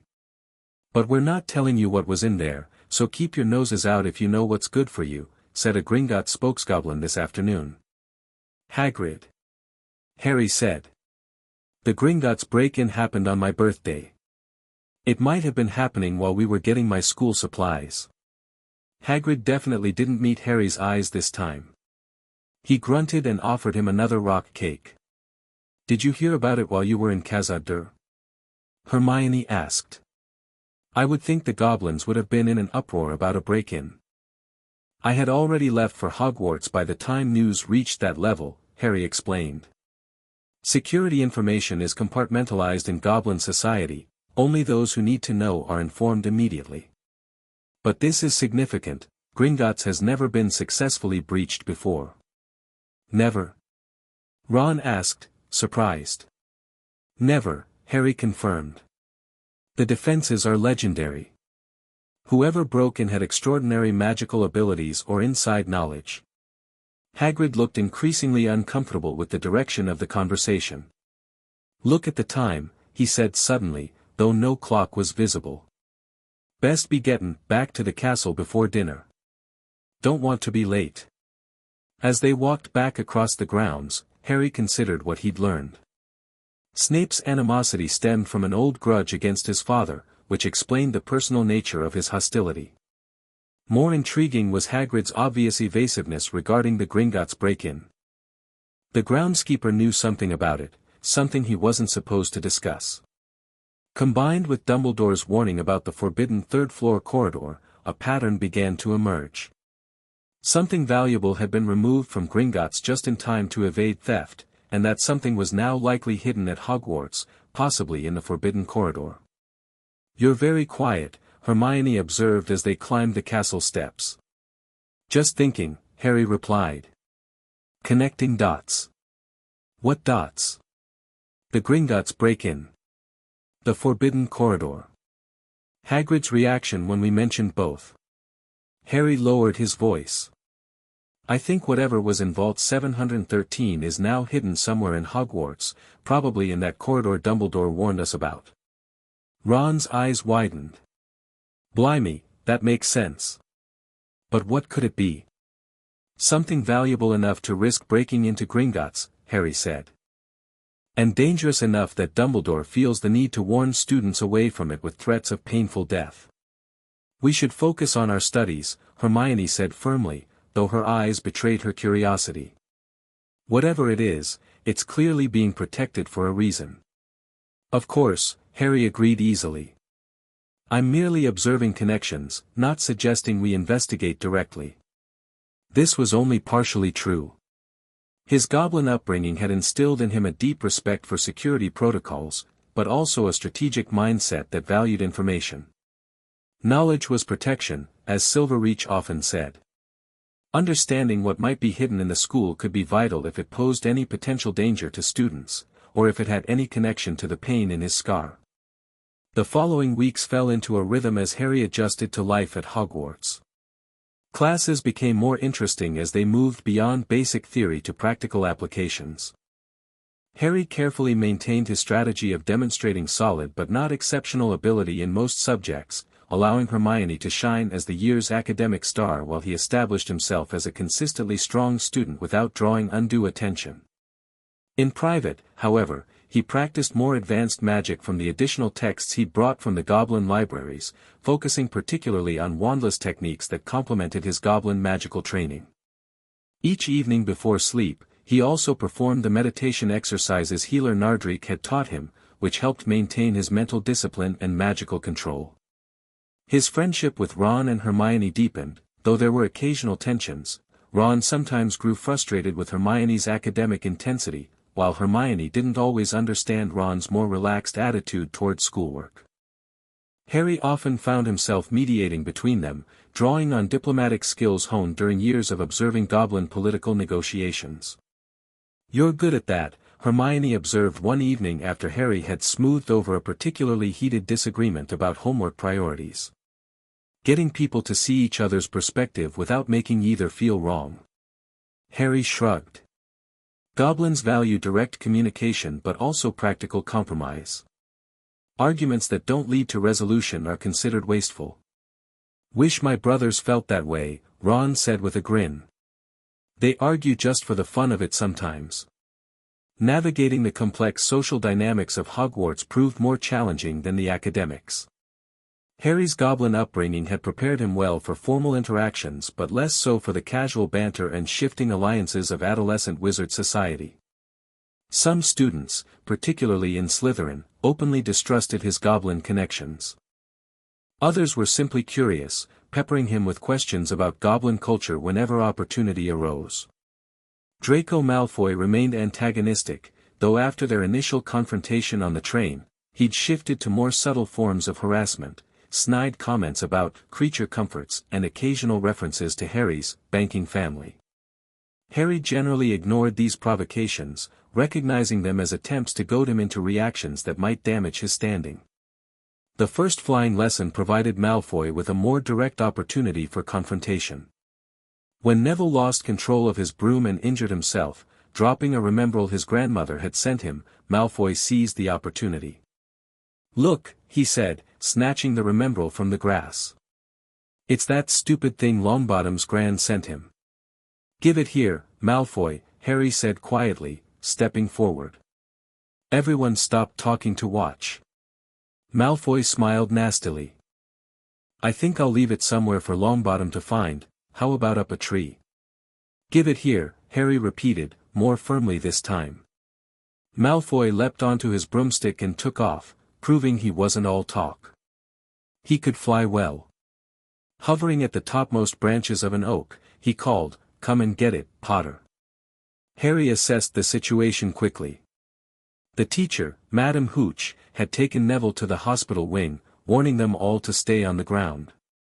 Flying after Malfoy would break that rule and potentially get him into trouble. On the other hand, allowing Malfoy's theft to go unchallenged would establish a damaging precedent. "No!" Hermione shouted as Harry mounted his broom. "Madame Hooch told us not to move, you'll get us all into trouble." Harry ignored her. Blood was pounding in his ears. Years of goblin combat training had taught him to recognize the difference between meaningless provocation and genuine challenge. This was the latter. Malfoy was publicly testing his willingness to defend others, especially someone like Neville, who was seen as weak. He kicked hard against the ground and soared upward. Air rushed through his hair, his robes whipped out behind him, and a fierce joy filled him that he hadn't anticipated. Flying felt natural, wonderful, a freedom unlike anything he'd experienced before. He pulled his broomstick up a little to take it even higher and heard screams and gasps from girls back on the ground and an admiring whoop from Ron. He turned his broomstick sharply to face Malfoy in midair. Malfoy looked stunned. "Give it here," Harry called, "or I'll knock you off that broom." "Oh, yeah," said Malfoy, trying to sneer, but looking worried. Harry instinctively knew what to do. He leaned forward and grasped the broom tightly with both hands, and it shot toward Malfoy like a javelin. Malfoy only just got out of the way in time. Harry made a sharp about-face and held the broom steady. A few people below were clapping. "No Crabbe and Goyle up here to save your neck, Malfoy," Harry observed. The same thought seemed to have struck Malfoy. "Catch it if you can, then," he shouted, and he threw the glass ball high into the air and streaked back toward the ground. Harry tracked the ball with his eyes, calculating its arc with the same precision he'd learned for throwing goblin combat knives. As the remembrall began to fall, he leaned forward and pointed his broom handle down. The next moment he was gathering speed in a steep dive, racing the ball. Wind whistled in his ears, mingled with screams from the watching students. He stretched out his hand. A foot from the ground he caught it, just in time to pull his broom straight, and toppled gently onto the grass with the remembrall clutched safely in his fist. Harry Potter. His heart sank. Professor McGonagall was running toward them, her face tight with shock. He got to his feet, trembling slightly from the adrenaline of the dive but maintaining his composure. Never, in all my time at Hogwarts, Professor McGonagall was almost speechless with shock, and her glasses flashed furiously. "How dare you, might have broken your neck, it wasn't his fault, Professor." "Be quiet, Miss Patil," "But Malfoy, that's enough, Mr. Weasley. Potter, follow me, now." Harry caught sight of Malfoy, Crabbe, and Goyle's triumphant faces as he left, walking numbly in Professor McGonagall's wake as she strode toward the castle. He'd known the potential consequences when he made his decision. In Goblin culture, accepting punishment for a principled action was considered honorable. He would do the same here. To his surprise, however, McGonagall led him not to her office for punishment but to a classroom where she extracted a student named Oliver Wood, captain of the Gryffindor Quidditch team. "Potter, this is Oliver Wood. Wood, I've found you a seeker." What followed was unexpected praise rather than reprimand. McGonagall, it seemed, valued Quidditch victory enough to overlook rule-breaking when it demonstrated extraordinary talent. "Your father would have been proud," she told him. He was an excellent Quidditch player himself. The news that Harry had become the youngest seeker in a century spread quickly through the school, despite Wood's attempts to keep it secret from rival teams. That evening at dinner, Fred and George Weasley, the team's beaters, congratulated him enthusiastically. "We're going to win the Quidditch Cup for sure this year," Fred declared. "We haven't won since Charlie left, but this year's team is brilliant." "You must be good, Harry," Wood was almost skipping when he told us.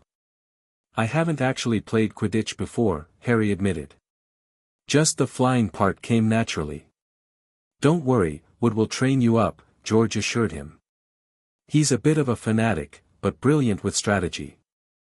Their conversation was interrupted by a less welcome visitor, Malfoy, flanked as usual by Crabbe and Goyle. "Enjoying your last meal, Potter? When are you getting the train back to the Goblins? I bet they're furious their little prince got expelled on his first week." "You seem braver now you're back on the ground and have your bodyguards with you," Harry observed coolly. "I'd take you on any time on my own," Malfoy retorted. "Tonight, if you want." "Wizard's duel. Wands only, no contact." "What's the matter? Never heard of a wizard's duel before, I suppose? Or do goblins not believe in honor?"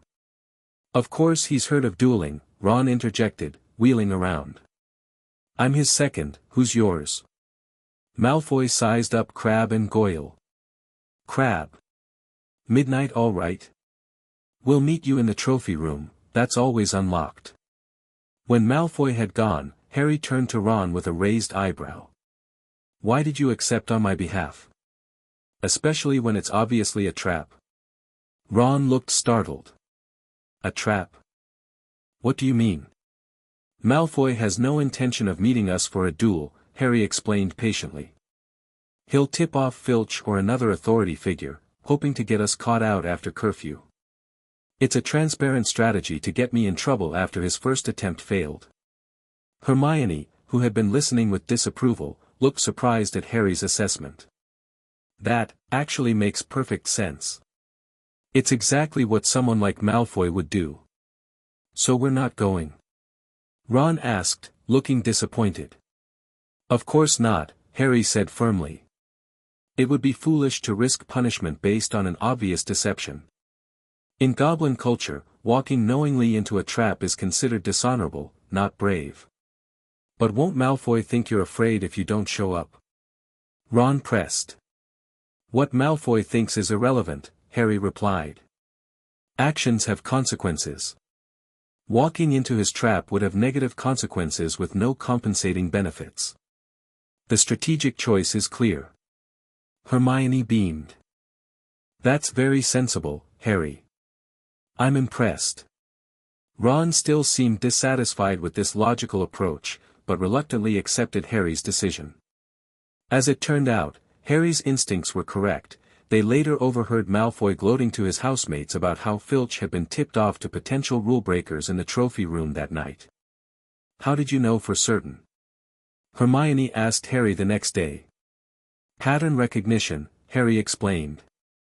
"Malfoy had just failed to get me in trouble through one method and immediately proposed another that would put me at significant risk if discovered.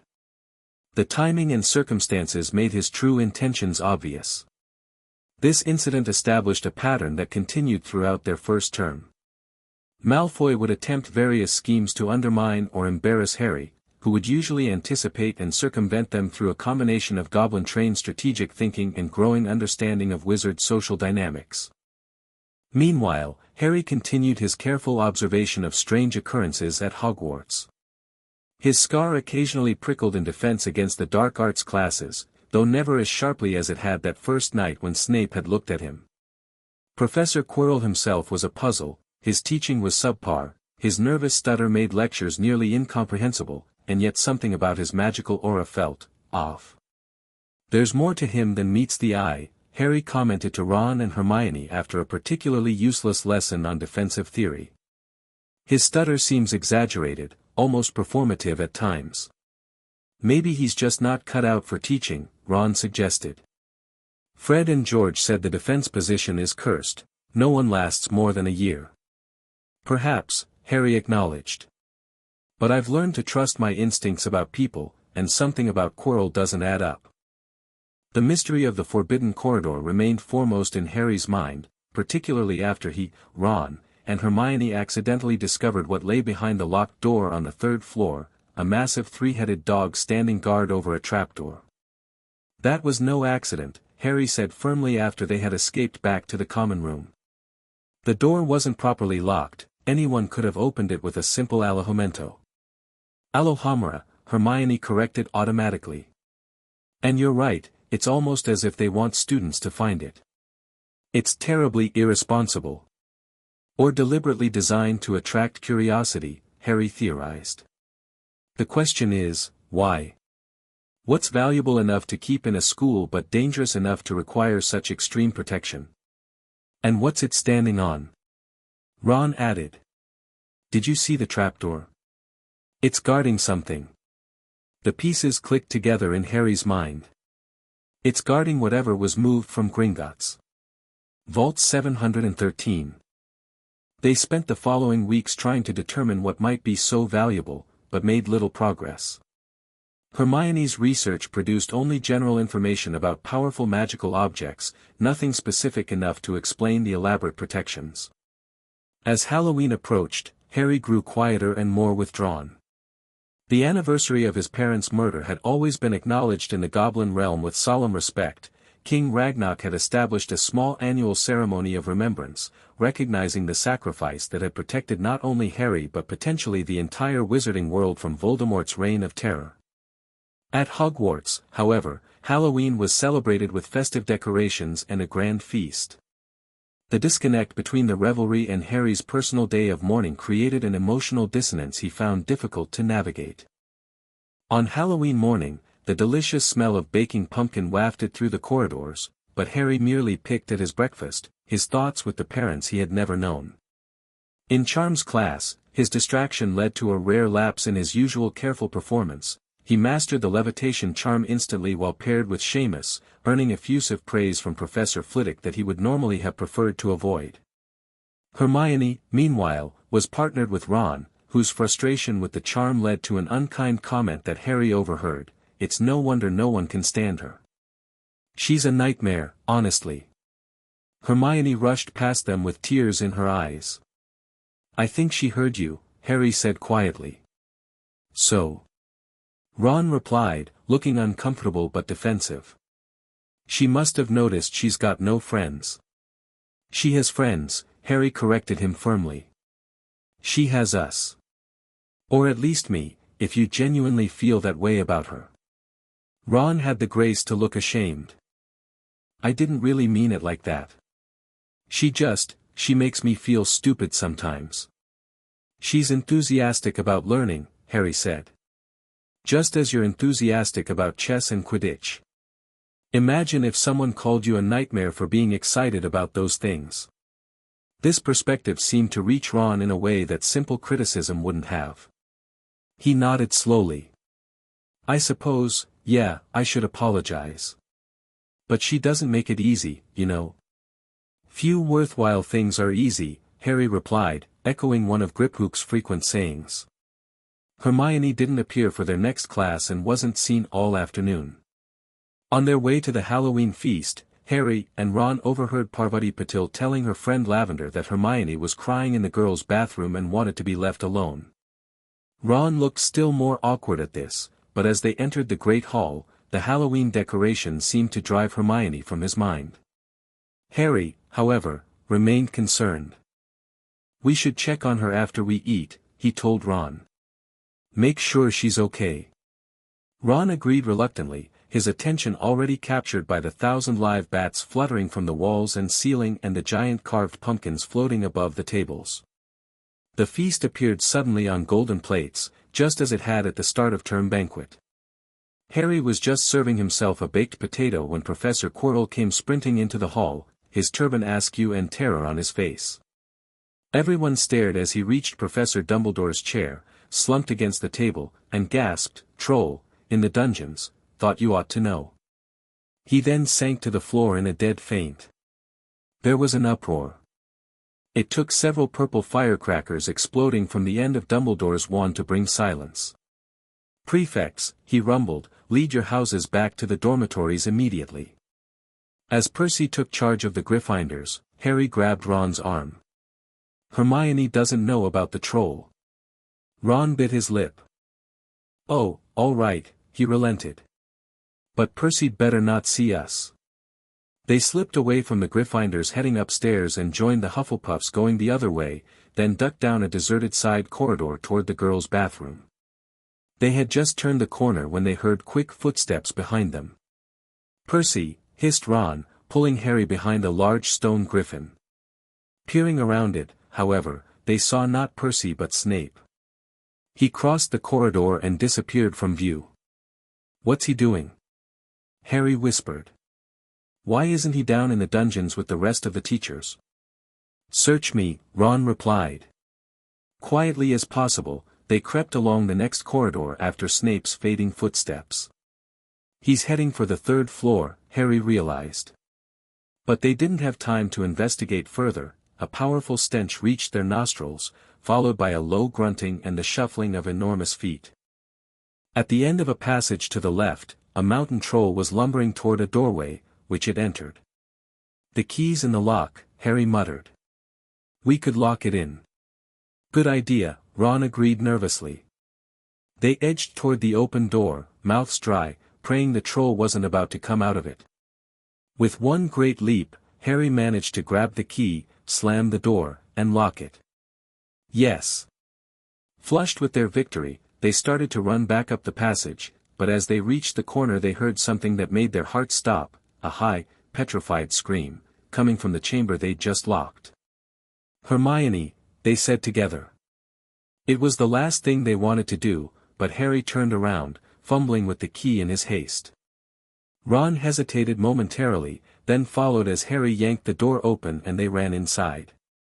Hermione Granger was shrinking against the wall opposite, looking as if she was about to faint. The troll was advancing on her, knocking sinks off the walls as it went. "Confuse it," Harry said desperately to Ron, and, seizing a tap, he threw it as hard as he could against the wall. The troll stopped a few feet from Hermione. It lumbered around, blinking stupidly, to see what had made the noise. Its mean little eyes saw Harry. It hesitated, then made for him instead, lifting its club as it went. "Oi, pea-brain," yelled Ron from the other side of the chamber, throwing a metal pipe at it. The troll didn't even seem to notice the pipe hitting its shoulder, but it heard the yell and paused again, turning its ugly snout toward Ron instead. Harry seized the moment to dash around the troll, calling to Hermione, "Run! Run!" But she couldn't move, she was still flat against the wall, her mouth open with terror. The shouting and echoes seemed to be driving the troll berserk. It roared and started toward Ron, who was nearest and had no way to escape. Harry then did something that was both very brave and very foolish. He took a running jump and managed to fasten his arms around the troll's neck from behind. The troll couldn't feel Harry hanging there, but even a troll will notice if you stick a long bit of wood up its nose, and Harry's wand had still been in his hand when he jumped, it had gone straight up one of the troll's nostrils. Howling with pain, the troll twisted and flailed its club, with Harry clinging on for dear life. Any second, the troll was going to rip him off or catch him a terrible blow with the club. Hermione had sunk to the floor in fright. Ron pulled out his own wand and cried the first spell that came into his head, Wingardium Leviosa. The club flew suddenly out of the troll's hand, rose high into the air, turned slowly over, and dropped, with a sickening crack, onto its owner's head. The troll swayed on the spot and then fell flat on its face, with a thud that made the whole room tremble. Harry got to his feet, shaking and out of breath. Ron was standing there with his wand still raised, staring at what he had done. It was Hermione who spoke first. "Is it dead?" "I don't think so," said Harry, bending to pull his wand out of the troll's nose. "Just knocked out." He wiped his wand on the troll's trousers, fighting the urge to use the more effective goblin cleaning techniques he'd learned. Now was not the time for displaying unusual magical knowledge. A sudden slamming and loud footsteps made the three of them look up. Professor McGonagall had come bursting into the room, closely followed by Snape, with Quirrell bringing up the rear. Quirrell took one look at the troll, let out a faint whimper, and sat quickly down on a toilet, clutching his heart. Snape bent over the troll. Professor McGonagall was looking at Ron and Harry. Harry had never seen her look so angry. Her lips were white. "What on earth were you thinking?" said Professor McGonagall, with cold fury in her voice. "You're lucky you weren't killed. Why aren't you in your dormitory?" Then a small voice came out of the shadows. "Please, Professor McGonagall, they were looking for me. Miss Granger." Hermione had managed to get to her feet at last. "I went looking for the troll because I thought I could deal with it on my own, you know, because I've read all about them." Harry could hardly believe his ears. Hermione Granger, telling a downright lie to a teacher. "If they hadn't found me, I'd be dead now." Harry stuck his wand up its nose and Ron knocked it out with its own club. They didn't have time to come and fetch anyone. It was about to finish me off when they arrived. "Well, in that case," said Professor McGonagall, staring at the three of them. "Miss Granger, you foolish girl, how could you think of tackling a mountain troll on your own?" Hermione hung her head. Harry was speechless. Hermione was the last person to break rules, and here she was, pretending she had, to get them out of trouble. It was as if Snape had started handing out sweets. "Miss Granger, 5 points will be taken from Gryffindor for this," said Professor McGonagall. "I'm very disappointed in you. Something went wrong with this response, please try again. Trace ID, A11C00C019F9 add the next chapter here." The end. Thank you for watching this video. Please be sure to subscribe to our channel and like this video.